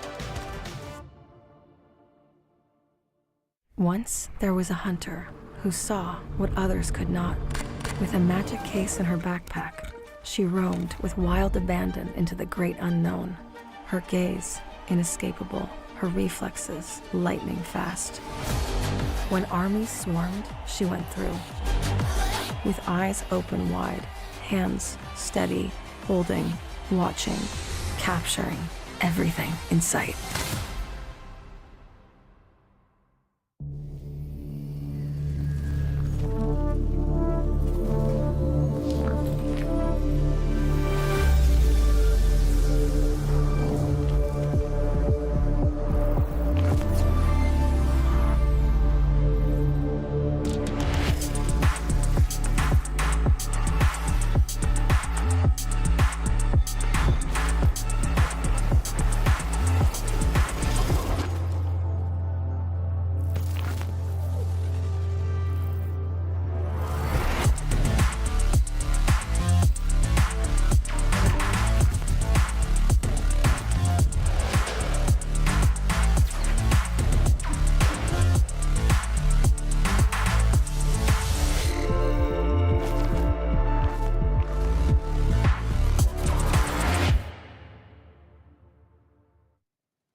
Well, ladies and gentlemen, we have reached the final map of day 1. We're going back to Erangel once again. The routes are going to be green as forever it can be, but we just ended off Miramar on a pretty exciting note. Yes, sir. Exciting indeed. The Knights. Wow. Wow. Well, I'm not gonna lie, I didn't expect them to come all the way through and win this one because I thought that they actually were going to succumb to Ruthless, who survived that long. But Ruthless got pincered by 2 different directions. They had the Knights as well as the OGs give them damage, but the Knights took out most of that, fight. They got the value, they took out the points, and they basically kind of messed them up because the Ruthless team were just not taking a step forward to take the fights like they were in the semifinals day because they wanted to play again for the safety game. Now, I'm really glad that they listened and came to the top 3 actually. Right, top 3. Focus on the placement points as we head into the stats over here. But Ruthless, I was kind of expecting a little bit more. They were expecting kind of a bit more, getting all of those knocks and kills. It has been one of the vital things, but longest kill distance hasn't been broken. 611 to 654.5. Yeah, it has been broken. It has been broken. Let's go. New record being set. And where it happens, it always happens in the map of Miramar. So yeah, multiple teams went down full low key, trying to execute things, and they did manage to bring all of their might into the picture. And the Knights, surprisingly, even Danny went ahead and he got multiple kills. He was on a killing spree. Yeah, most certainly. The Knights are going to be pretty happy with that game as well. I think they pulled off more than 10 kills and will be taking in at least 20 points on the board this time around. Let's have a look at the chicken dinner team stats. There it is. Extreme has 6. Josefa's got 2. Gigatori's got 2. And so does Danny. So 12 total kills. Plus, they will have 10 points from the chicken dinner. This is the first team today, ladies and gentlemen, to find 20 plus points in a single game. 20 plus points indeed, a good amount of damage as well. Decent, this entire team has moved in like a pack. I mean, the OGs did not have a fighting chance, but Extreme, he did manage to pace things forward, get 6 kills with a damage of 779.3. 6 knocks in total, but headshots, none of them. Doesn't matter. It really doesn't matter. In this game, headshots don't really count for as much. And we'd like to keep it that way because it's all about those points. Let's have a look at the match standings. How many points have they extracted? Ruthless, I want to have a look actually. 12 to their name, and the Knights get 22. Ooh. This is the first team that's had a decent amount of a high kill, high total game of points. 22 to their name. Next one's at 12, and then it trickles down. Look at that. From Ruthless to Atomic Wild, it's just a 4-point gap. And surprising, 5-point gap. Yes, 5-point gap, but surprising that the OGs did not have that kill-friendly of a game. Only 2 kill points for them. And Ruthless, they have managed to topple them, move in towards the 2nd position. No matter what happens, they are always going to bring in those points. And finally, I can see the position as well. They listened to us, Universe. They heard us. Yeah, but who's unfortunately not given as much of a, step up again? Uncrowned Kings with 0. Studs again with 0. This is 2 games in a row that Studs have been, studded down to nothing. And Uncrowned Kings, last game, 13 big kills, 10 of them from Siri. This time, completely silenced. They ran straight into Atomic Wild, who took him out straight up. Uncrowned Kings, Hawk, and multiple teams who have faltered way too soon. But I would really like to, commend the performance of Legend. Oh, yeah. My, oh my, that man knows how to push. He did solo bring in the team towards the top 4, got that 4 positional points alongside what he did earlier on to the God Squad. Yep. It was absolutely perfect, man. Kudos, hats off. And such kind of performance always is appreciated, right? Most certainly. 8 points that he was able to take out, but is it going to be enough? Suicide Squad have had a pretty underwhelming day so far, except for that last game. And I'm hoping maybe, you know what, the last game now, watching Legend play that well, the rest of the team can kind of, you know, come out of their slumber and take up this game. But as we head into the final game, who do you think can finish off the day on the best of possible? Ruthless. Ruthless, all right. He's going to keep up with the team that's kept up the killing consistency, not the positional consistency. And we're going to see if or not this team can do it.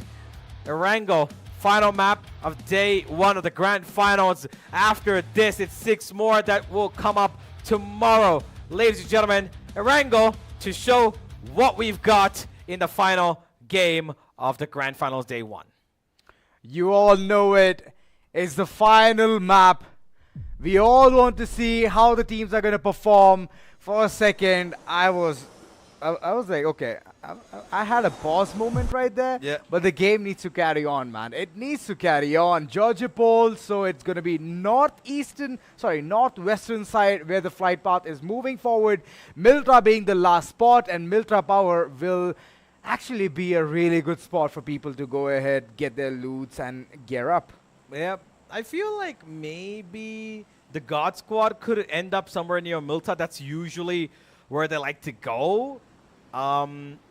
The Fortunate Four have taken the northern end of Georgia Pole, whereas Atomic Wild are heading in towards Hospital.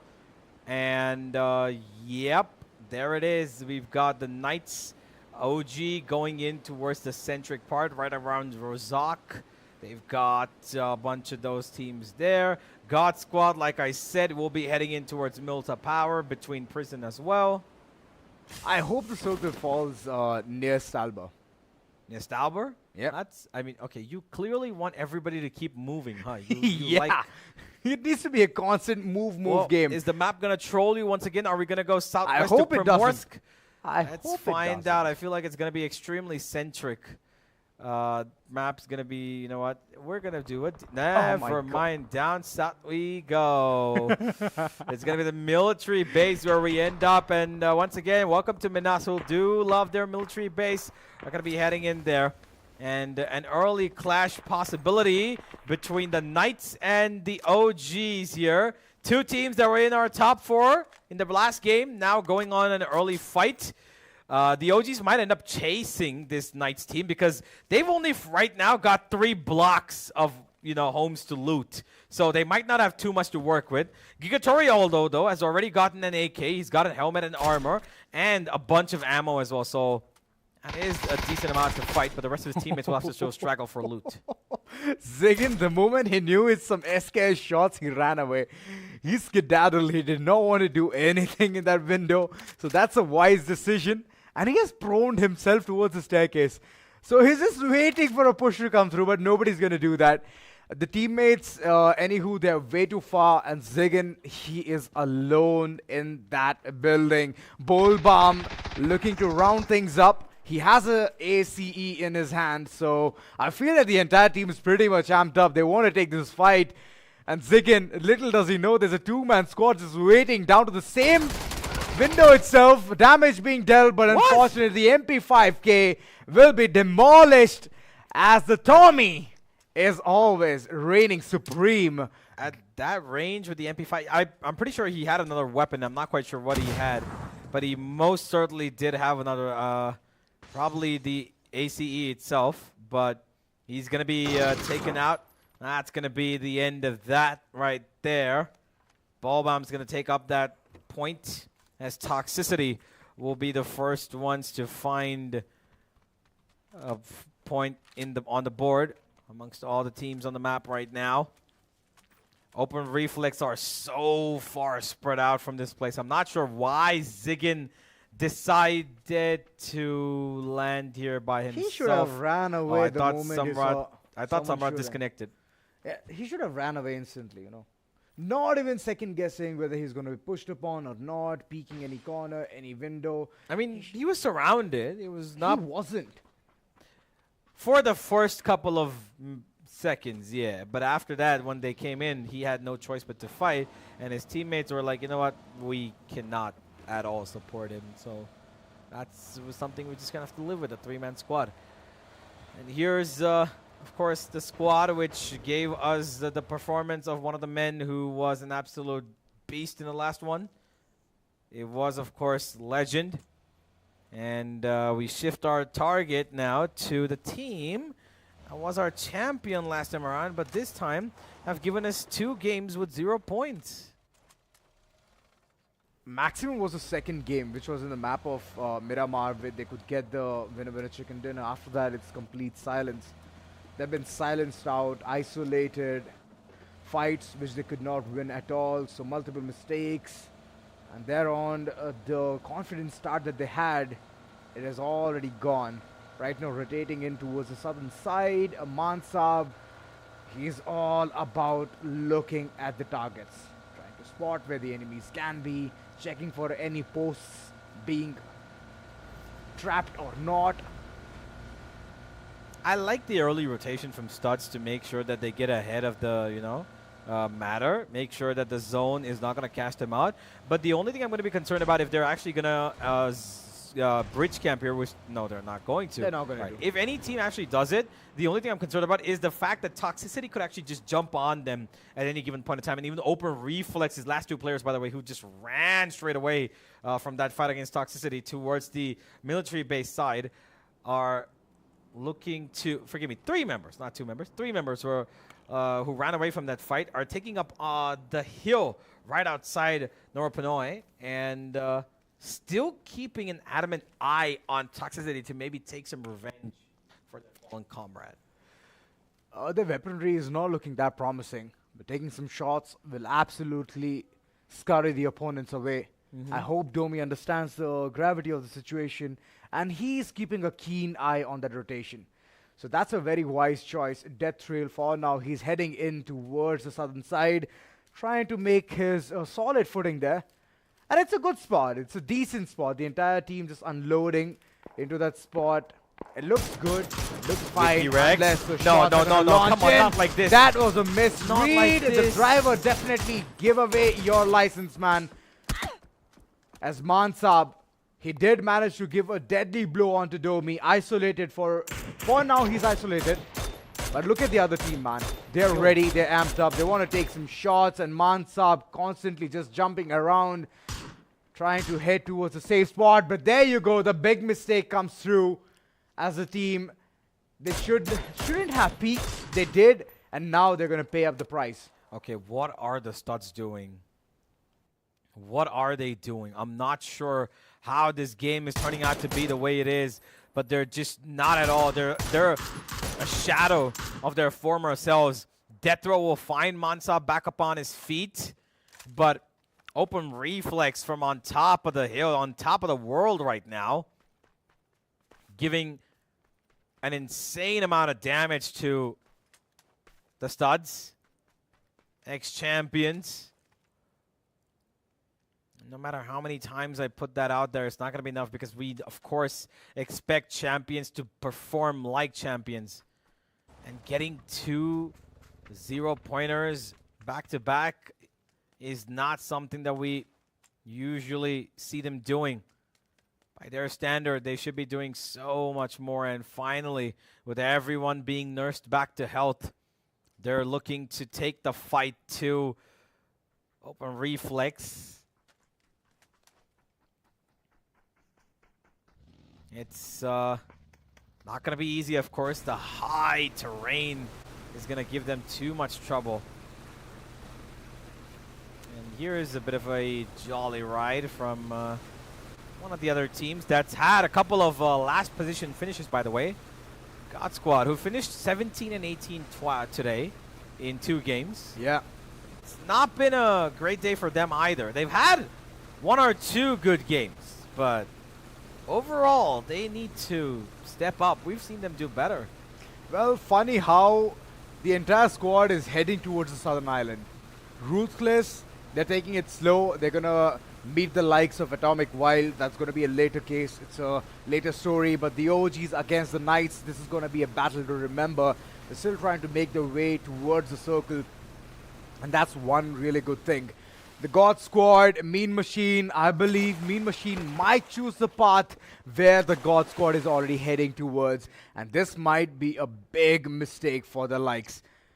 Fortunate 4 have made their way through from the bottom half of this entire southern island, and I can still see Ghost Gaming India struggling outside in the wilderness. So it's a late rotation, and I hope that the late rotation might give them some kind of a benefit here. You know what's going to be funny? Please tell me. Over 80% of the lobby is right now in that southern island. If this zone by any chance just takes a little bit of a northern shift, goes between that, between the mainland and the island, that will be an absolute of a joke. Come on, give it to me. Come on, please do it. Man, do it, you're do it. here just for the... Oh, yes! God No damn it. Ripnoy! Haha! Center of the circle. Nah, man. I was expecting it to kind of be half and half between the two. Yeah, you know what? Even my expectations were short. So, why are you surprised, man? I'm not surprised. It's not a bad zone. We got water. Let's go. Where's the water? Speaking of water, where the hell is SHAKTI water? Look, can we have a look at SHAKTI water? It's been a while since we saw them on our screens. SHAKTI water, still searching. Searching for that team. But meanwhile, Studs, they've already made a solid footing, man. But the utility batch seems very upset, and the likes of Mansab. So, yeah, late circle executions might be tough. They are towards a really nice compound, I would say. And they have the entire tower to watch the opponents come from as well. 2 OBs fully creeping up. This potentially might brew up into a really good fight. But the Suicide Squad, they've already gotten the insight onto where the enemies are. Fortunate 4 taking his shots on Samrat. Samrat instantly goes down, and the entire team, they are left stranded. Toxicity, late round executions. Moving in towards the circle, trying to be sneaky peeky will not help, as the Fortunate 4, they were towards the southern side of this entire map. And getting the early kills, getting the early frags will just make this team confident.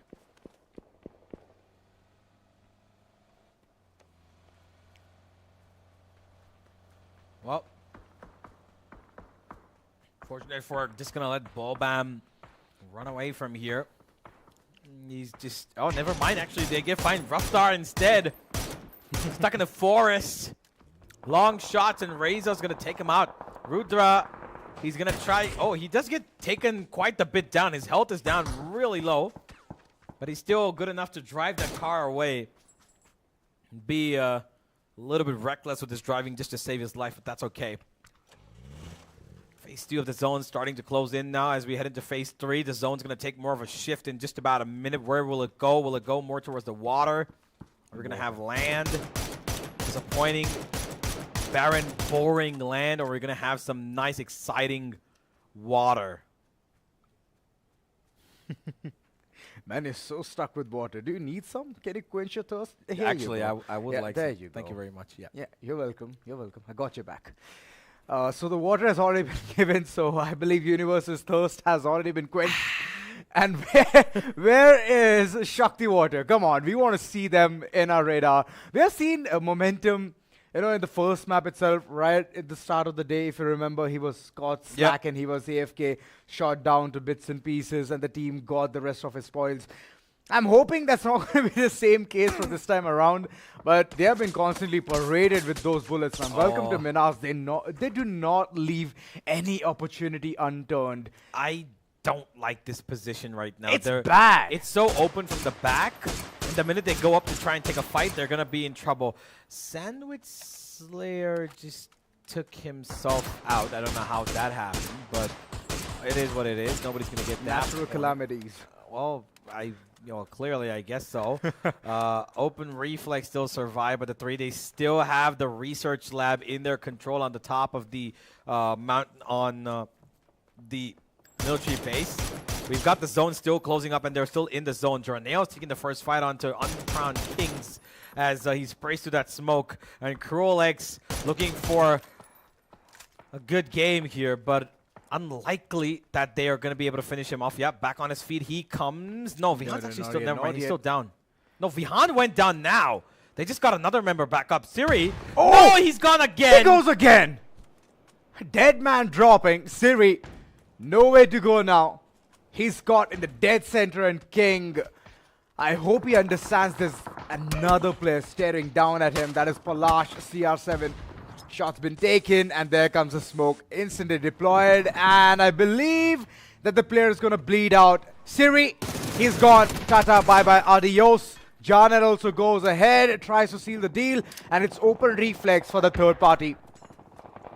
Again and again, things are faltering away. Krulex, they don't know how to tackle the situation. Assassin forever. What a way to launch those shots right in the open, blistering cold as the entire team goes cold feet. Open reflex. At least get one for their troubles. Krulex will lose one, and now second as well. Uncrowned King still keeping them. And look at that zone. It's taken half the water into it. Krulex will be the first squad to be eliminated. That's a surprise. We've got everybody alive in this one little half an island. Ghost Gaming leave, and I think there's going to be real quick eliminations coming up right now. Suicide Squad now just entering with that, you know, the pre-pat The ferry, boat. Yeah, the yes. ferry, which has already, you know, got a path. And the OGs are taking their shots on them. But the zone's going to close in 50 seconds, and we're going to see an even smaller island now. Oh no, too OP, constantly paraded. The situation is not looking good for them as they went for the hill, and they wanted to seize the entire house, the real estate, which Studs had taken. Rudra out in the open. Look at him run around left, right, and he's safe for now. He's going to breathe, and finally we can see Shakti Water in this action. Shrey, he's taken a lot of beating, but still trying to harness all of the perfectness into themselves. Finally, we see Studs take some points. They've come back into the game. They've taken 3. They took 3 out of the 4 of the 2 OP squad, which means they've taken a stride in the right direction finally. But look at the amount of map that the God Squad have. They're practically all by themselves on the southern end. The zone shrinks to the land again. Drives me a little crazy, but Yeah, it does drive me crazy too. it is still a great zone because look at the number of players on that. Look at that mini map right there on the right side corner. Ruthless, Atomic Wild, you got Shakti Water. Behind them is Welcome to Minas. Everybody's taking shots on everybody, but it seems like Ruthless might be the first squad to leave. Oh no. Well, 3 players already been knocked on the ground. Shakti Water not having a ball. It's an instant switcheroo, and Rupesh being the last man standing. It does not look good for them. Uvuwewe also being targeted. Big kills all across, and Atomic Wild, they have been eliminated. 10k ADR. He single-handedly took them out. Yeah, he did. One man to finish it all off. Shakti Water is going to get some free kills, but unfortunately, Rupesh is just going to watch his teammates bleed out to death as Ruthless, who were sandwiched between 2 teams, take fight on one and now are running into the other. I'm running for the money. I've already put all my chips onto the name of Ruthless, and they are bringing in the entire gameplay. Rupesh, he's not surviving, man. He's not surviving this cold. All right, he's safe for now. Shot by right in front. Gets the information that the players are right in front. The team who have single-handedly taken so many members. 75% of the teammates have already gone down into the drain. Ruthless still trying to plunge more numbers. Big bucks. They've got a bit of a silence path right now. The patch in front of them is a little open for the taking. They've got Uncrowned Kings right in front of them near the bridge. And that's a dangerous team to go up against. But it seems like Ruthless right now are feeling confident. They've got a good part of the zone in their grasp as well. Shot by still bleeding out. And Rupesh, not helping. he All right, cannot gets it. find him. Nazgo finishes him off. That's going to be 5 for Ruthless now. As Rupesh is the only one left here. And he's not really in anybody's vision. So he's actually okay. The problem is going to come in 40 seconds when he's going to be forced to run into the zone. And he's going to be stuck between Ruthless and I believe Toxicity. Tough spot to be in. Slacksky Understanding that the players are staring him down, shots been taken, man big down, kill. down. Slackski needs to be instantly revived, and the team is way too far, which is the opponent, that is Uncrowned Kings. A good flank angle, Nazgul knows that the player might be present here, but alright, Rupesh has been spotted in the midst of all of this action, and unfortunately, he needs to run away, tucking his tail right behind. He's making a run, he's making getaway, as Suicide Squad, they're also taking such a big name, that is Uncrowned Kings. Well, it's not going to work out, it seems. Shakti Water is going to go down, and the final map, too, hasn't given them any sort of value except for just a few kill points. Uncrowned Kings my God! have just been devoured by Suicide Squad, as Legend and Raccoon will just eat them up for lunch. And they're going to be surviving. No problem. Legend still here. Which, no, Raxio, no. Raxio, you're going to fall. Oh no, You're gonna fall. he's gonna stay there. He's safe right there. Fortunate 4. If I see Raxio fall damage death right now, I'm going to be so mad. Alright, that's not gonna be the case. He's still there. Gets all of the shots on point. Death thrill, unfortunately. Whatever he could do, he was outside the car. He was surviving for long, but not for this battle. The map of Erangel is already done and dusted. It seems like it. Team Studs, they're constantly been paraded. The rain of bullets is on them, and I feel it's like a red zone for them. You know the best part about this zone? Yeah, There's please tell me. no real compounds to work. Only one in the center that you see Indeed. that Fortunate 4 have, and the second one that's been occupied by the Knights on the other corner. Studs have one small little itty-bitty house to work with. That's it. Everybody else is out in the open. And God Squad have basically got the God position by sitting on top of everybody. This was a previous location. I mean, this location was taken by Open Reflex previously. Yep, And exactly. God Squad right now reclaiming that. It has a really good depression as well to work things around with. And the team is pretty confident with their positioning. Raccoon, however, he has taken one player, which is Get Right for the likes of the OGs, and this is a big blow. The OGs have not been able to perform. They have not been able to get out of those kills, those points, those frag points, and even the positioning, even though it was just one game, which was good. Yeah, what, three Yeah, games back to yeah. back? No, not back to back, but they had 2 games where they Yeah. finished top 4. Top 4. And 1 game where they finished top 7, I think. I believe the tally will still be at around 2nd or 3rd position. A little lesser because they didn't get kill points. They need no big chicken stuff dinners right now. either. But right now they're losing players like bowling pins. They're just getting absolutely tumbled over. We've lost already 2. There's Jackie in front of him, and I think he's the only one alive right now. And he's got so many players across him. Raccoon's looking to take him out. He saw his Oh, head, no. but the vision is holding on for a second. Oh, There comes the no. spot. Jackie's gone. The OGs leave right outside the 10. Oh boy, the OGs are gone out of the picture. And I believe whatever the position they are, they would definitely want to up the ante. Suicide Squad, they're making a comeback, man. This team starting, it was very silent, and later on, moving forward towards the end game, they have been absolutely phenomenal. The circle has already taken a turn, and the God Squad, they had a God tier position. Now they have to skedaddle away, and there's another team waiting for them to jump down. Oh, this was close. Yeah, I was like, where's the parachute, man? Now is the button. Hit it. Oh, it was so close. The Knights were right across them. I'm not quite sure why the God Squad didn't decide to actually fight them, even though they had the height advantage against them too.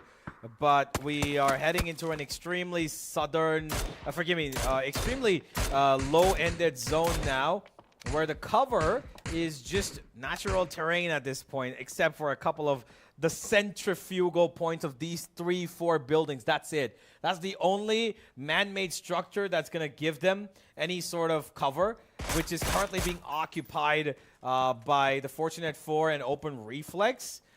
The rest of them have to depend on the grass and Mother Nature. You know what's the funny thing? I have not seen any car go through the bridge.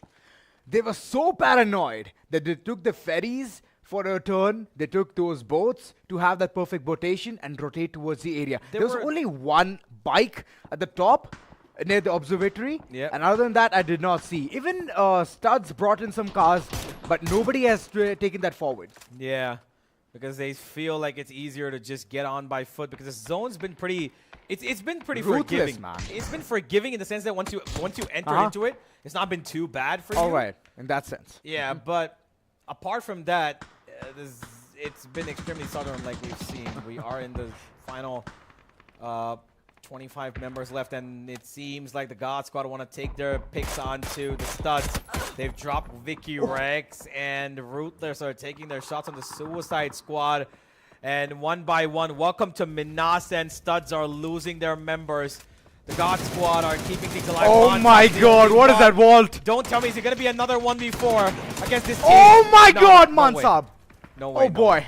He's already managed to take down 2 players single-handedly. Nades on point, but Raxiel, he has managed to do things differently. Nazgul shutting down the entire likes of the Knights, but still this battle. Studs, are they going to pull this off? Unforgiven. There's only one player surviving outside this compound, reviving his fellow teammates as multiple have already faltered down. There is going to be a lot many spoils coming through. Mansab, he's going to go ahead 2-2-2, a 1v2 scenario. Raxiel way too low on HP, and there's another team trying to rendezvous this entire part. Raxiel seals the deal with a nade. Mansab, unfortunately, sad. It was a good fight, but at the end, he could not keep up the pace. He got 2 there. That's all he needed. The point was for him to get as many kills as possible, and he did his best. Mansab will get the studs at least into 1 placement point apart from the number of kills that they've taken. So the studs will at least end the game with a bunch of points, considering that the last 2 were absolutely nothing. Mean Machines, of course, who still survive. We're just having our first look at them right now. Are going to be joining Ruthless to take their bout onto Suicide Squad. And look at this pinch off. They're sending in nades from 2 different directions. There's Molotovs, nades, everything coming their way, and they're just not able to keep up with the damage. Nazgul is going to give in a chunk of damage to Raccoon. He's going to head back to the tree to get some cover. A nade goes in, a flash to blind him off. Mustaki's going to take it in. There's the first knock, but there's a possibility that Mean Machines actually steal this. No, they cannot steal this one, as Ruthless already made their way through Nazgul. He knows that the player is hiding right behind that cover, and he needs to push right now in order to seal the deal. Okay, that nade was on point, but it's not required, as SHAKTI is going to manage to shut down the entire team of Suicide Squad. Mean Machine with a 4-man advantage. They could not do much as Jagat Papa goes down. Mean Machines so far have gotten 3, and they've entered the top 6, and they most likely will be one of our top 4s. So they've gotten enough of our points, but look at Maru. Oh, this guy's being extremely brave. He's gotten space to work with, a smoke that's just fading off in front of him while his teammates take the brunt of Ruthless. He's just going to have to let it go God. and take a fight. He's taken out Colleen, and he's going to go for more. He's still alive with that Groza, and he's looking for everything possible. Out goes the nade. Ironhide, who's been real solid for Mean Machines across his entire tournament, needs to take a head-on fight. There's a wrap coming through Nazgul. He's the excited one out there. He's managing to get at least 1 right off the bat. It was Motto. All right, but Nazgul, he's instantly going to repent the deeds he was about to sow.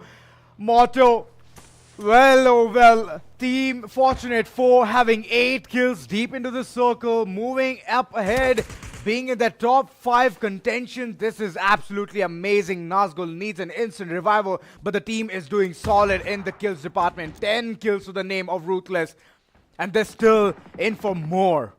Well, I said that Mean Machines would make it to the top 4 definitely, and then instantly they just get wiped out. So I guess that's what it is.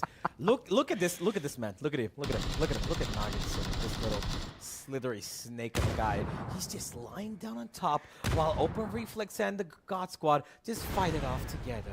And he's just gonna wait for what? For rotations to come in. This guy. Unbelievable, man. Look at him. There's a fight right below him. He's really lucky that God Squad haven't actually gone up that platform just yet. He's playing dead, and soon there's going to be a push. He can easily take down multiple players. I'm not quite sure, but how has Open Reflex's player on top not seen him? I'm pretty sure it should be visible.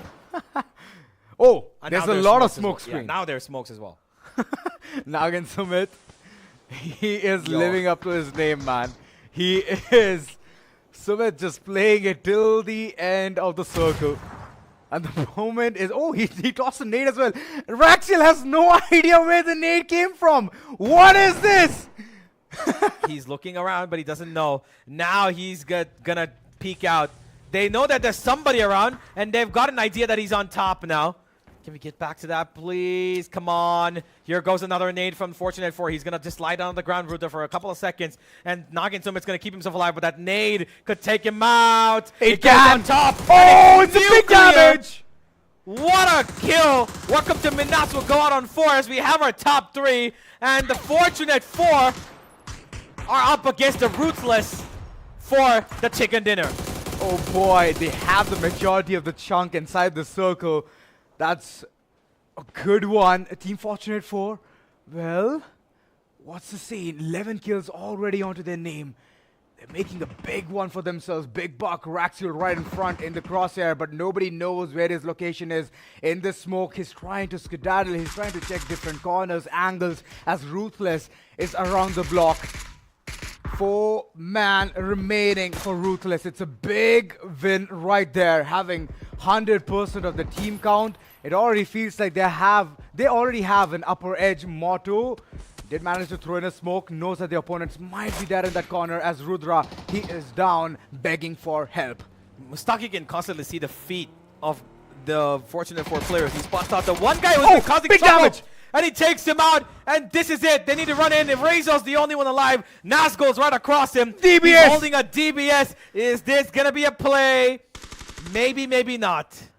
I hope it is going to be a play for him. DBS in hand. We all know the amount of damage it can deal through. But there's one brave player. He's going ahead, trying to estimate what's going on. All 4 players can converge onto Rezo in multiple angles. But the circle is going to flush him out. He needs to come out now or never is the time. And the moment it does, it's going to be Ruthless getting the winner chicken dinner. What a way to seal the deal. And can I do a victory dance? Can I do it? Certainly can. You did call it out as Ruthless are absolutely relentless in this game. They will go against the one and only other squad that managed to put up more than 10 kills as we have our winners. Ruthless started off the day a little bit towards the average end. Managed to get 4, 5, 6, 7, even 8, 9 points on the board a couple of games. Some of them were good, some of them were not that great. But to end it on this note is an absolute joy to watch as they take the chicken dinner with more, 14 kills maybe? I'm not sure. 20 plus points, that's all that matters. Whew. And the last game of the day goes to their hands. They started the first game of the first day in the semifinals with 22 kills, I remember. Right. Which was off stream that was there. And then now on the semifinal final game, day 1, they're able to get out the chicken dinner. Well, the chicken dinner was an icing on the cake, right? Good amount of kills, topping off with 10 additional points. This team finally has woken up in the department of letting themselves be in the top 4. Yep. And this is amazing, man.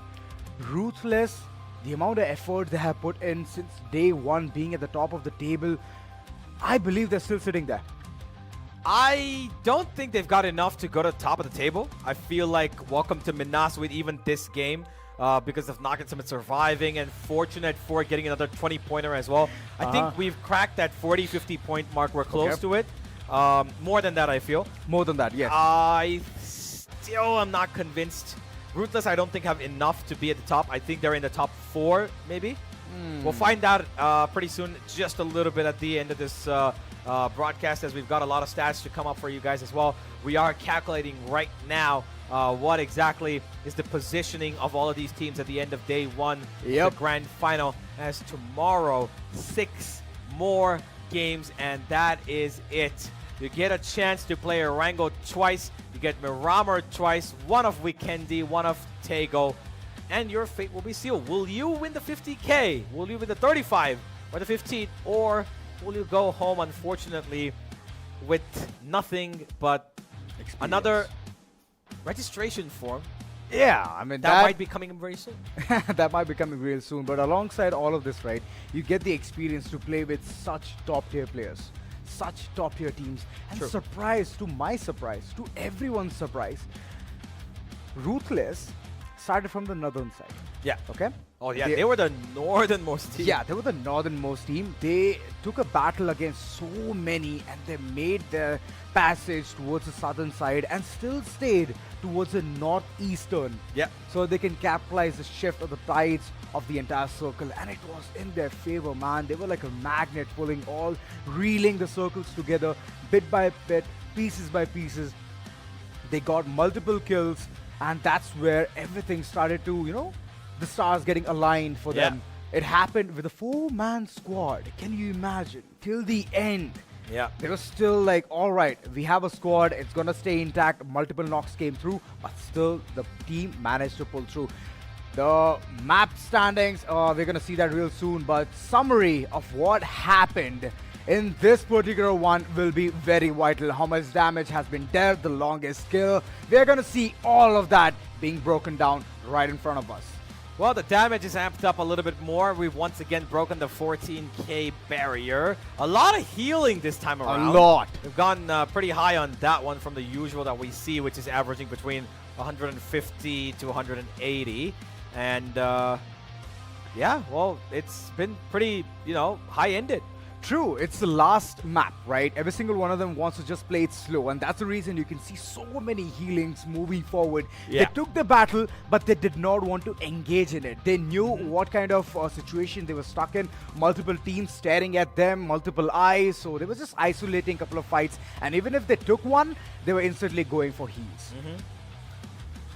While this, of course, is the summary of the game that went by, let's have a look at our winners who have, of course, put up their numbers, yeah? That's... I am looking at what Ruthless have achieved in this game. I'm not quite sure how many they finished with kills, how many finish points they've got. Let's have a look at Ruthless's ruthlessness of this game, as they've put up a total of 7 plus 6, total of What? 13 kills.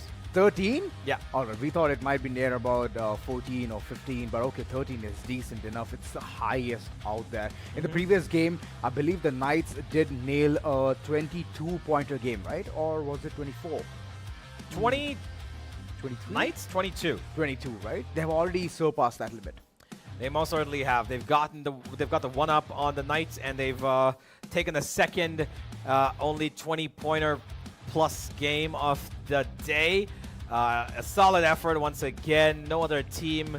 The first 3 chicken dinner winners were not able to put up as many numbers, but the value extracted from getting a little bit of a high amount of kills, and of course that top chicken dinner is going to give them a lot of help. The match MVP, there's only going to be one member, the fortunate 4-man who's been carrying their team so far. Of course, this one right on the screen. My oh my. Pretty handsomely done.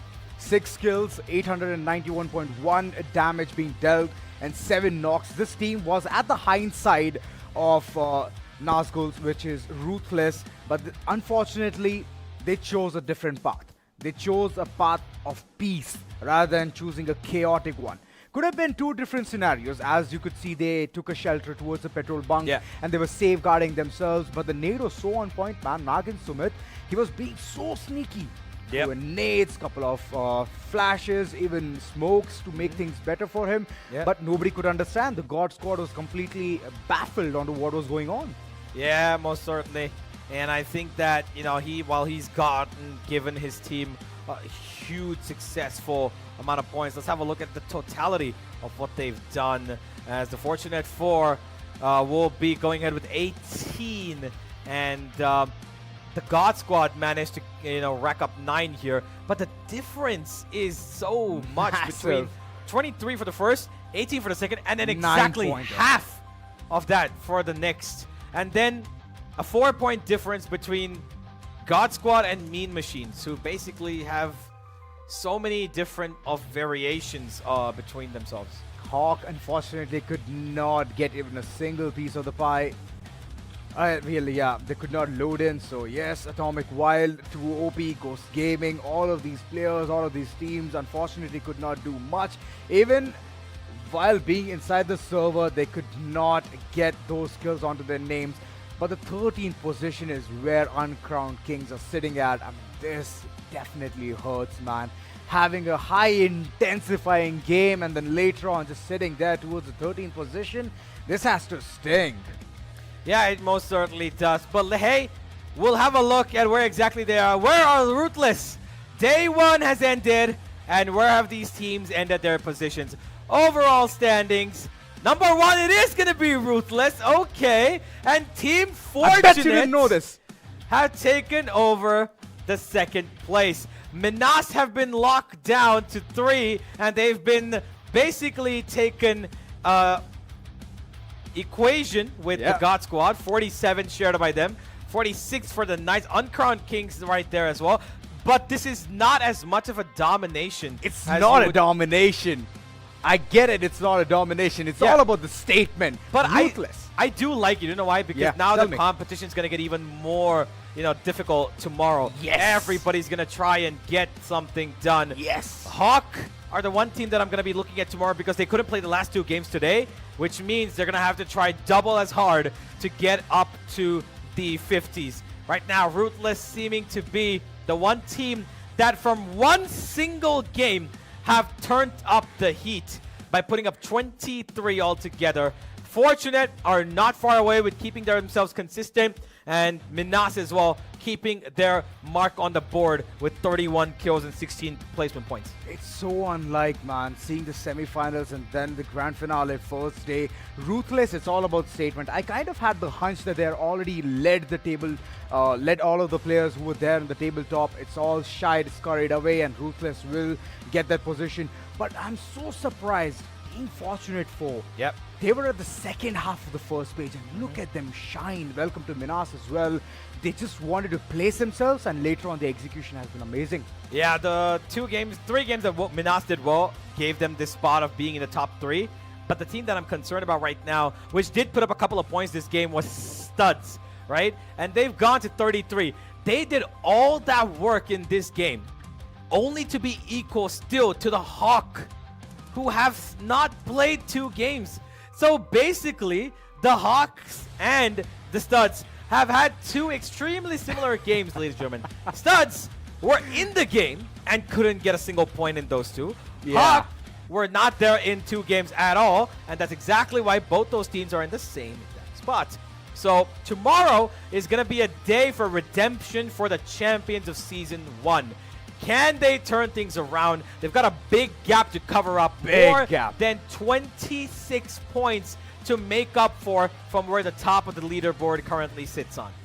Well, they have to use all their mights, all the executions, all kinds of strategies that they have been cooking till now. Even it is half cooked, it's all right, man. Just go ahead, showcase your gameplay. I'm just waiting for that. But yes, we've already learned a lesson, a big one indeed, that Ruthless, they are going to be relentless to get that first position for themselves. Absolutely. Well, unfortunately, while we've ended our day today, we've got still 6 more games for tomorrow, ladies and gentlemen. The final day of the grand final, the final day of Season 2 of the Esports Cup Gauntlet, PUBG Battlegrounds, is going to be amazing. And all of this has only been possible by the names that support this tournament. Starting off, of course, by Crucial, who provides some amazing grams, and it's been extremely fast-paced, just like the action we've seen today. True. And if you want to get all of that, all the descriptions is down below. All you have to do is click on it, get to know what it does. It is fast, it's amazing, and you should always pair it up with the SSD. Top of the line, good 4K, amazing read-write speeds that you can get. And yes, loading the games has never been a problem. Absolutely. And if you want some high-ended I would say multi-million-dollar-esque level graphics with a lot of heat sinks. Yeah, absolutely. You know, you want to play your PUBG Battlegrounds with everything on epic settings. take the 4070. Here's how you do it, right man. there. Sorry, right there. Right Yeah, there. Take the here's how you do 4070 Ti Super so that you can have epic, view distance. The graphics will be insanely high. You will not miss a single headshot. Or, I mean, you might miss it, but at least you see the player pretty clearly. You might even see Nagin Sumit, You might see him hiding through a building. No X-ray vision. Right? No, nothing else promoted here. Just the nothing beautiful else graphics. promoted. Well, all of this, you can see this virtual set. It's the armor, Yep. Absolutely beautiful, gives a lot of information, insights, and the advertisements. Look at that, popping right on his screen. Powered by Brainstorm and designed by Fury, but very well executed by the Esports Club, man. I love to be in this set day in, Absolutely. day out.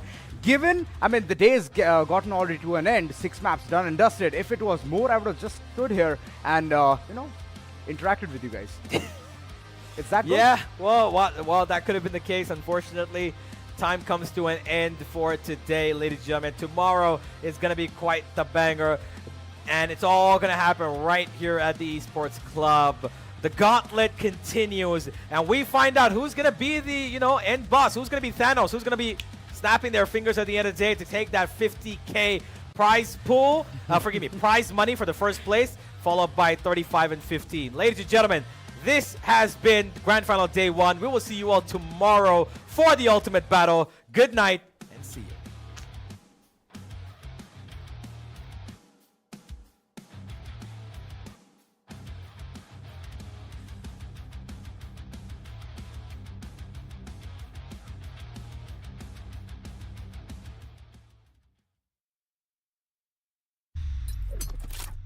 The Crucial Pro DDR5 RAM kit comes with a sleek, modern look that will complement any build. But aesthetics aside, it's the performance that really matters. So let's dive into it. The default JEDEC timings are 46, 45, 45, but it does come with 2 XMP and Expo settings for those looking for a little more performance. With XMP 3.0 Profile 1, you can push the speed up to 5600 megatransfers per second. If you prefer a slightly lower speed but tighter timings, Profile 2 offers 5200 megatransfers per second at 42, 42, 42 timings. We've run some benchmarks and stress tests to give you an idea of how it performs. In general, dropping the speed and tightening the timings with the second XMP/Expo profile yielded better results for us on our test system. Paired with a Ryzen 7800X3D, we saw anywhere from a 1 to 5% performance bump depending on workloads. All in all, the Crucial Pro DDR5 64GB RAM kit by Micron is a fantastic choice for first-time builders and enthusiasts alike.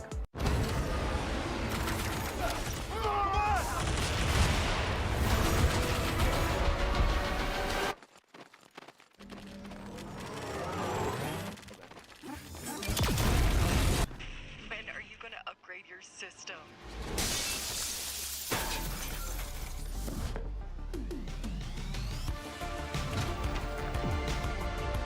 Alright, let's do this.